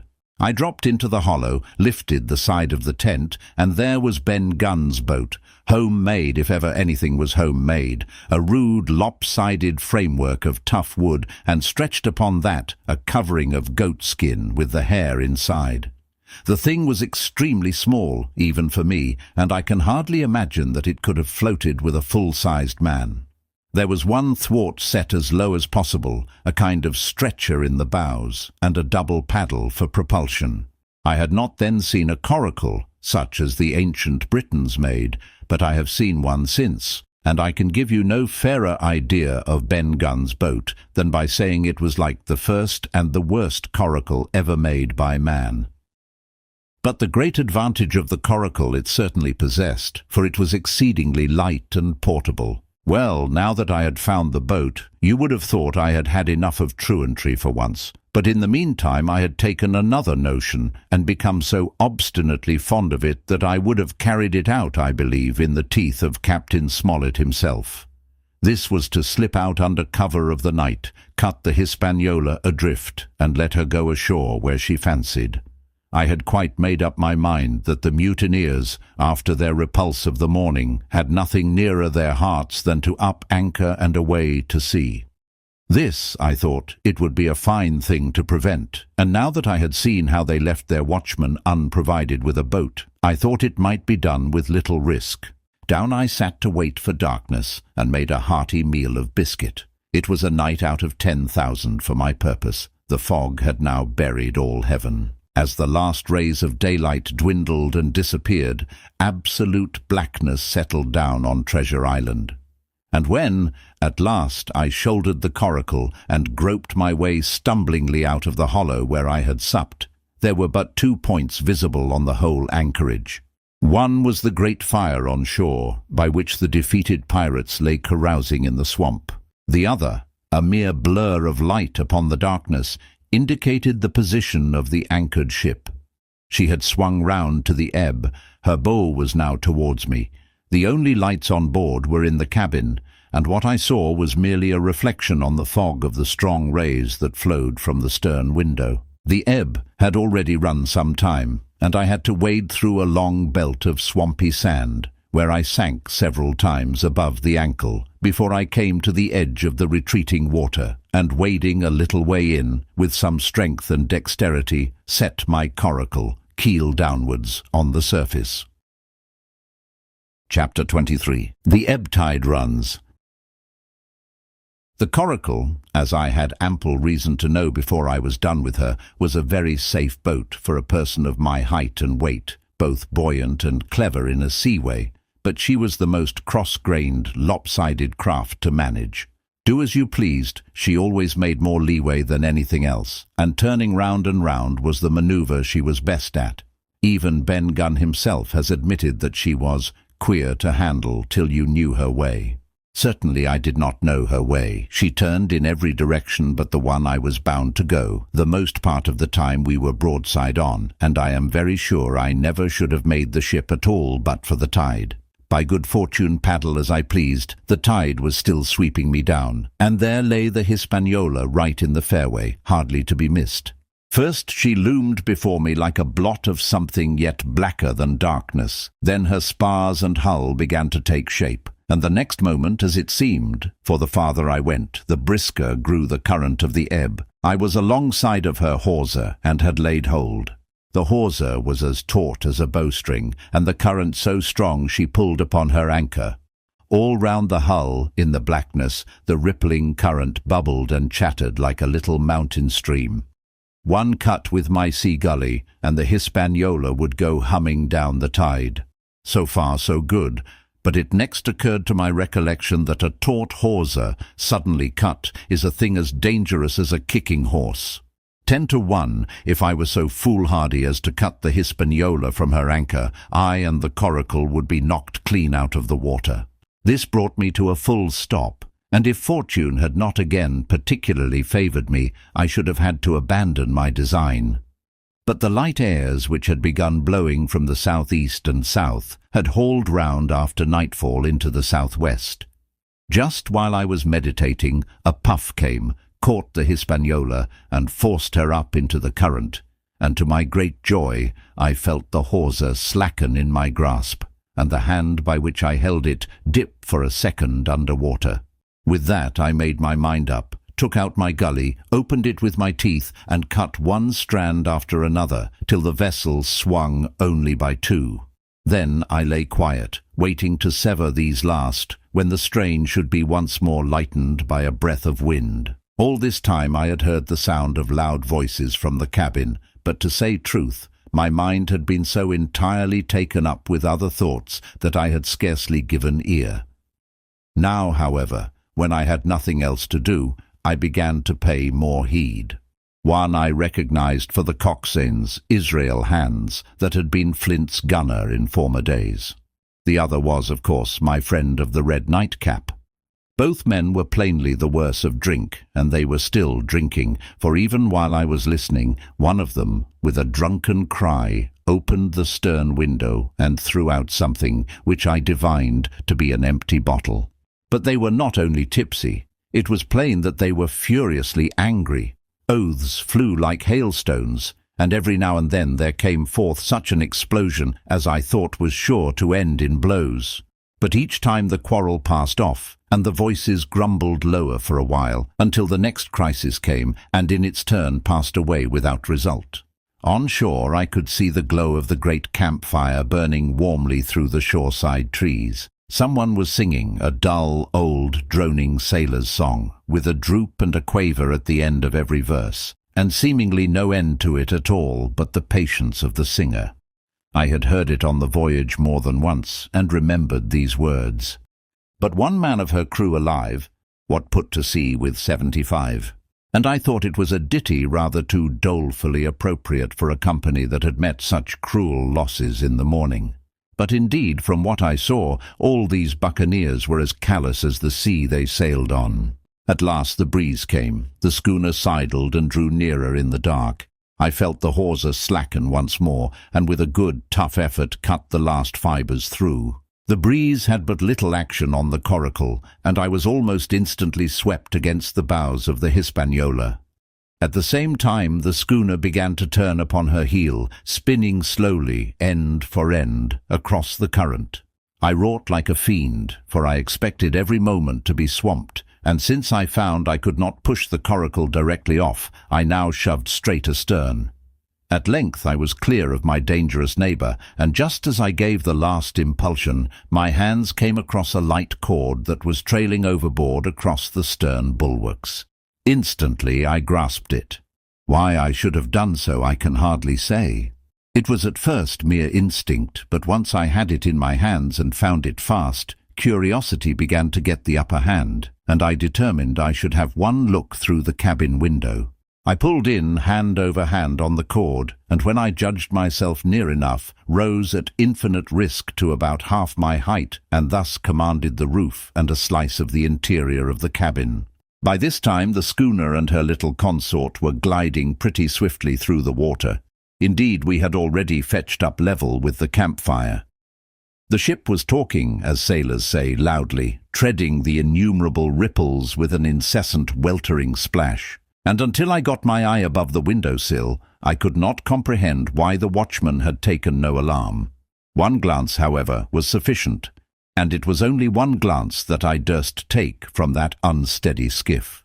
It showed me Hans and his companion locked together in deadly wrestle, each with a hand upon the other's throat. I dropped upon the thwart again, none too soon, for I was near overboard. I could see nothing for the moment but these two furious, encrimsoned faces swaying together under the smoky lamp, and I shut my eyes to let them grow once more familiar with the darkness.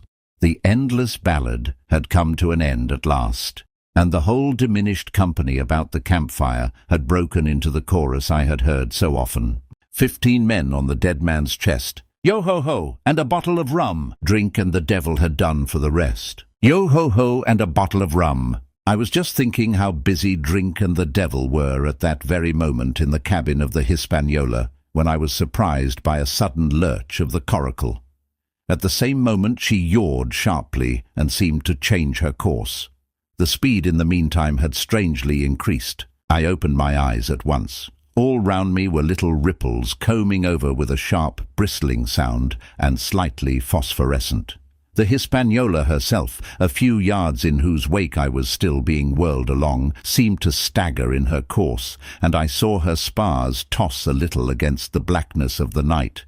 Nay, as I looked longer, I made sure she also was wheeling to the southward. I glanced over my shoulder, and my heart jumped against my ribs. There, right behind me, was the glow of the campfire. The current had turned at right angles, sweeping round along with it the tall schooner and the little dancing Coracle. Ever quickening, ever bubbling higher, ever muttering louder, it went spinning through the narrows for the open sea. Suddenly the schooner in front of me gave a violent yaw, turning perhaps through 20 degrees. And almost at the same moment one shout followed another from on board. I could hear feet pounding on the companion ladder, and I knew that the two drunkards had at last been interrupted in their quarrel and awakened to a sense of their disaster. I lay down flat in the bottom of that wretched skiff and devoutly recommended my spirit to its maker. At the end of the straits I made sure we must fall into some bar of raging breakers where all my troubles would be ended speedily. And though I could perhaps bear to die, I could not bear to look upon my fate as it approached. So I must have lain for hours, continually beaten to and fro upon the billows, now and again wetted with flying sprays, and never ceasing to expect death at the next plunge. Gradually weariness grew upon me, a numbness, an occasional stupor fell upon my mind even in the midst of my terrors, until sleep at last supervened, and in my sea-tossed coracle I lay and dreamed of home and the old Admiral Benbow. Chapter 24. The Cruise of the Coracle. It was broad day when I awoke and found myself tossing at the southwest end of Treasure Island. The sun was up, but was still hid from me behind the great bulk of the spyglass, which on this side descended almost to the sea in formidable cliffs. Hall Bowline Head and Mizzenmast Hill were at my elbow, the hill bare and dark, the head bound with cliffs 40 or 50 feet high and fringed with great masses of fallen rock. I was scarce a quarter of a mile to seaward, and it was my first thought to paddle in and land. That notion was soon given over. Among the fallen rocks the breakers spouted and bellowed. Loud reverberations, heavy sprays flying and falling, succeeded one another from second to second, and I saw myself, if I ventured nearer, dashed to death upon the rough shore, or spending my strength in vain to scale the beetling crags. Nor was that all, for crawling together on flat tables of rock, or letting themselves drop into the sea with loud reports, I beheld huge, slimy monsters, soft snails, as it were, of incredible bigness, 2 or 3 score of them together, making the rocks to echo with their barkings. I have understood since that they were sea lions, and entirely harmless, but the look of them, added to the difficulty of the shore and the high running of the surf, was more than enough to disgust me of that landing-place. I felt willing rather to starve at sea than to confront such perils. In the meantime I had a better chance, as I supposed, before me. North of Haulbowline Head, the land runs in a long way, leaving at low tide a long stretch of yellow sand. To the north of that again there comes another cape, Cape of the Woods, as it was marked upon the chart, buried in tall green pines, which descended to the margin of the sea. I remembered what Silver had said about the current that sets northward along the whole west coast of Treasure Island, and seeing from my position that I was already under its influence, I preferred to leave Haulbowline Head behind me and reserve my strength for an attempt to land upon the kindlier-looking Cape of the Woods. There was a great, smooth swell upon the sea, the wind blowing steady and gentle from the south. There was no contrariety between that and the current, and the billows rose and fell unbroken. Had it been otherwise, I must long ago have perished. But as it was, it is surprising how easily and securely my little and light boat could ride. Often, as I still lay at the bottom and kept no more than an eye above the gunwale, I would see a big blue summit heaving close above me. Yet the Coracle would but bounce a little, dance as if on springs, and subside on the other side into the trough as lightly as a bird. I began, after a little, to grow very bold, and sat up to try my skill at paddling. But even a small change in the disposition of the weight will produce violent changes in the behavior of a coracle, and I had hardly moved before the boat, giving up at once her gentle dancing movement, ran straight down a slope of water so steep that it made me giddy, and struck her nose with a spout of spray deep into the side of the next wave. I was drenched and terrified, and fell instantly back into my old position, whereupon the coracle seemed to find her head again, and led me as softly as before among the billows. It was plain she was not to be interfered with, and at that rate, since I could in no way influence her course, what hope had I left of reaching land? I began to be horribly frightened, but I kept my head for all that. First, moving with all care, I gradually bailed out the coracle with my sea-cap. Then, getting my eye once more above the gunwale, I set myself to study how it was she managed to slip so quietly through the rollers. I found each wave, instead of the big, smooth, glossy mountain it looks from shore or from a vessel's deck, was for all the world like any range of hills on dry land, full of peaks and smooth places and valleys. The coracle, left to herself, turning from side to side, threaded, so to speak, her way through these lower parts, and avoided the steep slopes and higher, toppling summits of the wave. Well now, thought I to myself, it is plain I must lie where I am and not disturb the balance. But it is plain also that I can put the paddle over the side and from time to time, in smooth places, give her a shove or two towards land. No sooner thought upon than done. There I lay on my elbows in the most trying attitude, and every now and again gave a weak stroke or two to turn her head to shore. It was very tiring and slow work, yet I did visibly gain ground, and as we drew near the Cape of the Woods, though I saw I must infallibly miss that point, I had still made some 100 yards of easting. I was indeed close in. I could see the cool green treetops swaying together in the breeze, and I felt sure I should make the next promontory without fail. It was high time, for I now began to be tortured with thirst. The glow of the sun from above, its thousand-fold reflection from the waves, the sea-water that fell and dried upon me, caking my very lips with salt, combined to make my throat burn and my brain ache. The sight of the trees so near at hand had almost made me sick with longing, but the current had soon carried me past the point, and as the next reach of sea opened out, I beheld a sight that changed the nature of my thoughts.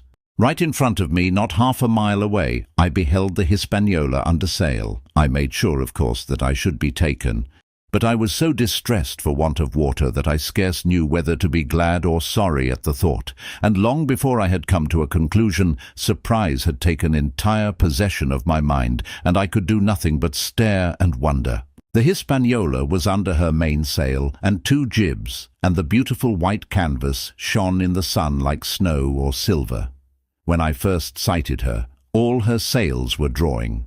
She was lying a course about northwest, and I presumed the men on board were going round the island on their way back to the anchorage. Presently she began to fetch more and more to the westward, so that I thought they had sighted me and were going about in chase. At last, however, she fell right into the wind's eye, was taken dead aback, and stood there a while helpless, with her sails shivering. "Clumsy fellows," said I. "They must still be drunk as owls," and I thought how Captain Smollett would have set them skipping. Meanwhile the schooner gradually fell off and filled again upon another tack, sailed swiftly for a minute or so, and brought up once more dead in the wind's eye. Again and again was this repeated. To and fro, up and down, north, south, east and west, the Hispaniola sailed by swoops and dashes, and at each repetition ended as she had begun, with idly flapping canvas. It became plain to me that nobody was steering, and if so, where were the men? Either they were dead drunk or had deserted her, I thought, and perhaps if I could get on board I might return the vessel to her captain. The current was bearing Coracle and schooner southward at an equal rate. As for the latter's sailing, it was so wild and intermittent, and she hung each time so long in irons, that she certainly gained nothing, if she did not even lose. If only I dared to sit up and paddle, I made sure that I could overhaul her. The scheme had an air of adventure that inspired me, and the thought of the water-breaker beside the fore-companion doubled my growing courage. Up I got, was welcomed almost instantly by another cloud of spray, but this time stuck to my purpose and set myself, with all my strength and caution, to paddle after the unsteered Hispaniola.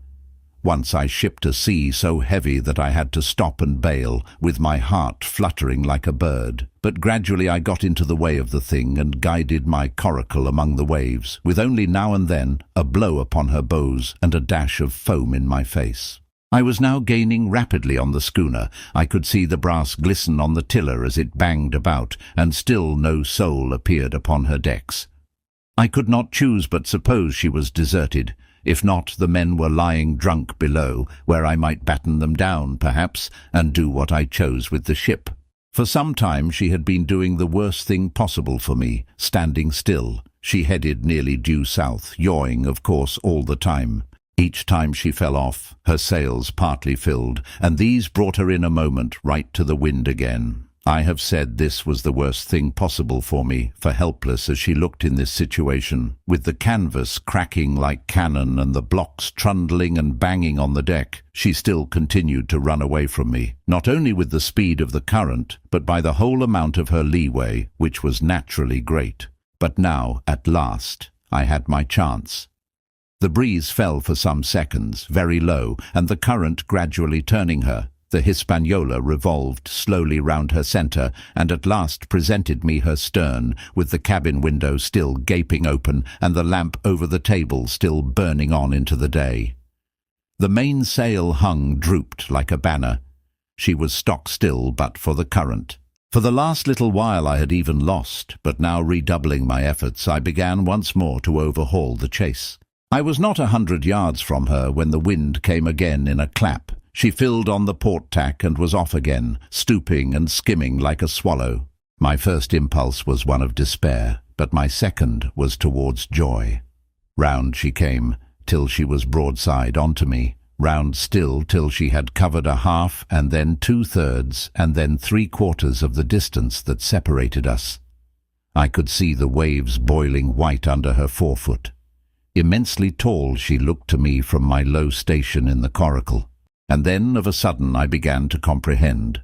I had scarce time to think, scarce time to act and save myself.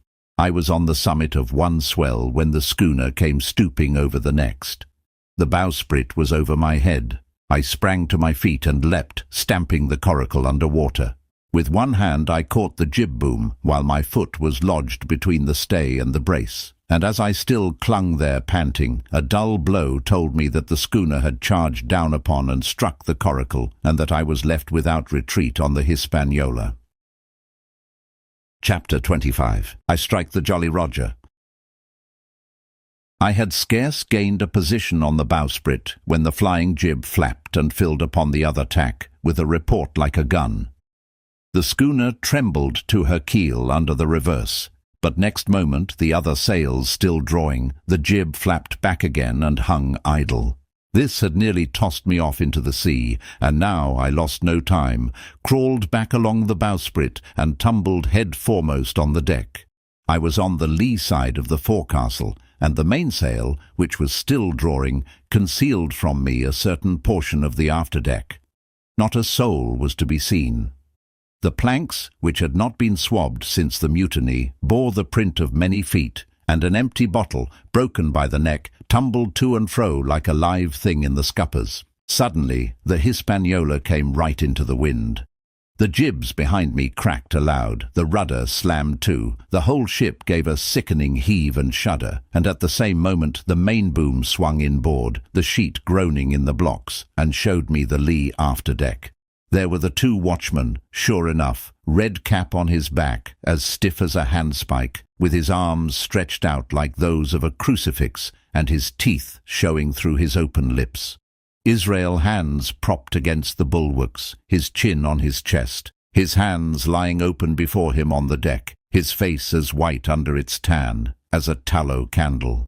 For a while the ship kept bucking and sidling like a vicious horse, the sails filling, now on one tack, now on another, and the boom swinging to and fro till the mast groaned aloud under the strain. Now and again, too, there would come a cloud of light sprays over the bulwark, and a heavy blow of the ship's bows against the swell. So much heavier weather was made of it by this great rigged ship than by my homemade lopsided Coracle, now gone to the bottom of the sea. At every jump of the schooner, Redcap slipped to and fro, but, what was ghastly to behold, neither his attitude nor his fixed, teeth-disclosing grin was anyway disturbed by this rough usage.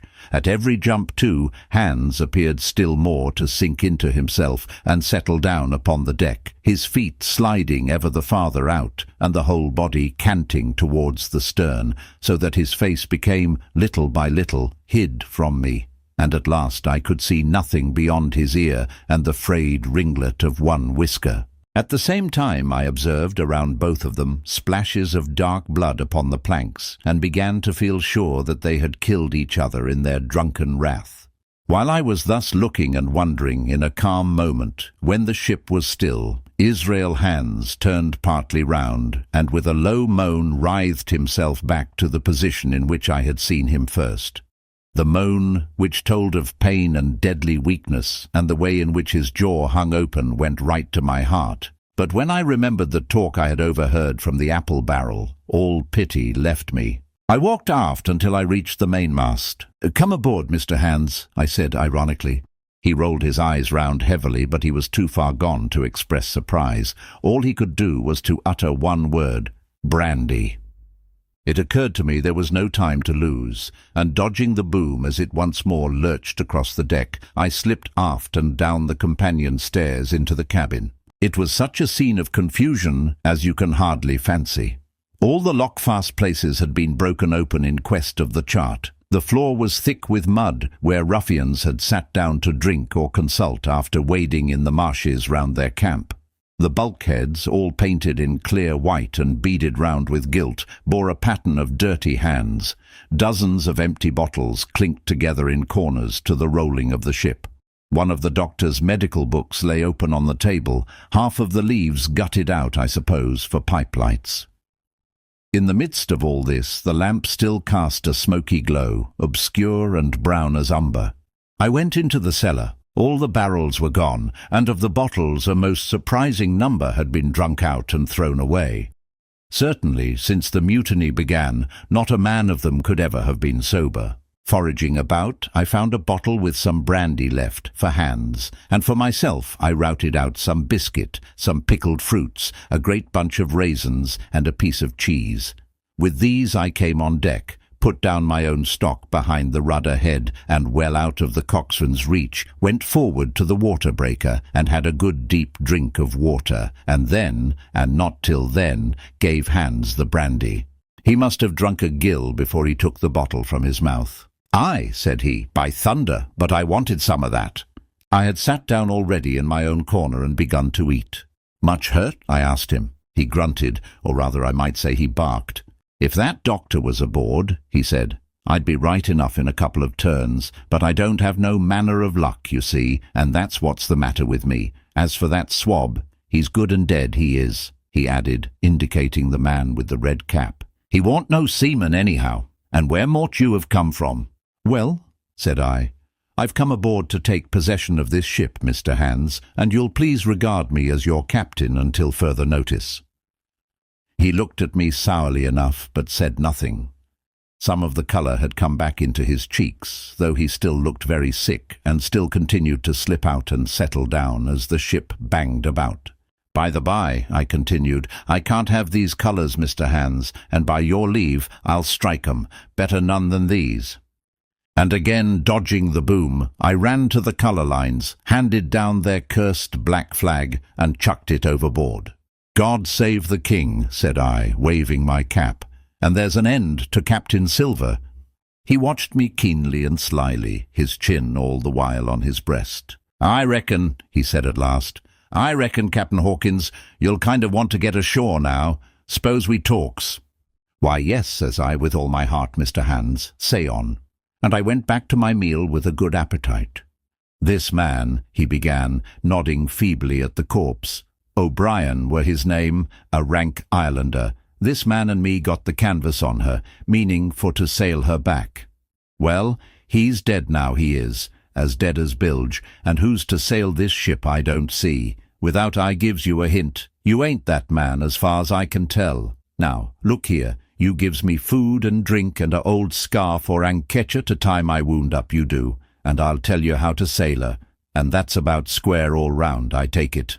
"I'll tell you one thing," says I. "I'm not going back to Captain Kidd's anchorage. I mean to get into North Inlet and beach her quietly there." "To be sure you did," he cried. "Why, I ain't such an infernal lubber after all. I can see, can't I? I've tried my fling, I have, and I've lost, and it's you has the wind of me. North Inlet? Why, I haven't no chise, not I. I'd help you sail her up to Execution Dock, by thunder. So I would." Well, as it seemed to me, there was some sense in this. We struck our bargain on the spot. In 3 minutes I had the Hispaniola sailing easily before the wind along the coast of Treasure Island, with good hopes of turning the northern point ere noon, and beating down again as far as North Inlet before high water, when we might beach her safely, and wait till the subsiding tide permitted us to land. Then I lashed the tiller, and went below to my own chest, where I got a soft silk handkerchief of my mother's. With this, and with my aid, Hands bound up the great bleeding stab he had received in the thigh, and after he had eaten a little and had a swallow or two more of the brandy, he began to pick up visibly, sat straighter up, spoke louder and clearer, and looked in every way another man. The breeze served us admirably. We skimmed before it like a bird, the coast of the island flashing by and the view changing every minute. Soon we were past the highlands and bowling beside low, sandy country, sparsely dotted with dwarf pines, and soon we were beyond that again and had turned the corner of the rocky hill that ends the island on the north. I was greatly elated with my new command and pleased with the bright, sunshiny weather and these different prospects of the coast.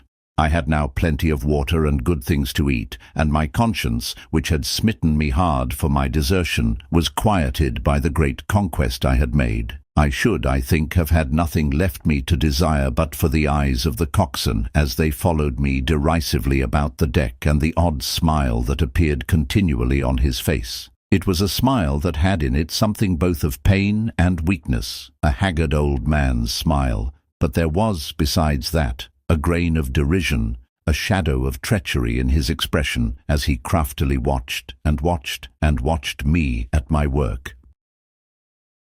Chapter 26. Israel Hands. The wind, serving us to a desire, now hauled into the west.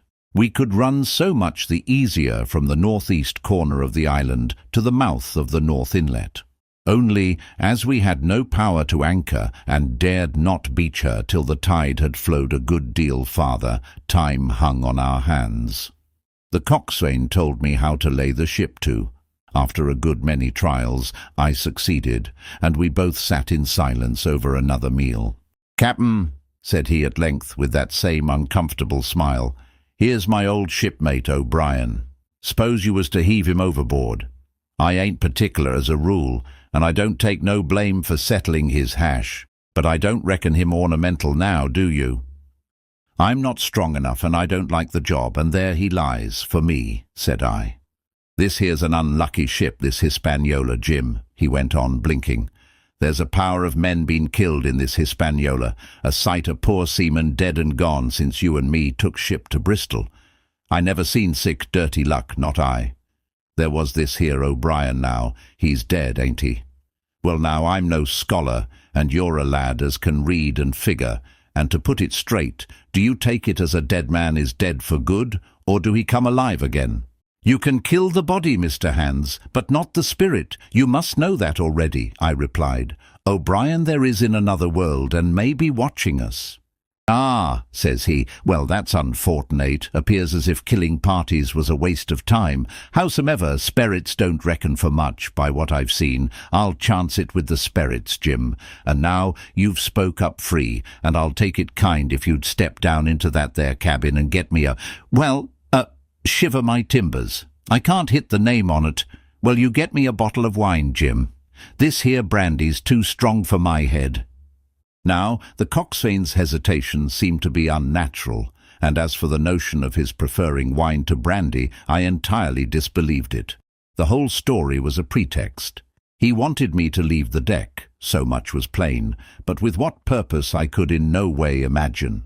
His eyes never met mine. They kept wandering to and fro, up and down, now with a look to the sky, now with a flitting glance upon the dead O'Brien. All the time he kept smiling and putting his tongue out in the most guilty, embarrassed manner, so that a child could have told that he was bent on some deception. I was prompt with my answer, however, for I saw where my advantage lay, and that with a fellow so densely stupid, I could easily conceal my suspicions to the end. Some wine? I said. Far better. Will you have white or red? Well, I reckon it's about the blessed same to me, shipmate, he replied. So it's strong, and plenty of it. What's the odds? All right, I answered. I'll bring you port, Mr. Hands, but I'll have to dig for it. With that, I scuttled down the companion with all the noise I could, slipped off my shoes, ran quietly along the sparred gallery, mounted the forecastle ladder, and popped my head out of the fore companion. I knew he would not expect to see me there, yet I took every precaution possible, and certainly the worst of my suspicions proved too true. He had risen from his position to his hands and knees, and though his leg obviously hurt him pretty sharply when he moved, for I could hear him stifle a groan, yet it was at a good, rattling rate that he trailed himself across the deck. In half a minute he had reached the port scuppers and picked out of a coil of rope a long knife, or rather a short dirk, discoloured to the hilt with blood. He looked upon it for a moment, thrusting forth his underjaw, tried the point upon his hand, and then, hastily concealing it in the bosom of his jacket, trundled back again into his old place against the bulwark. This was all that I required to know. Israel could move about. He was now armed, and if he had been at so much trouble to get rid of me, it was plain that I was meant to be the victim. What he would do afterwards, whether he would try to crawl right across the island from North Inlet to the camp among the swamps, or whether he would fire Long Tom, trusting that his own comrades might come first to help him, was, of course, more than I could say. Yet I felt sure that I could trust him in one point, since in that our interests jumped together, and that was in the disposition of the schooner. We both desired to have her stranded safe enough in a sheltered place, and so that when the time came she could be got off again with as little labour and danger as might be. And until that was done, I considered that my life would certainly be spared. While I was thus turning the business over in my mind, I had not been idle with my body. I had stolen back to the cabin, slipped once more into my shoes, and laid my hand at random on a bottle of wine, and now, with this for an excuse, I made my reappearance on the deck. Hands lay, as I had left him, all fallen together in a bundle, and with his eyelids lowered as though he were too weak to bear the light. He looked up, however, at my coming, knocked the neck off the bottle like a man who had done the same thing often, and took a good swig, with his favourite toast of "Here's luck." Then he lay quiet for a little, and then, pulling out a stick of tobacco, begged me to cut him a quid. "Cut me a junk o' that," says he, "for I haven't no knife and hardly strength enough, so be as I had. Ah, Jim, I reckon I've missed stays. Cut me a quid, as'll likely be the last, lad, for I'm for my long home, and no mistake." "Well," said I, "I'll cut you some tobacco, but if I was you and thought myself so badly, I would go to my prayers like a Christian man." "Why?" said he. "Now, you tell me why." "Why?" I cried. "You were asking me just now about the dead. You've broken your trust. You've lived in sin and lies and blood. There's a man you killed lying at your feet this moment, and you ask me why. For God's mercy, Mr. Hands, that's why." I spoke with a little heat, thinking of the bloody dirk he had hidden in his pocket and designed in his ill thoughts to end me with. He, for his part, took a great draught of the wine and spoke with the most unusual solemnity. "For 30 years, he said, "I've sailed the seas and seen good and bad, better and worse, fair weather and foul, provisions running out, knives going and what not. Well, now I tell you, I never seen good come o' goodness yet. Him as strikes first is my fancy. Dead men don't bite. Them's my views. Amen, so be it. And now you look here," he added, suddenly changing his tone. "We've had about enough of this foolery. The tide's made good enough by now. You just take my orders, Captain Hawkins, and we'll sail slap in and be done with it." All told, we had scarce 2 miles to run. But the navigation was delicate. The entrance to this northern anchorage was not only narrow and shoal, but lay east and west, so that the schooner must be nicely handled to be got in. I think I was a good prompt subaltern, and I am very sure that Hans was an excellent pilot, for we went about and dodged in, shaving the banks with a certainty and a neatness that were a pleasure to behold. Scarcely had we passed the heads before the land closed around us. The shores of North Inlet were as thickly wooded as those of the southern anchorage, but the space was longer and narrower and more like, what in truth it was, the estuary of a river. Right before us, at the southern end, we saw the wreck of a ship in the last stages of dilapidation. It had been a great vessel of 3 masts, but had lain so long exposed to the injuries of the weather that it was hung about with great webs of dripping seaweed, and on the deck of it shore bushes had taken root and now flourished thick with flowers. It was a sad sight, but it showed us that the anchorage was calm. "Now," said Hans, "look there. There's a pet bit for to beach a ship in. Fine flat sand, never a cat's paw, trees all around of it, and flowers are blowing like a guarding on that old ship." "And once beached," I inquired, "how shall we get her off again?" "Why so," he replied. "You take a line ashore there on the other side at low water, take a turn about one of them big pines, bring it back, take a turn around the capstan, and lie to for the tide.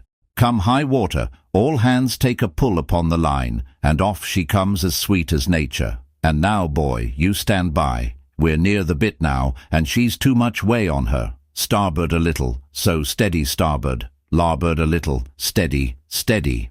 So he issued his commands, which I breathlessly obeyed, till, all of a sudden, he cried, "Now, my hearty luff!" and I put the helm hard up, and the Hispaniola swung round rapidly and ran stem on for the low, wooded shore. The excitement of these last manoeuvres had somewhat interfered with the watch I had kept hitherto sharply enough upon the coxswain.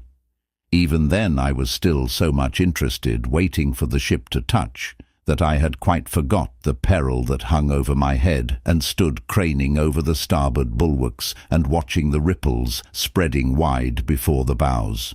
I might have fallen without a struggle for my life, had not a sudden disquietude seized upon me and made me turn my head. Perhaps I had heard a creak or seen his shadow moving with the tail of my eye. Perhaps it was an instinct, like a cat's. But sure enough, when I looked round, there was Hans, already halfway towards me, with the dirk in his right hand.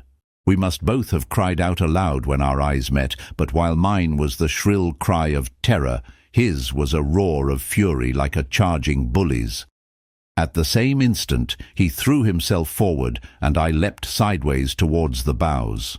As I did so, I let go of the tiller, which sprang sharp to leeward, and I think this saved my life, for it struck Hans across the chest and stopped him. for the moment, dead. Before he could recover, I was safe out of the corner where he had me trapped, with all the deck to dodge about. Just forward of the mainmast I stopped, drew a pistol from my pocket, took a cool aim, though he had already turned and was once more coming directly after me, and drew the trigger.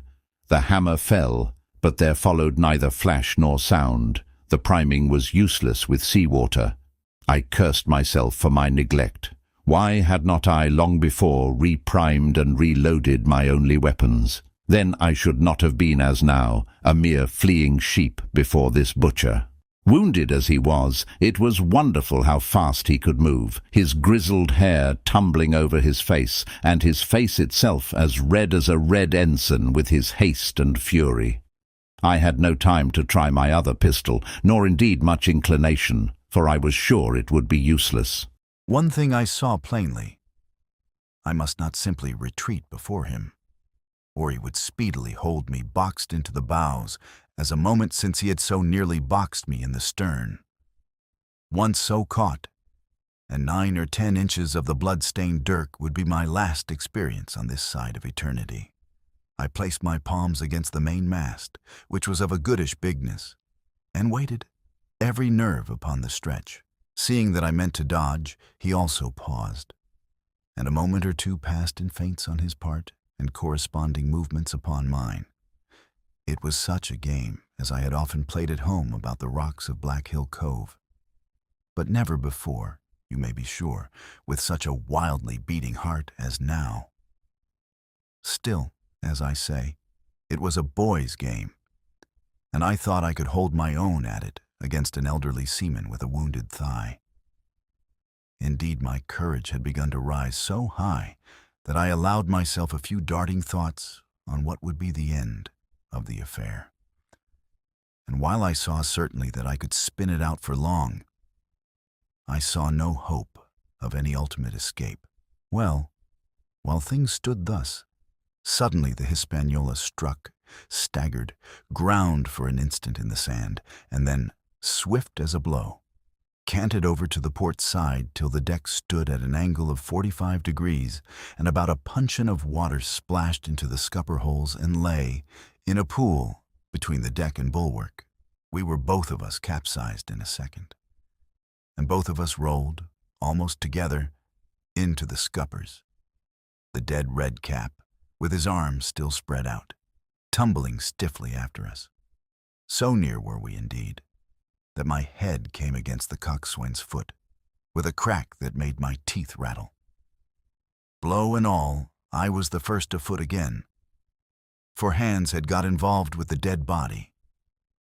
The sudden canting of the ship had made the deck no place for running on. I had to find some new way of escape, and that upon the instant, for my foe was almost touching me. Quick as thought, I sprang into the mizzen shrouds, rattled up hand over hand, and did not draw breath till I was seated on the cross-trees. I had been saved by being prompt. The dirk had struck not half a foot below me as I pursued my upward flight. And there stood Israel Hands with his mouth open and his face upturned to mine, a perfect statue of surprise and disappointment. Now that I had a moment to myself, I lost no time in changing the priming of my pistol, and then, having one ready for service, and to make assurance doubly sure, I proceeded to draw the load of the other and recharge it afresh from the beginning. My new employment struck Hands all of a heap. He began to see the dice going against him, and after an obvious hesitation, he also hauled himself heavily into the shrouds, and with the dirk in his teeth, began slowly and painfully to mount. It cost him no end of time and groans to haul his wounded leg behind him, and I had quietly finished my arrangements before he was much more than a third of the way up.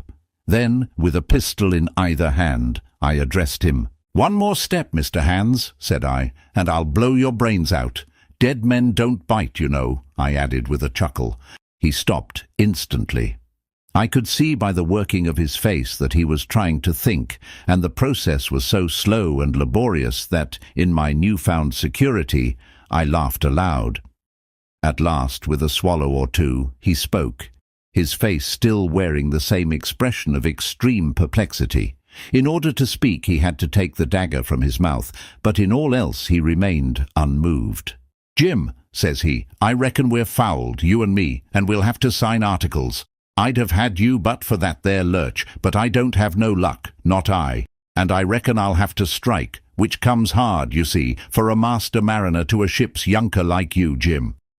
I was drinking in his words and smiling away, as conceited as a cock upon a wall, when, all in a breath, back went his right hand over his shoulder. Something sang like an arrow through the air. I felt a blow, and then a sharp pang, and there I was, pinned by the shoulder to the mast. In the horrid pain and surprise of the moment, I scarce can say it was by my own volition, and I am sure it was without a conscious aim. Both my pistols went off, and both escaped out of my hands. They did not fall alone. With a choked cry, the coxswain loosed his grasp upon the shrouds and plunged head first into the water. Chapter 27. Pieces of 8. Owing to the cant of the vessel, the masts hung far out over the water, and from my perch on the cross-trees I had nothing below me but the surface of the bay. Hans, who was not so far up, was in consequence nearer to the ship, and fell between me and the bulwarks. He rose once to the surface in a lather of foam and blood, and then sank again for good. As the water settled, I could see him lying huddled together on the clean, bright sand in the shadow of the vessel's sides. A fish or two whipped past his body. Sometimes, by the quivering of the water, he appeared to move a little, as if he were trying to rise. But he was dead enough for all that, being both shot and drowned, and was food for fish in the very place where he had designed my slaughter. I was no sooner certain of this than I began to feel sick, faint, and terrified. The hot blood was running over my back and chest. The dirk, where it had pinned my shoulder to the mast, seemed to burn like a hot iron. Yet it was not so much these real sufferings that distressed me, for these, it seemed to me, I could bear without a murmur. It was the horror I had upon my mind of falling from the cross-trees into that still green water beside the body of the coxswain. I clung with both hands till my nails ached, and I shut my eyes as if to cover up the peril. Gradually my mind came back again, my pulses quieted down to a more natural time, and I was once more in possession of myself. It was my first thought to pluck forth the dirk, but either it stuck too hard or my nerve failed me, and I desisted with a violent shudder.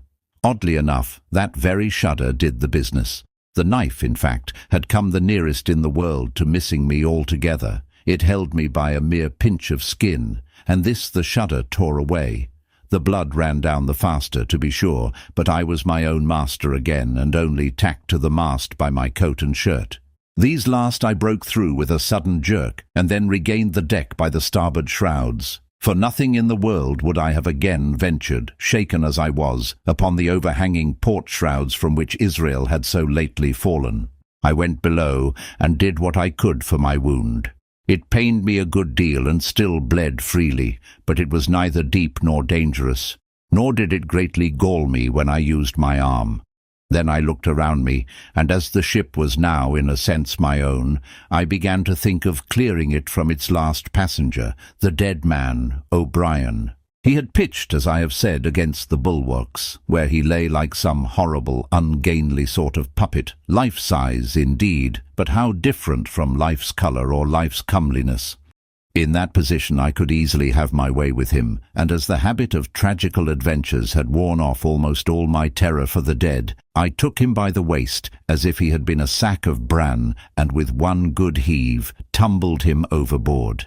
He went in with a sounding plunge. The red cap came off and remained floating on the surface, and as soon as the splash subsided, I could see him and Israel lying side by side, both wavering with the tremulous movement of the water.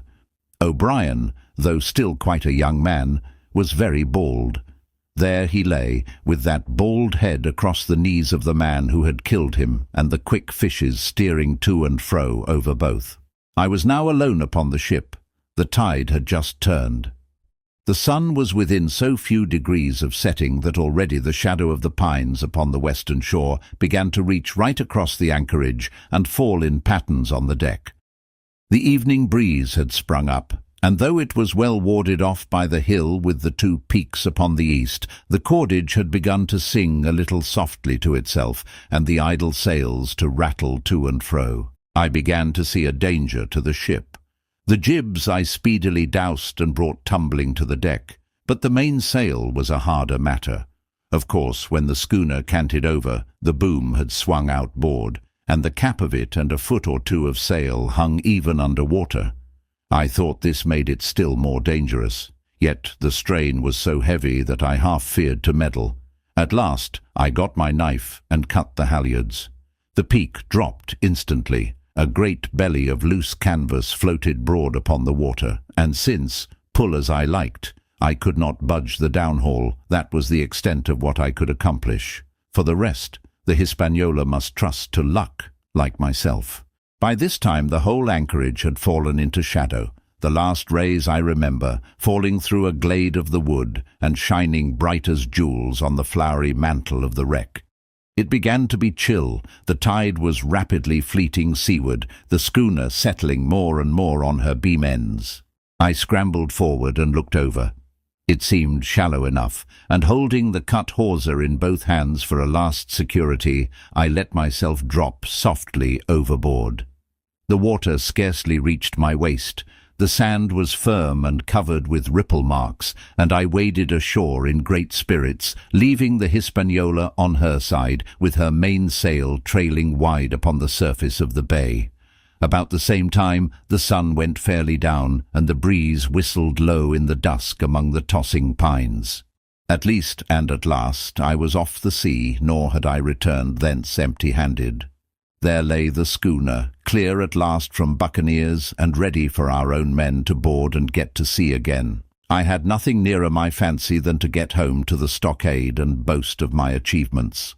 Possibly I might be blamed a bit for my truantry, but the recapture of the Hispaniola was a clenching answer, and I hoped that even Captain Smollett would confess I had not lost my time. So, thinking and in famous spirits, I began to set my face homeward for the blockhouse and my companions. I remembered that the most easterly of the rivers which drain into Captain Kidd's anchorage ran from the two-peaked hill upon my left, and I bent my course in that direction that I might pass the stream while it was small. The wood was pretty open, and keeping along the lower spurs, I had soon turned the corner of that hill, and not long after waded to the mid-calf across the watercourse. This brought me near to where I had encountered Ben Gunn, the maroon, and I walked more circumspectly, keeping an eye on every side. The dusk had come nigh hand completely, and as I opened out the cleft between the two peaks, I became aware of a wavering glow against the sky where, as I judged, the man of the island was cooking his supper before a roaring fire. And yet I wondered in my heart that he should show himself so careless. For if I could see this radiance, might it not reach the eyes of Silver himself where he camped upon the shore among the marshes? Gradually the night fell blacker. It was all I could do to guide myself even roughly towards my destination. The double hill behind me and the spyglass on my right hand loomed faint and fainter. The stars were few and pale, and in the low ground where I wandered, I kept tripping among bushes and rolling into sandy pits. Suddenly a kind of brightness fell about me. I looked up. A pale glimmer of moonbeams had alighted on the summit of the spyglass, and soon after I saw something broad and silvery moving low down behind the trees, and knew the moon had risen. With this to help me, I passed rapidly over what remained to me of my journey, and sometimes walking, sometimes running, impatiently drew near to the stockade. Yet, as I began to thread the grove that lies before it, I was not so thoughtless, but that I slacked my pace and went a trifle warily. It would have been a poor end of my adventures to get shot down by my own party in mistake. The moon was climbing higher and higher. Its light began to fall here and there in masses through the more open districts of the wood, and right in front of me a glow of a different color appeared among the trees. It was red and hot, and now and again it was a little darkened, as it were, the embers of a bonfire smouldering. For the life of me I could not think what it might be. At last I came right down upon the borders of the clearing. The western end was already steeped in moonshine. The rest and the blockhouse itself still lay in a black shadow, checkered with long, silvery streaks of light. On the other side of the house, an immense fire had burned itself into clear embers and shed a steady red reverberation, contrasted strongly with the mellow paleness of the moon. There was not a soul stirring nor a sound beside the noises of the breeze. I stopped with much wonder in my heart, and perhaps a little terror also. It had not been our way to build great fires. We were, indeed, by the captain's orders, somewhat niggardly of firewood, and I began to fear that something had gone wrong while I was absent. I stole round by the eastern end, keeping close in shadow, and at a convenient place where the darkness was thickest, crossed the palisade. To make assurance surer, I got upon my hands and knees and crawled without a sound towards the corner of the house. As I drew nearer, my heart was suddenly and greatly lightened. It is not a pleasant noise in itself, and I have often complained of it at other times, but just then it was like music to hear my friends snoring together so loud and peaceful in their sleep. The sea cry of the watch, that beautiful "all's well," never fell more reassuringly on my ear. In the meantime there was no doubt of one thing: they kept an infamous bad watch. If it had been Silver and his lads that were now creeping in on them, not a soul would have seen daybreak. That was what it was, thought I, to have the captain wounded, and again I blamed myself sharply for leaving them in that danger with so few to mount guard. By this time I had got to the door and stood up. All was dark within, so that I could distinguish nothing by the eye. As for sounds, there was the steady drone of the snorers and a small occasional noise, a flickering or pecking that I could in no way account for. With my arms before me, I walked steadily in. I should lie down in my own place, I thought with a silent chuckle, and enjoy their faces when they found me in the morning. My foot struck something yielding. It was a sleeper's leg, and he turned and groaned, but without awaking. And then, all of a sudden, a shrill voice broke forth out of the darkness. "Pieces of 8, pieces of 8, pieces of 8, pieces of 8, pieces of 8, and so forth, without pause or change, like the clacking of a tiny mill. Silver's green parrot, Captain Flint. It was she whom I had heard pecking at a piece of bark. It was she, keeping better watch than any human being, who thus announced my arrival with her wearisome refrain. I had no time left me to recover. At the sharp, clipping tone of the parrot, the sleepers awoke and sprang up. And with a mighty oath, the voice of Silver cried, "Who goes?" I turned to run, struck violently against one person, recoiled, and ran full into the arms of a second, who for his part closed upon and held me tight. "Bring a torch, Dick," said Silver when my capture was thus assured, and one of the men left the log-house and presently returned with a lighted brand. Part 6. Captain Silver. Chapter 28. In the enemy's camp. The red glare of the torch, lighting up the interior of the blockhouse, showed me the worst of my apprehensions realized. The pirates were in possession of the house and stores. There was the cask of cognac. There were the pork and bread, as before, and what tenfold increased my horror, not a sign of any prisoner. I could only judge that all had perished, and my heart smote me sorely that I had not been there to perish with them. There were 6 of the buccaneers, all told. Not another man was left alive. 5 of them were on their feet, flushed and swollen, suddenly called out of the first sleep of drunkenness. The 6th had only risen upon his elbow. He was deadly pale, and the blood-stained bandage round his head told that he had recently been wounded, and still more recently dressed. I remembered the man who had been shot and had run back among the woods in the great attack, and doubted not that this was he. The parrot sat, preening her plumage on Long John's shoulder. He himself, I thought, looked somewhat paler and more stern than I was used to. He still wore the fine broadcloth suit in which he had fulfilled his mission, but it was bitterly the worse for wear, daubed with clay and torn with the sharp briars of the wood. "So," said he, "here's Jim Hawkins, shiver my timbers. Dropped in like, eh? Well, come, I take that friendly." And thereupon he sat down across the brandy cask and began to fill a pipe. "Give me a loan of the link, Dick," said he, and then, when he had a good light, "That'll do, lad," he added. "Stick the glim in the wood heap, and you, gentlemen, bring yourselves to. You needn't stand up for Mr. Hawkins, he'll excuse you. You may lay to that. And so, Jim," stopping the tobacco, "here you were, and quite a pleasant surprise for poor old John. I see you were smart when first I set my eyes on you, but this here gets away from me clean, it do." To all this, as may be well supposed, I made no answer. They had set me with my back against the wall, and I stood there looking Silver in the face, pluckily enough, I hope, to all outward appearance, but with black despair in my heart. Silver took a whiff or two of his pipe with great composure, and then ran on again. "Now you see, Jim, so be as you are here," says he. "I'll give you a piece of my mind. I've always liked you, I have, for a lad of spirit, and the picture of my own self when I was young and handsome. I always wanted you to jine and take your share and die a gentleman, and now, my cock, you've got to. Captain Smollett's a fine seaman, as I'll own up to any day, but stiff on discipline. Duty is duty," says he, "and right he is. Just you keep clear of the cap'n. The doctor himself is gone dead again, you ungrateful scamp," was what he said. "And the short and the long of the whole story is about here. You can't go back to your own lot, for they won't have you. And without you start a third ship's company all by yourself, which might be lonely, you'll have to jine with Captain Silver." So far, so good. My friends then were still alive, and though I partly believed the truth of Silver's statement that the cabin party were incensed at me for my desertion, I was more relieved than distressed by what I heard. "I don't say nothing as to your being in our hands," continued Silver, "though there you are, and you may lay to it. I'm all for argument. I never seen good come out of threatening.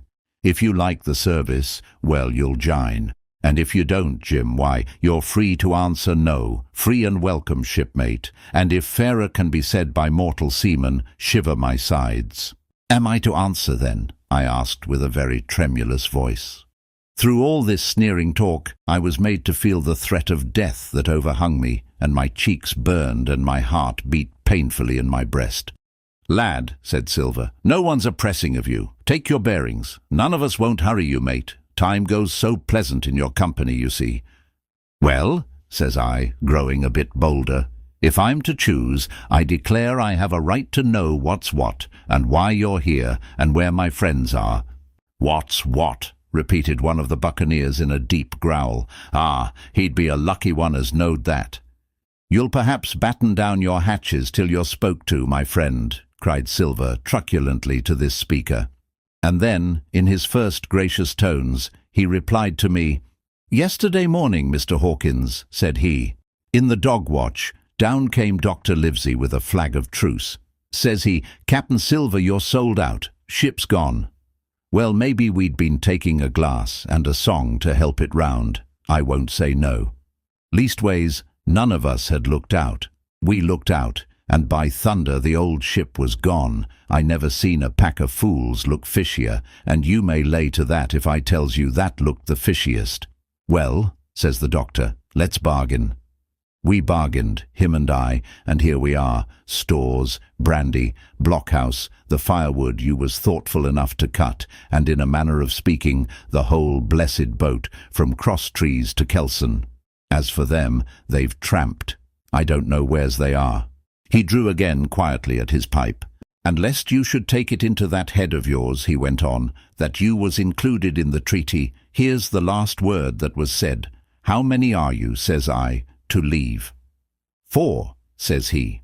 4, and one of us wounded. As for that boy, I don't know where he is. Confound him," says he, "nor I don't much care. We're about sick of him." These was his words. "Is that all?" I asked. "Well, it's all that you're to hear, my son," returned Silver. "And now I am to choose?" "And now you are to choose, and you may lay to that," said Silver. "Well," said I am not such a fool, but I know pretty well what I have to look for. Let the worst come to the worst. It's little I care. I've seen too many die since I fell in with you. But there's a thing or two I have to tell you," I said, and by this time I was quite excited. "And the first is this. Here you are, in a bad way. Ship lost, treasure lost, men lost, your whole business gone to wreck, and if you want to know who did it, it was I. I was in the apple barrel the night we sighted land, and I heard you, John, and you, Dick Johnson, and Hans, who is now at the bottom of the sea, and told every word you said before the hour was out. And as for the schooner, it was I who cut her cable, and it was I that killed the men you had aboard of her, and it was I who brought her where you'll never see her more, not one of you.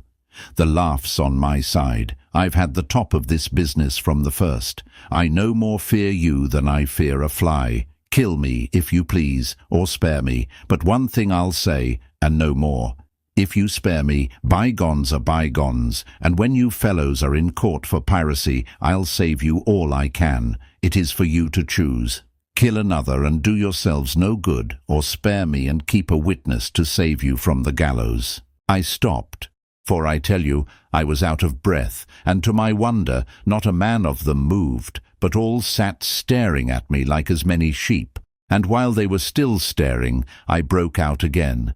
"And now, Mr. Silver," I said, "I believe you're the best man here, and if things go to the worst, I'll take it kind of you to let the doctor know the way I took it." "I'll bear it in mind," said Silver with an accent so curious that I could not for the life of me decide whether he were laughing at my request or had been favourably affected by my courage. "I'll put one to that," cried the old mahogany-faced seaman, Morgan by name, whom I had seen in Long John's public-house upon the quays of Bristol. It was him that knowed Black Dog. "Well, and see here," added the sea-cook, "I'll put another again to that, by thunder, for it was this same boy that faked the chart from Billy Bones. First and last, we've split upon Jim Hawkins." "Then here goes," said Morgan with an oath, and he sprang up, drawing his knife as if he had been 20. "Avast there," cried Silver.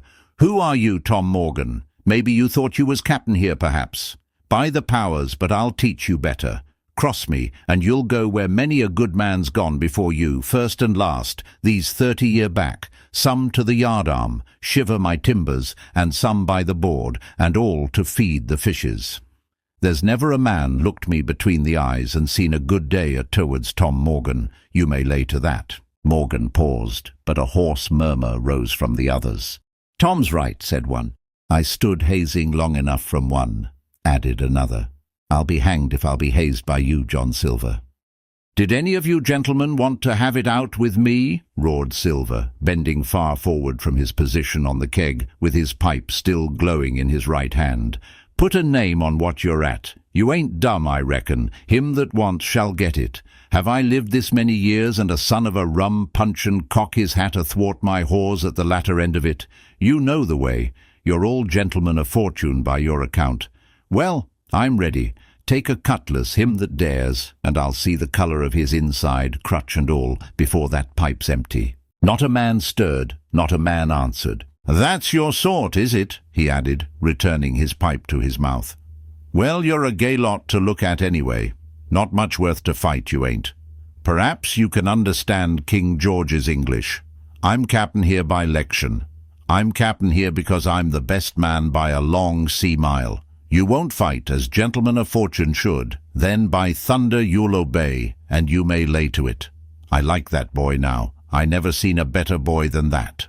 He's more a man than any pair of rats of you in this here house, and what I say is this. Let me see him that'll lay a hand on him. That's what I say, and you may lay to it." There was a long pause after this. I stood straight up against the wall, my heart still going like a sledgehammer, but with a ray of hope now shining in my bosom. Silver leant back against the wall, his arms crossed, his pipe in the corner of his mouth, as calm as though he had been in church.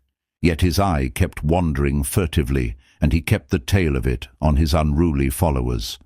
They, on their part, drew gradually together towards the far end of the blockhouse, and the low hiss of their whispering sounded in my ear continuously, like a stream. One after another they would look up, and the red light of the torch would fall for a second on their nervous faces. But it was not towards me, it was towards Silver that they turned their eyes. "You seem to have a lot to say," remarked Silver, spitting far into the air. "Pipe up and let me hear it, or lay to." "Ax your pardon, sir," returned one of the men. You're pretty free with some of the rules. Maybe you'll kindly keep an eye upon the rest. This crew's dissatisfied. This crew don't value bullying a marlin spike. This crew has its rights like other crews. I'll make so free as that. And by your own rules, I take it we can talk together.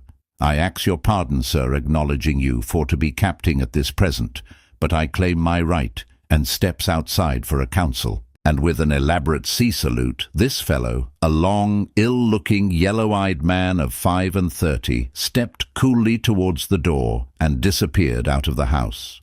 One after another the rest followed his example, each making a salute as he passed, each adding some apology. "According to rules," said one. "Forecastle council," said Morgan. And so with one remark or another, all marched out and left Silver and me alone with the torch. The sea cook instantly removed his pipe. "Now look you here, Jim Hawkins," he said in a steady whisper that was no more than audible. "You're within half a plank of death, and what's a long sight worse, of torture. They're going to throw me off, but you mark, I stand by you through thick and thin. I didn't mean to, no, not till you spoke up. I was about desperate to lose that much blunt and be hanged into the bargain. But I see you was the right sort. I says to myself, you stand by Hawkins, John, and Hawkins'll stand by you. You're his last card, and by the living thunder, John, he's yours. Back to back, says I. You save your witness, and he'll save your neck." I began dimly to understand. "You mean all's lost?" I asked. "Aye, by gum, I do," he answered. "Ship gone, neck gone, that's the size of it. Once I looked into that bay, Jim Hawkins, and seen no schooner. Well, I'm tough, but I gave out. As for that lot and their counsel, mark me, they're outright fools and cowards. I'll save your life, if so be as I can, from them. But see here, Jim, tit for tat, you save Long John from swinging." I was bewildered. It seemed a thing so hopeless he was asking, he, the old buccaneer, the ringleader throughout. "What I can do, that I'll do," I said. "It's a bargain," cried Long John. "You speak up plucky, and by thunder I've a chance."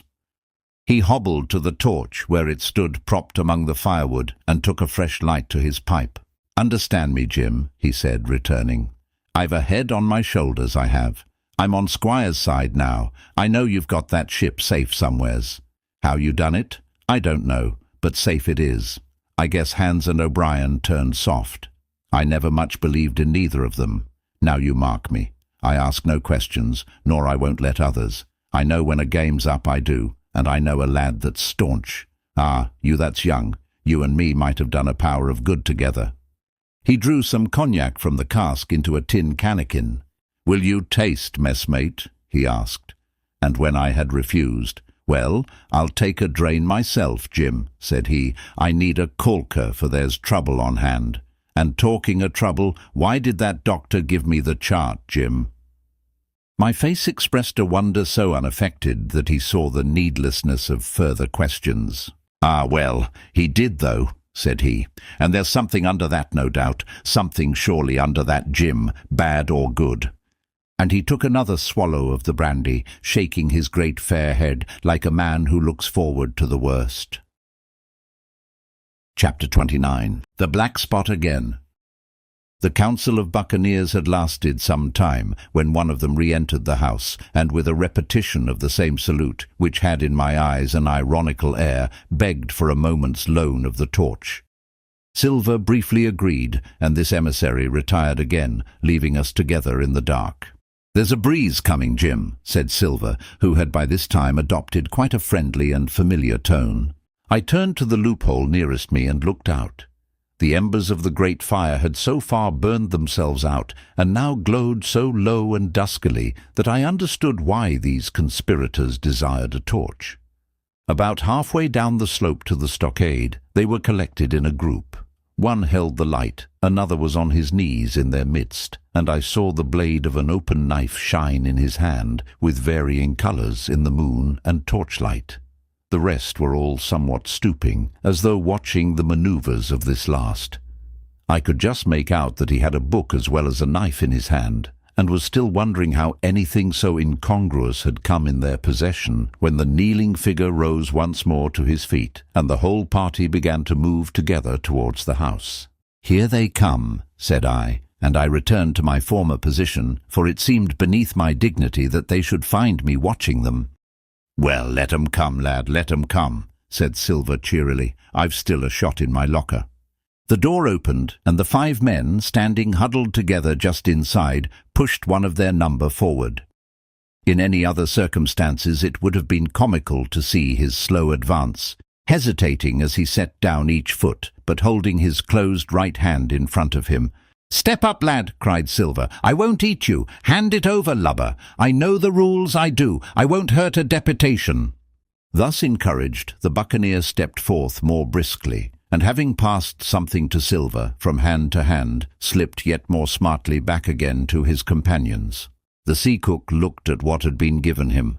"The black spot? I thought so," he observed. "Where might you have got the paper?" "Why, Hillo! Look here now, this ain't lucky. You've gone and cut this out of a Bible. What fools cut a Bible?" "Ah, there," said Morgan. "There, what did I say? No good'll come o' that, I said." "Well, you've about fixed it now among you," continued Silver. "You'll all swing now, I reckon. What soft-headed lubber had a Bible?" "It was Dick," said one. "Dick, was it? Then Dick can get to prayers," said Silver. "He's seen his slice of luck, has Dick, and you may lay to that." But here the long man with the yellow eyes struck in. "Belay that talk, John Silver," he said. "This crew has tipped you the black spot in full council, as in duty bound. Just you turn it over, as in duty bound, and see what's wrote there. Then you can talk." "Thank'ee, George," replied the sea cook. "You always was brisk for business, and has the rules by heart, George, as I'm pleased to see. Well, what is it anyway? Ah, deposed. That's it, is it? Very pretty wrote, to be sure. Like print, I swear. Your hand are right, George. Why, you was getting quite a leading man in this here crew. You'll be captain next, I shouldn't wonder. Just oblige me with that torch again, will you? This pipe don't draw." "Come now," said George. "You don't fool this crew no more. You're a funny man by your account. But you're over now, and you'll maybe step down off that barrel and help vote." "I thought you said you knowed the rules," returned Silver contemptuously. "Leastways, if you don't, I do, and I wait here, and I'm still your captain, mind, till you outs with your grievances and I reply. In the meantime, your black spot ain't worth a biscuit. After that we'll see." "Oh," replied George, "you don't be under no kind of apprehension. We're all square, we are. First, you've made a hash of this cruise. You'll be a bold man to say no to that. Second, you let the enemy out of this here trap for nothing. Why did they want out? I don't know, but it's pretty plain they wanted it. Third, you wouldn't let us go at them upon the march. Oh, we see through you, John Silver. You want to play booty, that's what's wrong with you. And then, fourth, there's this here boy." "Is that all?" asked Silver quietly. "Enough too," retorted George. "We'll all swing and sun-dry for your bungling." "Well now, look here, I'll answer these 4 pints. One after another I'll answer 'em. I made a hash of this cruise, did I? Well now, you all know what I wanted, and you all know if that had been done that we'd have been aboard the Hispaniola this night as ever was. Every man of us alive and fit and full of good plum duff, and the treasure in the hold of her, by thunder. Well, who crossed me? Who forced my hand, as was the lawful captain? Who tipped me the black spot the day we landed and began this dance? Ah, it's a fine dance. I'm with you there, and looks mighty like a hornpipe in a rope's end at Execution Dock by London town, it does. But who done it? Why, it was Anderson and Hans and you, George Merry. And you're the last above board of that same meddling crew, and you have the Davy Jones's insolence to up and stand for captain over me, you that sank the lot of us, by the powers. But this tops the stiffest yarn to nothing." Silver paused, and I could see by the faces of George and his late comrades that these words had not been said in vain. "That's for number 1, cried the accused, wiping the sweat from his brow, for he had been talking with a vehemence that shook the house. "Why, I give you my word, I'm sick to speak to you. You've neither sense nor memory, and I leave it to fancy where your mother's was that let you come to sea. Sea, gentlemen of fortune, I reckon tailors is your trade." "Go on, John," said Morgan. "Speak up to the others." "Ah, the others," returned John. "They're a nice lot, ain't they? You say this cruise is bungled. Ah, by gum, if you could understand how bad it's bungled, you would see. We're that near the gibbet that my neck's stiff with thinking on it. You've seen 'em, maybe, hanged in chains, birds about 'em, seamen pinting 'em out as they go down with the tide. 'Who's that?' says one. 'That? Why, that's John Silver. I knowed him well,' says another. And you can hear the chains a-jangle as you go about and reach for the other buoy. Now, that's about where we are. Every mother's son of us, thanks to him, and Hans and Anderson, and other ruination fools of you. And if you want to know about number 4, and that boy, why, shiver my timbers, isn't he a hostage? Are we going to waste a hostage? No, not us. He might be our last chance, and I shouldn't wonder. Kill that boy, not me, mates. And number 3, well, there's a deal to say to number 3. Maybe you don't count it nothing to have a real college doctor to see you every day. You, John, with your head broke, or you, George Merry, that had the ague shakes upon you not 6 hours agone, and has your eyes the colour of lemon peel to this same moment on the clock. And maybe, perhaps, you didn't know there was a consort coming either. But there is, and not so long till then. And we'll see who'll be glad to have a hostage when it comes to that. And as for number 2, and why I made a bargain, well, you came crawling on your knees to me to make it. On your knees you came. You was that downhearted, and you'd have starved too if I hadn't. But that's a trifle. You look there, that's why. And he cast down upon the floor a paper that I instantly recognized. None other than the chart on yellow paper, with the 3 red crosses that I had found in the oilcloth at the bottom of the captain's chest. Why the doctor had given it to him was more than I could fancy. But if it were inexplicable to me, the appearance of the chart was incredible to the surviving mutineers. They leaped upon it like cats upon a mouse. It went from hand to hand, one tearing it from another. And by the oaths and the cries and the childish laughter with which they accompanied their examination, you would have thought not only they were fingering the very gold, but were at sea with it, besides, in safety. "Yes," said one, "that's Flint, sure enough. JF and a score below with a clove hitch to it, so he done ever." "Mighty pretty," said George, "but how are we to get away with it, and us no ship?" Silver suddenly sprang up and, supporting himself with a hand against the wall, "Now I give you warning, George," he cried. "One more word of your sauce, and I'll call you down and fight you." "How? Why, how do I know? You had ought to tell me that, you and the rest, that lost me my schooner, with your interference burn you. But not you, you can't. You hain't got the invention of a cockroach. But civil you can speak and shall, George Merry, you may lay to that." "That's fair now," said the old man Morgan. "Fair? I reckon so," said the sea cook. "You lost the ship. I found the treasure. Who's the better man at that? And now I resign, by thunder. Elect whom you please to be your captain now. I'm done with it." "Silver!" they cried. "Barbecue forever! Barbecue for captain!"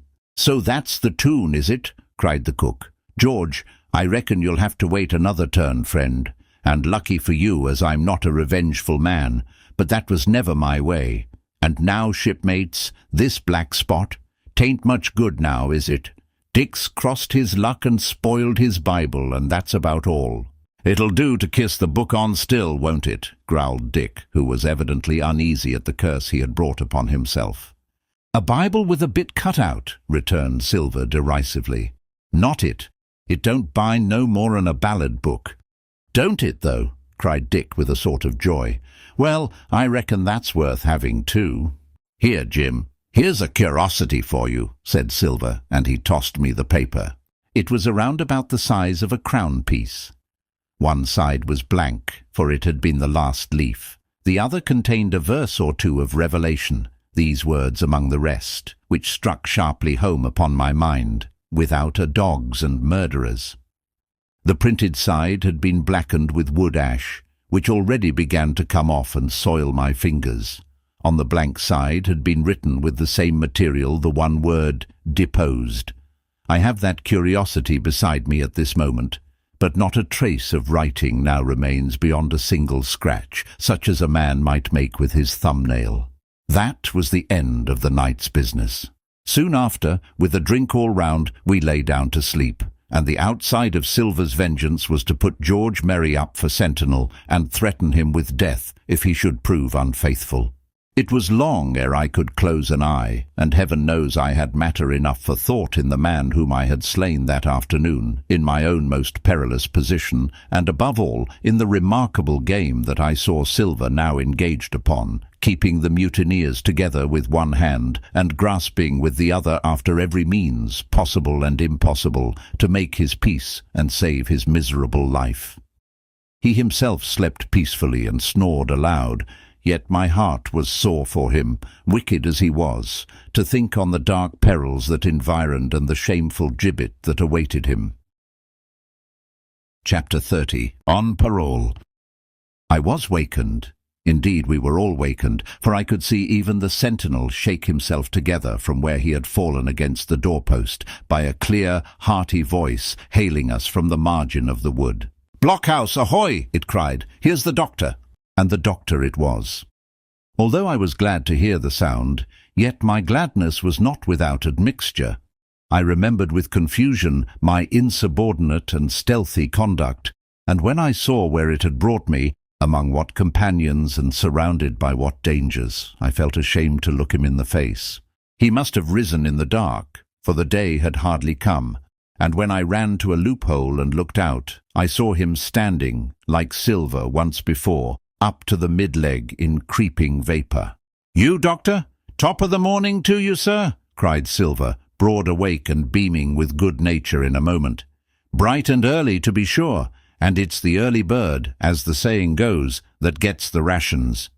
George, shake up your timbers, son, and help Dr. Livesey over the ship's side. All are doing well. Your patience was all well and merry." So he pattered on, standing on the hilltop with his crutch under his elbow and one hand upon the side of the log-house, quite the old John in voice, manner, and expression. "We've quite a surprise for you too, sir," he continued. "We've a little stranger here. He, a new boarder and lodger, sir, and looking fit and taut as a fiddle. Slept like a supercargo, he did, right alongside of John. Stem to stem we was, all night." Dr. Livesey was by this time across the stockade and pretty near the cook, and I could hear the alteration in his voice as he said, "Not Jim?" "The very same Jim as ever was," says Silver. The doctor stopped outright, although he did not speak, and it was some seconds before he seemed able to move on. "Well, well," he said at last. "Duty first and pleasure afterwards, as you might have said yourself, Silver. Let us overhaul these patients of yours." A moment afterwards he had entered the blockhouse, and with one grim nod to me proceeded with his work among the sick. He seemed under no apprehension, though he must have known that his life among these treacherous demons depended on a hair, and he rattled on to his patients as if he were paying an ordinary professional visit in a quiet English family. His manner, I suppose, reacted on the men, for they behaved to him as if nothing had occurred, as if he were still ship's doctor and they still faithful hands before the mast. "You're doing well, my friend," he said to the fellow with the bandaged head, "and if ever any person had a close shave, it was you. Your head must be as hard as iron. Well, George, how goes it? You're a pretty colour, certainly. Why, your liver man is upside down. Did you take that medicine? Did he take that medicine, men?" Aye, sir, he took it sure enough," returned Morgan. "Because, you see, since I am mutineer's doctor, or prison doctor as I prefer to call it," says Dr. Livesey in his pleasantest way, "I make it a point of honour not to lose a man for King George, God bless him, and the gallows." The rogues looked at each other but swallowed the home thrust in silence. "Dick don't feel well, sir," said one. "Don't he?" replied the doctor. "Well, step up here, Dick, and let me see your tongue. No, I should be surprised if he did. The man's tongue is fit to frighten the French. Another fever." "Ah, there," said Morgan, "that comed of spieling Bibles." "That comes, as you call it, of being arrant asses," retorted the doctor, "and not having sense enough to know honest air from poison and the dry land from a vile, pestiferous slough. I think it most probable, though of course it's only an opinion, that you'll all have the deuce to pay before you get that malaria out of your systems. Camp in a bog, would you? Silver, I'm surprised at you. You're less of a fool than many, take you all round, but you don't appear to me to have the rudiments of a notion of the rules of health. Well, he added, after he had dosed them round, and they had taken his prescriptions, with really laughable humility, more like charity school children than blood-guilty mutineers and pirates. Well, that's done for today. And now I should wish to have a talk with that boy, please. And he nodded his head in my direction carelessly. George Merry was at the door, spitting and spluttering over some bad-tasted medicine, but at the first word of the doctor's proposal he swung round with a deep flush and cried, "No!" and swore. Silver struck the barrel with his open hand. "Silence!" he roared and looked about him positively like a lion. "Doctor," he went on in his usual tones, "I was a-thinking of that, knowing as how you had a fancy for the boy. We are all humbly grateful for your kindness, and as you see, puts faith in you and takes the drugs down like that much grog, and I take it I've found a way as'll suit all. Hawkins, will you give me your word of honour as a young gentleman, for a young gentleman you are, although poor-born, your word of honour not to slip your cable?" I readily gave the pledge required. "Then, Doctor," said Silver, "you just step outside of that stockade, and once you're there I'll bring the boy down on the inside, and I reckon you can yarn through the spars. Good day to you, sir, and all our duties to the Squire and Captain Smollett." The explosion of disapproval, which nothing but Silver's black looks had restrained, broke out immediately the doctor had left the house. Silver was roundly accused of playing double, of trying to make a separate peace for himself, of sacrificing the interests of his accomplices and victims, and, in one word, of the identical, exact thing that he was doing. It seemed to me so obvious, in this case, that I could not imagine how he was to turn their anger.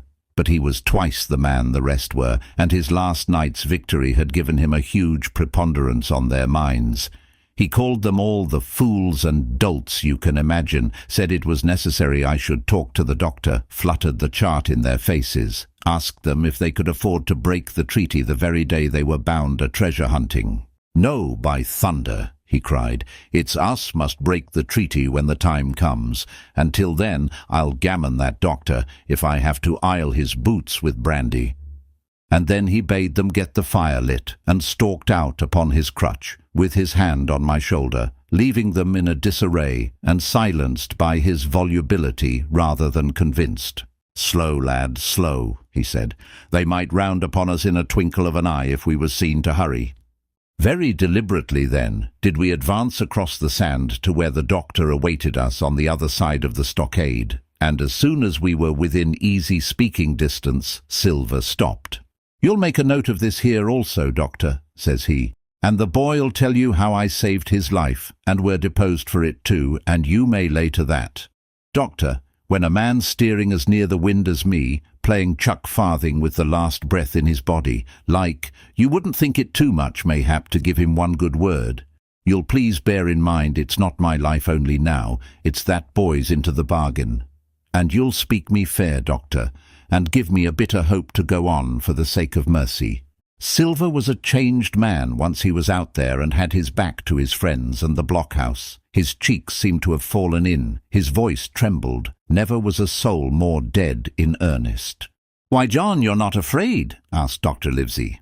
"Doctor, I'm no coward, no, not I, not so much." And he snapped his fingers. "If I was, I wouldn't say it, but I'll own up fairly, I've the shakes upon me for the gallows. You're a good man and a true, I never seen a better man. And you'll not forget what I done good, not any more than you'll forget the bad, I know. And I step aside, see here, and leave you and Jim alone, and you'll put that down for me too, for it's a long stretch, is that." So saying, he stepped back a little way till he was out of earshot, and there sat down upon a tree stump and began to whistle, spinning round now and again upon his seat so as to command a sight, sometimes of me and the doctor, and sometimes of his unruly ruffians as they went to and fro in the sand between the fire, which they were busy rekindling, and the house, from which they brought forth pork and bread to make the breakfast. "So, Jim," said the doctor sadly, "here you are. As you have brewed, so shall you drink, my boy. Heaven knows I cannot find it in my heart to blame you, but this much I will say, be it kind or unkind. When Captain Smollett was well, you dared not have gone off, and when he was ill and couldn't help it, by George, it was downright cowardly. I will own that I here began to weep. Doctor, I said, you might spare me. I have blamed myself enough. My life's forfeit anyway, and I should have been dead by now if Silver hadn't stood for me. And doctor, believe this, I can die, and I dare say I deserve it. But what I fear is torture. If they come to torture me— Jim, the doctor interrupted, and his voice was quite changed. Jim, I can't have this. Whip over, and we'll run for it. Doctor, said I passed my word. I know, he cried. We can't help that, Jim, now. I'll take it on my shoulders, holus bolus, blame and shame, my boy. But stay here, I cannot let you. Jump, one jump, and you're out, and we'll run for it like antelopes. No, I replied, you know right well you wouldn't do the thing yourself. Neither you, nor Squire, nor Captain, and no more will I. Silver trusted me, I passed my word, and back I go. But, doctor, you did not let me finish. If they come to torture me, I might let slip a word of where the ship is, for I got the ship, part by luck and part by risking, and she lies in North Inlet on the southern beach, and just below high water. At half-tide she must be high and dry. The ship! Exclaimed the doctor. Rapidly I described to him my adventures, and he heard me out in silence. There is a kind of fate in this, he observed when I had done.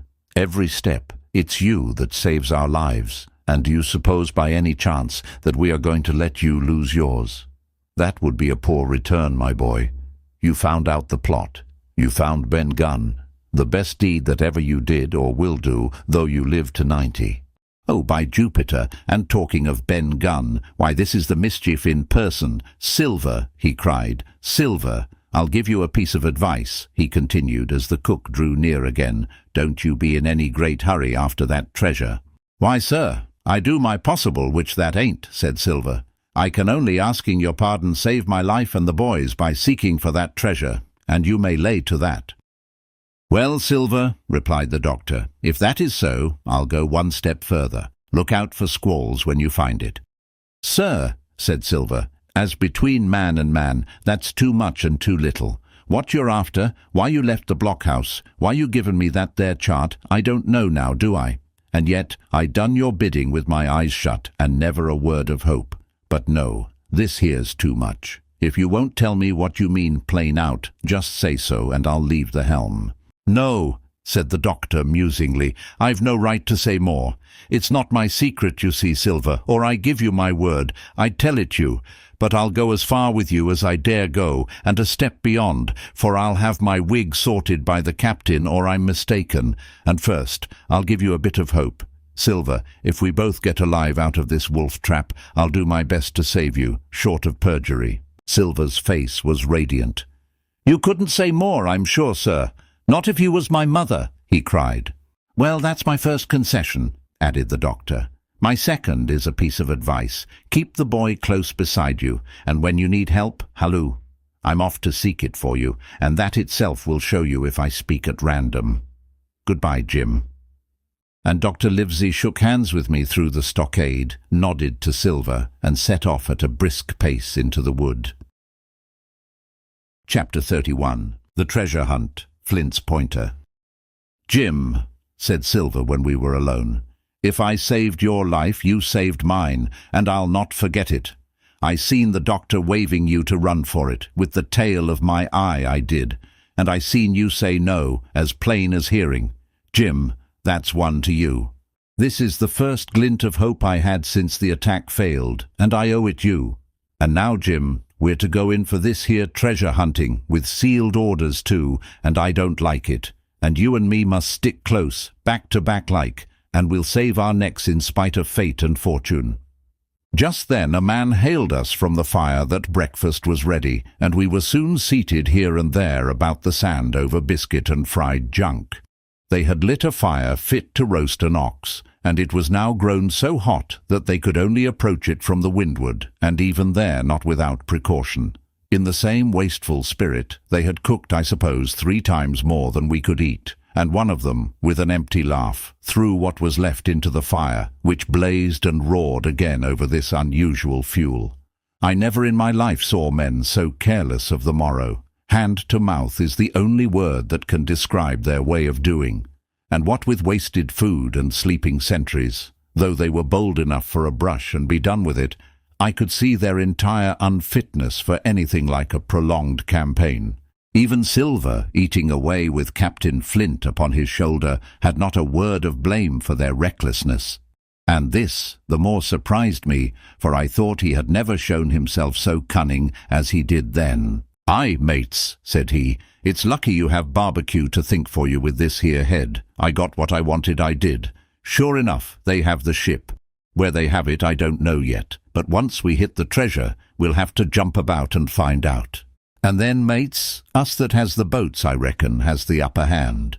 Thus he kept running on, with his mouth full of the hot bacon. Thus he restored their hope and confidence, and, I more than suspect, repaired his own at the same time. "As for hostage," he continued, "that's his last talk, I guess, with them he loves so dear. I've got my piece of news, and thank ye to him for that, but it's over and done. I'll take him in a line when we go treasure hunting, for we'll keep him like so much gold in case of accidents, you mark, and in the meantime. Once we got the ship and treasure both and off to sea like jolly companions, why then we'll talk Mr. Hawkins over, we will, and we'll give him his share to be sure for all his kindness." It was no wonder the men were in a good humour now. For my part, I was horribly cast down. Should the scheme he had now sketched prove feasible, Silver, already doubly a traitor, would not hesitate to adopt it. He had still a foot in either camp, and there was no doubt he would prefer wealth and freedom with the pirates to a bare escape from hanging, which was the best he had to hope on our side. Nay, and even if things so fell out that he was forced to keep his faith with Dr. Livesey, even then what danger lay before us? What a moment that would be when the suspicions of his followers turned to certainty, and he and I should have to fight for dear life, he a cripple and I a boy, against 5 strong and active seamen. Add to this double apprehension the mystery that still hung over the behaviour of my friends, their unexplained desertion of the Stockade, their inexplicable cession of the chart, or harder still to understand, the doctor's last warning to Silver, "Look out for squalls when you find it," and you will readily believe how little taste I found in my breakfast, and with how uneasy a heart I set forth behind my captors on the quest for treasure. We made a curious figure, had anyone been there to see us, all in soiled sailor clothes and all but me armed to the teeth. Silver had 2 guns slung about him, one before and one behind, besides the great cutlass at his waist and a pistol in each pocket of his square-tailed coat. To complete his strange appearance, Captain Flint sat perched upon his shoulder and gabbling odds and ends of purposeless sea talk. I had a line about my waist and followed obediently after the sea cook, who held the loose end of the rope, now in his free hand, now between his powerful teeth. For all the world I was led like a dancing bear. The other men were variously burthened, some carrying picks and shovels, for that had been the very first necessary they brought ashore from the Hispaniola, others laden with pork, bread, and brandy for the midday meal. All the stores, I observed, came from our stock, and I could see the truth of Silver's words the night before. Had he not struck a bargain with the doctor, he and his mutineers, deserted by the ship, must have been driven to subsist on clear water and the proceeds of their hunting. Water would have been little to their taste. A sailor is not usually a good shot, and besides all that, when they were so short of eatables, it was not likely they would be very flush of powder. Well, thus equipped, we all set out, even the fellow with the broken head, who should certainly have kept in shadow, and straggled, one after another, to the beach, where the 2 gigs awaited us. Even these bore trace of the drunken folly of the pirates, one in a broken thwart, and both in their muddy and unbailed condition. Both were to be carried along with us for the sake of safety, and so, with our numbers divided between them, we set forth upon the bosom of the anchorage. As we pulled over, there was some discussion on the chart. The red cross was, of course, far too large to be a guide, and the terms of the note on the back, as you will hear, admitted of some ambiguity. They ran, the reader may remember, thus: tall tree, spyglass shoulder, bearing a point to the N of NNE. Skeleton Island, ESE, and by E 10 feet. A tall tree was thus the principal mark. Now, right before us the anchorage was bounded by a plateau from 200 to 300 feet high, adjoining on the north the sloping southern shoulder of the spyglass, and rising again towards the south into the rough, cliffy eminence called the mizzenmast hill. The top of the plateau was dotted thickly with pine trees of varying height. Every here and there, one of a different species, rose 40 or 50 feet clear above its neighbours. And which of these was the particular tall tree of Captain Flint could only be decided on the spot and by the readings of the compass. Yet although that was the case, every man on board the boats had picked a favourite of his own ere we were halfway over, Long John alone shrugging his shoulders and bidding them wait till they were there. We pulled easily by Silver's directions, not to weary the hands prematurely, and after quite a long passage landed at the mouth of the second river, that which runs down a woody cleft of the spyglass. Thence, bending to our left, we began to ascend the slope towards the plateau.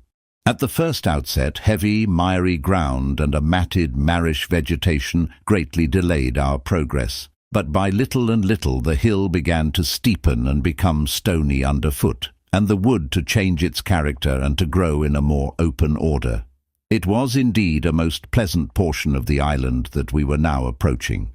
A heavy scented broom and many flowering shrubs had almost taken the place of grass. Thickets of green nutmeg trees were dotted here and there with the red columns and the broad shadow of the pines, and the first mingled their spice with the aroma of the others. The air, besides, was fresh and stirring, and this, under the sheer sunbeams, was a wonderful refreshment to our senses. The party spread itself abroad, in a fan shape, shouting and leaping to and fro. About the centre, and a good way behind the rest, Silver and I followed, I tethered by my rope, he ploughing with deep pants among the sliding gravel. From time to time, indeed, I had to lend him a hand, or he must have missed his footing and fallen backward down the hill. We had thus proceeded for about half a mile, and were approaching the brow of the plateau, when the man upon the farthest left began to cry aloud, as if in terror.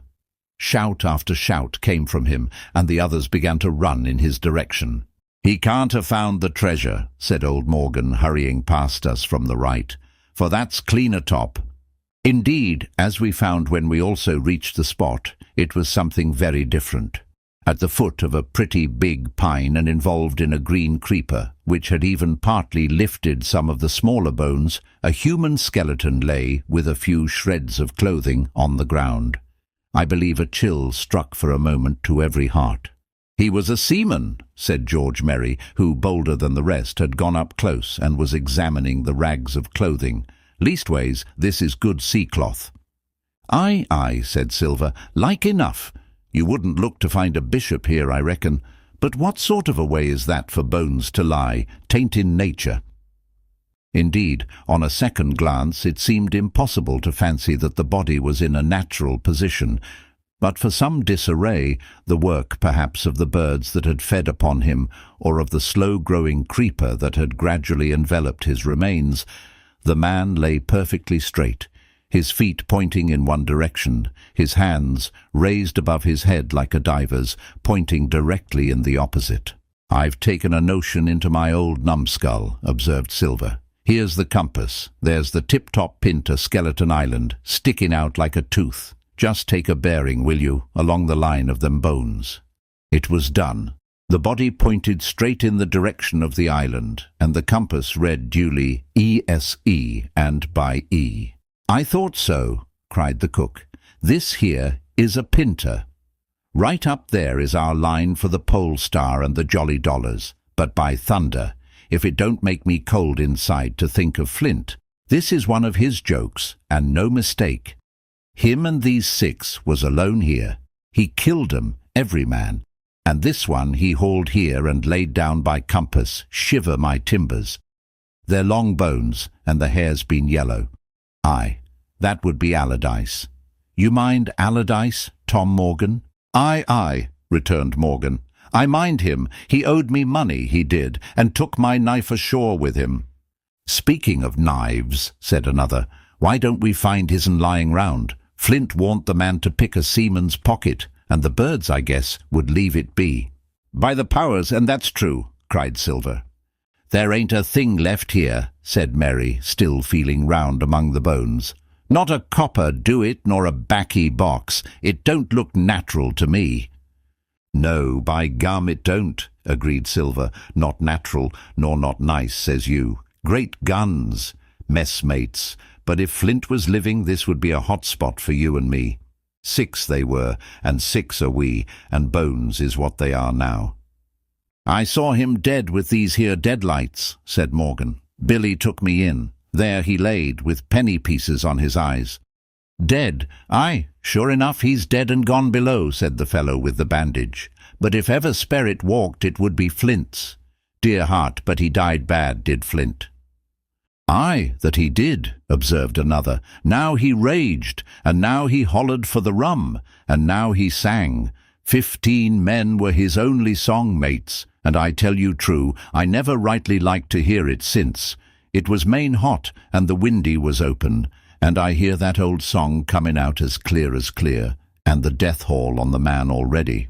Come, come, said Silver, stow this talk. He's dead, and he don't walk, that I know. Leastways, he won't walk by day, and you may lay to that. Care killed a cat. Fetch a head for the doubloons. We started, certainly, but in spite of the hot sun and the staring daylight, the pirates no longer ran separate and shouting through the wood, but kept side by side and spoke with bated breath. The terror of the dead buccaneer had fallen on their spirits. Chapter 32. The Treasure Hunt, the Voice Among the Trees. Partly from the damping influence of this alarm, partly to rest Silver and the sick folk, the whole party sat down as soon as they had gained the brow of the ascent. The plateau being somewhat tilted towards the west, this spot on which we had paused commanded a wide prospect on either hand. Before us, over the treetops, we beheld the Cape of the Woods, fringed with surf. Behind, we not only looked down upon the anchorage and Skeleton Island, but saw, clear across the spit and the eastern lowlands, a great field of open sea upon the east. Sheer above us rose the spyglass, here dotted with single pines, there black with precipices. There was no sound but that of the distant breakers, mounting from all round, and the chirp of countless insects in the brush. Not a man, not a sail, upon the sea. The very largeness of the view increased the sense of solitude. Silver, as he sat, took certain bearings with his compass. There are 3 tall trees, said he, about in the right line from Skeleton Island. Spy-glass shoulder, I take it, means that lower pint there. It's child's play to find the stuff now. I've half a mind to dine first. I don't feel sharp, growled Morgan. Thinking of Flint, I think it were, has done me. Ah, well, my son, you praise your stars he's dead, said Silver. He were an ugly devil, cried a third pirate with a shudder. That blue in the face, too. That was how the rum took him, added Mary. Blue? Well, I reckon he was blue, that's a true word. Ever since they had found the skeleton and got upon this train of thought, they had spoken lower and lower, and they had almost got to whispering by now, so that the sound of their talk hardly interrupted the silence of the wood. All of a sudden, out of the middle of the trees in front of us, a thin, high, trembling voice struck up the well-known air and words. 15 men on the dead man's chest, yo-ho-ho, and a bottle of rum. I never have seen men more dreadfully affected than the pirates. The colour went from their 6 faces like enchantment. Some leaped to their feet, some clawed hold of others. Morgan grovelled on the ground. "It's Flint by—" cried Mary. The song had stopped as suddenly as it began. Broken off, you would have said, in the middle of a note, as though someone had laid his hand upon the singer's mouth. Coming through the clear, sunny atmosphere among the green tree-tops, I thought it had sounded airily and sweetly, and the effect on my companions was the stranger. "Come," said Silver, struggling with his ashen lips to get the word out. "This won't do. Stand by to go about. This is a rum start, and I can't name the voice, but it's someone skylarking, someone that's flesh and blood, and you may lay to that." His courage had come back as he spoke, and some of the colour to his face along with it. Already the others had begun to lend an ear to this encouragement, and were coming a little to themselves, when the same voice broke out again. Not this time singing, but in a faint, distant hail that echoed yet fainter among the clefts of the spy-glass.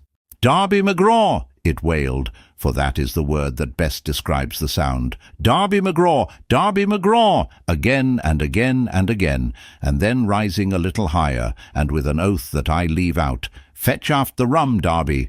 The buccaneers remained rooted to the ground, their eyes starting from their heads. Long after the voice had died away, they still stared in silence, dreadfully before them.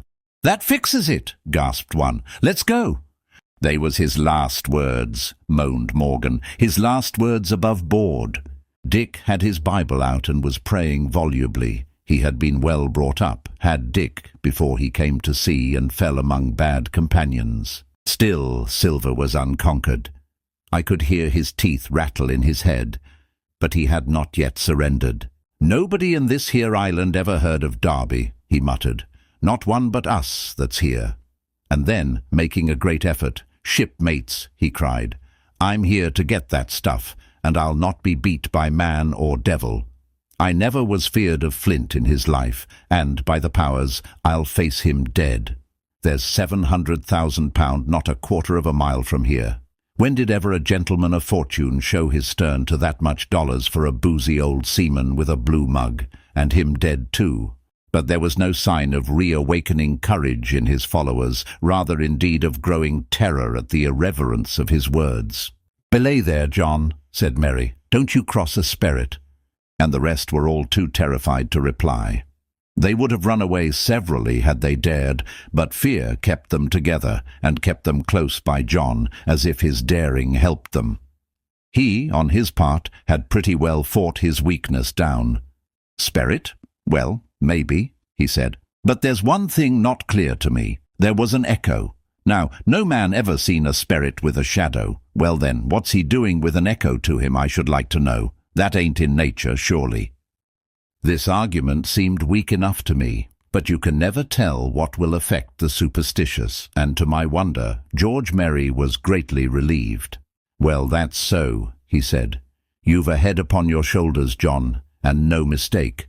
'Bout shipmates, this here crew is on a wrong tack, I do believe.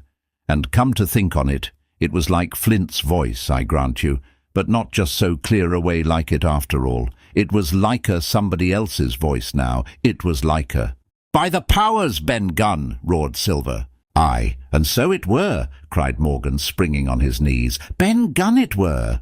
"It don't make much odds, do it now?" asked Dick. "Ben Gunn's not here in the body any more'n Flint."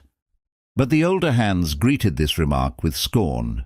"Why, nobody minds Ben Gunn," cried Merry. "Dead or alive, nobody minds him." It was extraordinary how their spirits had returned, and how the natural colour had revived in their faces. Soon they were chatting together, with intervals of listening, and not long after, hearing no further sound, they shouldered the tools and set forth again, Merry walking first with Silver's compass to keep them on the right line with Skeleton Island. He had said the truth.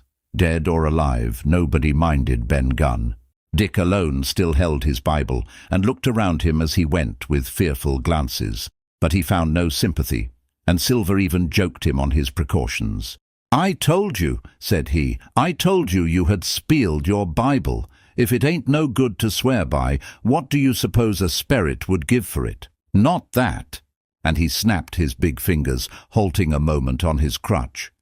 But Dick was not to be comforted. Indeed, it was soon plain to me that the lad was falling sick, hastened by heat, exhaustion, and the shock of his alarm. The fever, predicted by Dr. Livesey, was evidently growing swiftly higher. It was fine open walking here upon the summit. Our way lay a little downhill, for, as I have said, the plateau tilted towards the west. The pines, great and small, grew wide apart, and even between the clumps of nutmeg and azalea, wide open spaces baked in the hot sunshine. Striking, as we did, pretty near northwest across the island, we drew, on the one hand, ever nearer under the shoulders of the spyglass, and on the other looked ever wider over that western bay where I had once tossed and trembled in the Coracle. The first of the tall trees was reached, and by the bearings proved the wrong one. So with the second. The third rose nearly 200 feet into the air above a clump of underwood, a giant of a vegetable, with a red column as big as a cottage and a wide shadow around in which a company could have manoeuvred. It was conspicuous far to sea, both on the east and west, and might have been entered as a sailing mark upon the chart. But it was not its size that now impressed my companions. It was the knowledge that 700,000 pounds in gold lay somewhere buried below its spreading shadow. The thought of the money, as they drew nearer, swallowed up their previous terrors. Their eyes burned in their heads, their feet grew speedier and lighter. Their whole soul was found up in that fortune, that whole lifetime of extravagance and pleasure that lay waiting there for each of them. Silver hobbled, grunting on his crutch. His nostrils stood out and quivered. He cursed like a madman when the flies settled on his hot and shiny countenance. He plucked furiously at the line that held me to him, and from time to time turned his eyes upon me with a deadly look. Certainly he took no pains to hide his thoughts, and certainly I read them like print. In the immediate nearness of the gold, all else had been forgotten. His promise and the doctor's warning were both things of the past, and I could not doubt that he hoped to seize upon the treasure, find and board the Hispaniola under cover of night, cut every honest throat about that island, and sail away as he had at first intended, laden with crimes and riches. Shaken as I was with these alarms, it was hard for me to keep up with the rapid pace of the treasure hunters. Now and again I stumbled, and it was then that Silver plucked so roughly at the rope and launched at me his murderous glances. Dick, who had dropped behind us and now brought up the rear, was babbling to himself both prayers and curses as his fever kept rising. This also added to my wretchedness, and to crown all, I was haunted by the thought of the tragedy that had once been acted on that plateau, when that ungodly buccaneer with the blue face, he who died at Savannah, singing and shouting for drink, had there with his own hand cut down his 6 accomplices. This grove that was now so peaceful must then have rung with cries, I thought. And even with the thought I could believe I heard it ringing still. We were now at the margin of the thicket. "Huzzah, mates, all together!" shouted Merry, and the foremost broke into a run. And suddenly, not 10 yards further, we beheld them stop. A low cry arose. Silver doubled his pace, digging away with the foot of his crutch like one possessed, and next moment he and I had come also to a dead halt. Before us was a great excavation, not very recent, for the sides had fallen in and grass had sprouted on the bottom. In this were the shaft of a pick broken in 2, and the boards of several packing cases strewn around. On one of these boards I saw, branded with a hot iron, the name Walrus, the name of Flint's ship. All was clear to probation. The cachis had been found and rifled. The 700,000 pounds were gone. Chapter 33. The Fall of a Chieftain. There never was such an overturn in this world. Each of these 6 men was as though he had been struck, but with Silver the blow passed almost instantly. Every thought of his soul had been set full stretch, like a racer on that money. Well, he was brought up in a single second, dead, and he kept his head, found his temper, and changed his plan before the others had had time to realize the disappointment. "Jim," he whispered, "take that and stand by for trouble." And he passed me a double-barreled pistol. At the same time he began quietly moving northward, and in a few steps had put the hollow between us 2 and the other 5. Then he looked at me and nodded, as much as to say, "Here is a narrow corner," as indeed I thought it was. His looks were not quite friendly, and I was so revolted at these constant changes that I could not forbear whispering, "So you've changed sides again." There was no time left for him to answer in. The buccaneers, with oaths and cries, began to leap one after another into the pit and to dig with their fingers, throwing the boards aside as they did so. Morgan found a piece of gold. He held it up with a perfect spout of oaths. It was a 2-guinea piece, and it went from hand to hand among them for a quarter of a minute. 2 guineas! Roared Merry, shaking it at Silver. That's your £700,000, is it? You're the man for bargains, ain't you? You're him that never bungled nothing, you wooden-headed lubber. Dig away, boys, said Silver with the coolest insolence. You'll find some pig-nuts, and I shouldn't wonder. Pig-nuts, repeated Merry in a scream. Mates, do you hear that? I tell you now, that man there knew it all along. Look in the face of him, and you'll see it wrote there. Ah, Merry, remarked Silver, standing for captain again. You're a pushing lad, to be sure. But this time everyone was entirely in Merry's favour. They began to scramble out of the excavation, darting furious glances behind them. One thing I observed which looked well for us. They all got out upon the opposite side from Silver. Well, there we stood, 2 on one side, 5 on the other, the pit between us, and nobody screwed up high enough to offer the first blow. Silver never moved. He watched them, very upright on his crutch, and looked as cool as ever I saw him. He was brave, and no mistake. At last Merry seemed to think a speech might help matters. Mates, says he, there's 2 of them alone there. One's the old cripple that brought us all here and blundered us down to this. The other's that cub that I mean to have the heart of. Now, mates! He was raising his arm and his voice, and plainly meant to lead a charge. But just then, crack, crack, crack, 3 musket shots flashed out of the thicket. Merry tumbled head foremost into the excavation. The man with the bandage spun round like a teetotum and fell all his length upon his side, where he lay dead, but still twitching, and the other 3 turned and ran for it with all their might. Before you could wink, Long John had fired 2 barrels of a pistol into the struggling Merry, and as the man rolled up his eyes at him in the last agony, "George," said he, "I reckon I settled you." At the same moment, the doctor, Gray, and Ben Gunn joined us, with smoking muskets from among the nutmeg trees. "Forward!" cried the doctor. "Double quick, my lads! We must head 'em off the boats!" And we set off at a great pace, sometimes plunging through the bushes to the chest. I tell you, but Silver was anxious to keep up with us. The work that man went through, leaping on his crutch till the muscles of his chest were fit to burst, was work no sound man ever equalled, and so thinks the doctor. As it was, he was already 30 yards behind us, and on the verge of strangling when we reached the brow of the slope. "Doctor," he hailed, "see there, no hurry." Sure enough, there was no hurry. In a more open part of the plateau, we could see the 3 survivors still running in the same direction as they had started, right for Mizzenmast Hill. We were already between them and the boats, and so we 4 sat down to breathe, while Long John, mopping his face, came slowly up with us. "Thank ye kindly, Doctor," says he. "You came in about the nick, I guess, for me and Hawkins, and so it's you, Ben Gunn," he added. "Well, you're a nice one, to be sure." "I'm Ben Gunn, I am," replied the Maroon, wriggling like an eel in his embarrassment. "And," he added after a long pause, "how do, Mr. Silver?" "Pretty well, I thank ye," says you. Ben, murmured Silver, "to think as you've done me." The doctor sent back Gray for one of the pickaxes deserted in their flight by the mutineers, and then, as we proceeded leisurely downhill to where the boats were lying, related in a few words what had taken place. It was a story that profoundly interested Silver, and Ben Gunn, the half-idiot Maroon, was the hero from beginning to end. Ben, in his long, lonely wanderings about the island, had found the skeleton.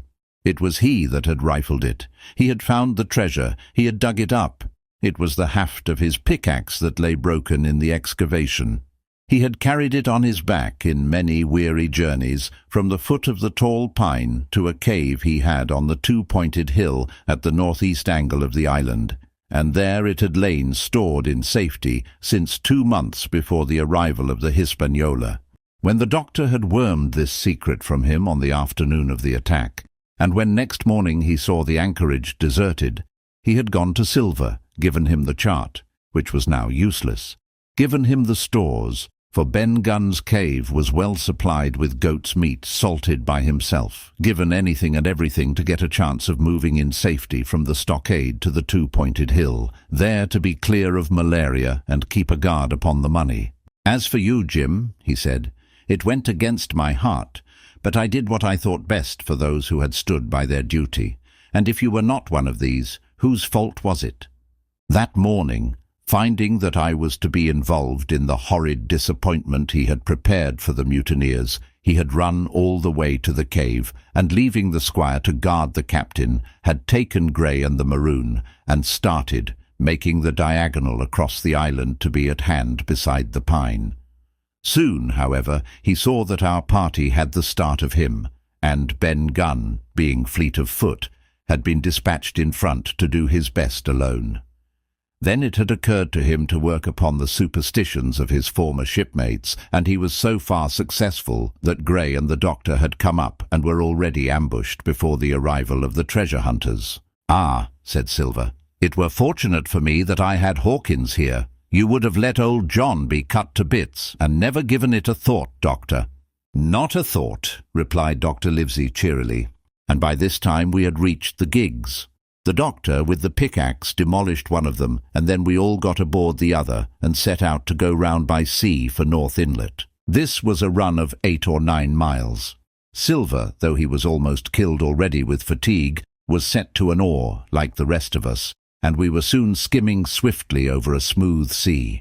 Soon we passed out of the straits and doubled the southeast corner of the island, round which 4 days ago we had towed the Hispaniola. As we passed the two-pointed hill, we could see the black mouth of Ben Gunn's cave, and a figure standing by it, leaning on a musket. It was the squire, and we waved a handkerchief and gave him 3 cheers, in which the voice of Silver joined as heartily as any. 3 miles farther, just inside the mouth of North Inlet, what should we meet but the Hispaniola, cruising by herself? The last flood had lifted her, and had there been much wind or a strong tide current, as in the southern anchorage, we should never have found her more, or found her stranded beyond help. As it was, there was little amiss beyond the wreck of the mainsail. Another anchor was got ready and dropped in 1.5 fathoms of water. We all pulled round again to Rum Cove, the nearest point for Ben Gunn's treasure house, and then Grey, single-handed, returned with the gig to the Hispaniola, where he was to pass the night on guard. A gentle slope ran up from the beach to the entrance of the cave. At the top the squire met us. To me he was cordial and kind, saying nothing of my escapade either in the way of blame or praise. At Silver's polite salute he somewhat flushed. "John Silver," he said, "you're a prodigious villain and impostor, a monstrous impostor, sir. I am told I am not to prosecute you. Well then, I will not. But the dead men, sir, hang about your neck like millstones." "Thank you kindly, sir," replied Long John, again saluting. "I dare you to thank me," cried the squire. "It is a gross dereliction of my duty. Stand back." And thereupon we all entered the cave. It was a large, airy place with a little spring and a pool of clear water, overhung with ferns. The floor was sand. Before a big fire lay Captain Smollett, and in a far corner, only duskily flickered over by the blaze, I beheld great heaps of coin and quadrilaterals built of bars of gold. That was Flint's treasure that we had come so far to seek, and that had cost already the lives of 17 men from the Hispaniola. How many it had cost in the amassing, what blood and sorrow, what good ships scuttled on the deep, what brave men walking the plank blindfold, what shot of cannon, what shame and lies and cruelty, perhaps no man alive could tell. Yet there were still 3 upon that island, Silver and old Morgan and Ben Gunn, who had each taken his share in these crimes, as each had hoped in vain to share in the reward. "Come in, Jim," said the captain. "You're a good boy in your line, Jim, but I don't think you and me'll go to sea again. You're too much of the born favourite for me. Is that you, John Silver? What brings you here, man?" "Come back to my duty, sir," returned Silver. "Ah," said the captain, and that was all he said. What a supper I had of it that night with all my friends around me, and what a meal it was, with Ben Gunn's salted goat and some delicacies and a bottle of old wine from the Hispaniola. Never, I am sure, were people gayer or happier. And there was Silver sitting back almost out of the firelight, but eating heartily, prompt to spring forward when anything was wanted, even joining quietly in our laughter, the same bland, polite, obsequious seaman of the voyage out. Chapter 34, and last. The next morning we fell early to work, for the transportation of this great mass of gold near a mile by land to the beach, and thence 3 miles by boat to the Hispaniola, was a considerable task for so small a number of workmen. The 3 fellows still abroad upon the island did not greatly trouble us. A single sentry on the shoulder of the hill was sufficient to ensure us against any sudden onslaught, and we thought besides they had had more than enough of fighting. Therefore the work was pushed on briskly. Gray and Ben Gunn came and went with the boat, while the rest, during their absences, piled treasure on the beach. 2 of the bars, slung in a rope's end, made a good load for a grown man, one that he was glad to walk slowly with. For my part, as I was not much use at carrying, I was kept busy all day in the cave, packing the minted money into bread bags. It was a strange collection, like Billy Bones's hoard for the diversity of coinage, but so much larger and so much more varied that I think I never had more pleasure than in sorting them. English, French, Spanish, Portuguese, Georges and Louises, doubloons and double guineas and moidores and sequins, the pictures of all the kings of Europe for the last 100 years. Strange oriental pieces stamped with what looked like wisps of string or bits of spider's web, round pieces and square pieces, and pieces bored through the middle as if to wear them round your neck. Nearly every variety of money in the world must, I think, have found a place in that collection, and for number I am sure they were like autumn leaves, so that my back ached with stooping and my fingers with sorting them out. Day after day this work went on. By every evening a fortune had been stowed aboard, but there was another fortune waiting for the morrow, and all this time we heard nothing of the 3 surviving mutineers. At last, I think it was on the 3rd night, the doctor and I were strolling on the shoulder of the hill where it overlooks the lowlands of the isle, when, from out the thick darkness below, the wind brought us a noise between shrieking and singing. It was only a snatch that reached our ears, followed by the former silence. "Heaven forgive them," said the doctor. "'Tis the mutineers." "All drunk, sir," struck in the voice of Silver from behind us. Silver, I should say, was allowed his entire liberty, and in spite of daily rebuffs, seemed to regard himself once more as quite a privileged and friendly dependent. Indeed, it was remarkable how well he bore these slights, and with what unwearying politeness he kept on trying to ingratiate himself with all. Yet I think none treated him better than a dog, unless it was Ben Gunn, who was still terribly afraid of his old quartermaster, or myself, who had really something to thank him for. Although for that matter, I suppose, I had reason to think even worse of him than anybody else, for I had seen him meditating a fresh treachery upon the plateau. Accordingly, it was pretty gruffly that the doctor answered him. "Drunk or raving?" said he. "Right you were, sir," replied Silver, "and precious little odds, which to you and me." "I suppose you would hardly ask me to call you a humane man," returned the doctor with a sneer, "and so my feelings may surprise you, Master Silver. But if I were sure they were raving, as I am morally certain one at least of them is down with fever, I should leave this camp, and at whatever risk to my own carcass, take them the assistance of my skill." "Ask your pardon, sir. You would be very wrong," quoth Silver. "You would lose your precious life, and you may lay to that. I'm on your side now, hand and glove, and I shouldn't wish for to see the party weakened, let alone yourself, seeing as I know what I owes you. But these men down there, they couldn't keep their word. No, not supposing they wished to, and what's more, they couldn't believe as you could." "No," said the doctor. "You're the man to keep your word, we know that." Well, that was about the last news we had of the 3 pirates. Only once we heard a gunshot a great way off, and supposed them to be hunting. A council was held, and it was decided that we must desert them on the island, to the huge glee, I must say, of Ben Gunn, and with the strong approval of Gray. We left a good stock of powder and shot, the bulk of the salt goat, a few medicines and some other necessaries, tools, clothing, a spare sail, a fathom or two of rope, and by the particular desire of the doctor, a handsome present of tobacco. That was about our last doing on the island. Before that, we had got the treasure stowed and had shipped enough water and the remainder of the goat meat in case of any distress. And at last, one fine morning, we weighed anchor, which was about all that we could manage, and stood out of North Inlet, the same colours flying that the captain had flown and fought under at the palisade. The three fellows must have been watching us closer than we thought for, as we soon had proved. For coming through the Narrows, we had to lie very near the southern point, and there we saw all three of them kneeling together on a spit of sand, with their arms raised in supplication. It went to all our hearts, I think, to leave them in that wretched state, but we could not risk another mutiny, and to take them home for the gibbet would have been a cruel sort of kindness. The doctor hailed them and told them of the stores we had left and where they were to find them, but they continued to call us by name and appeal to us, for God's sake, to be merciful and not leave them to die in such a place.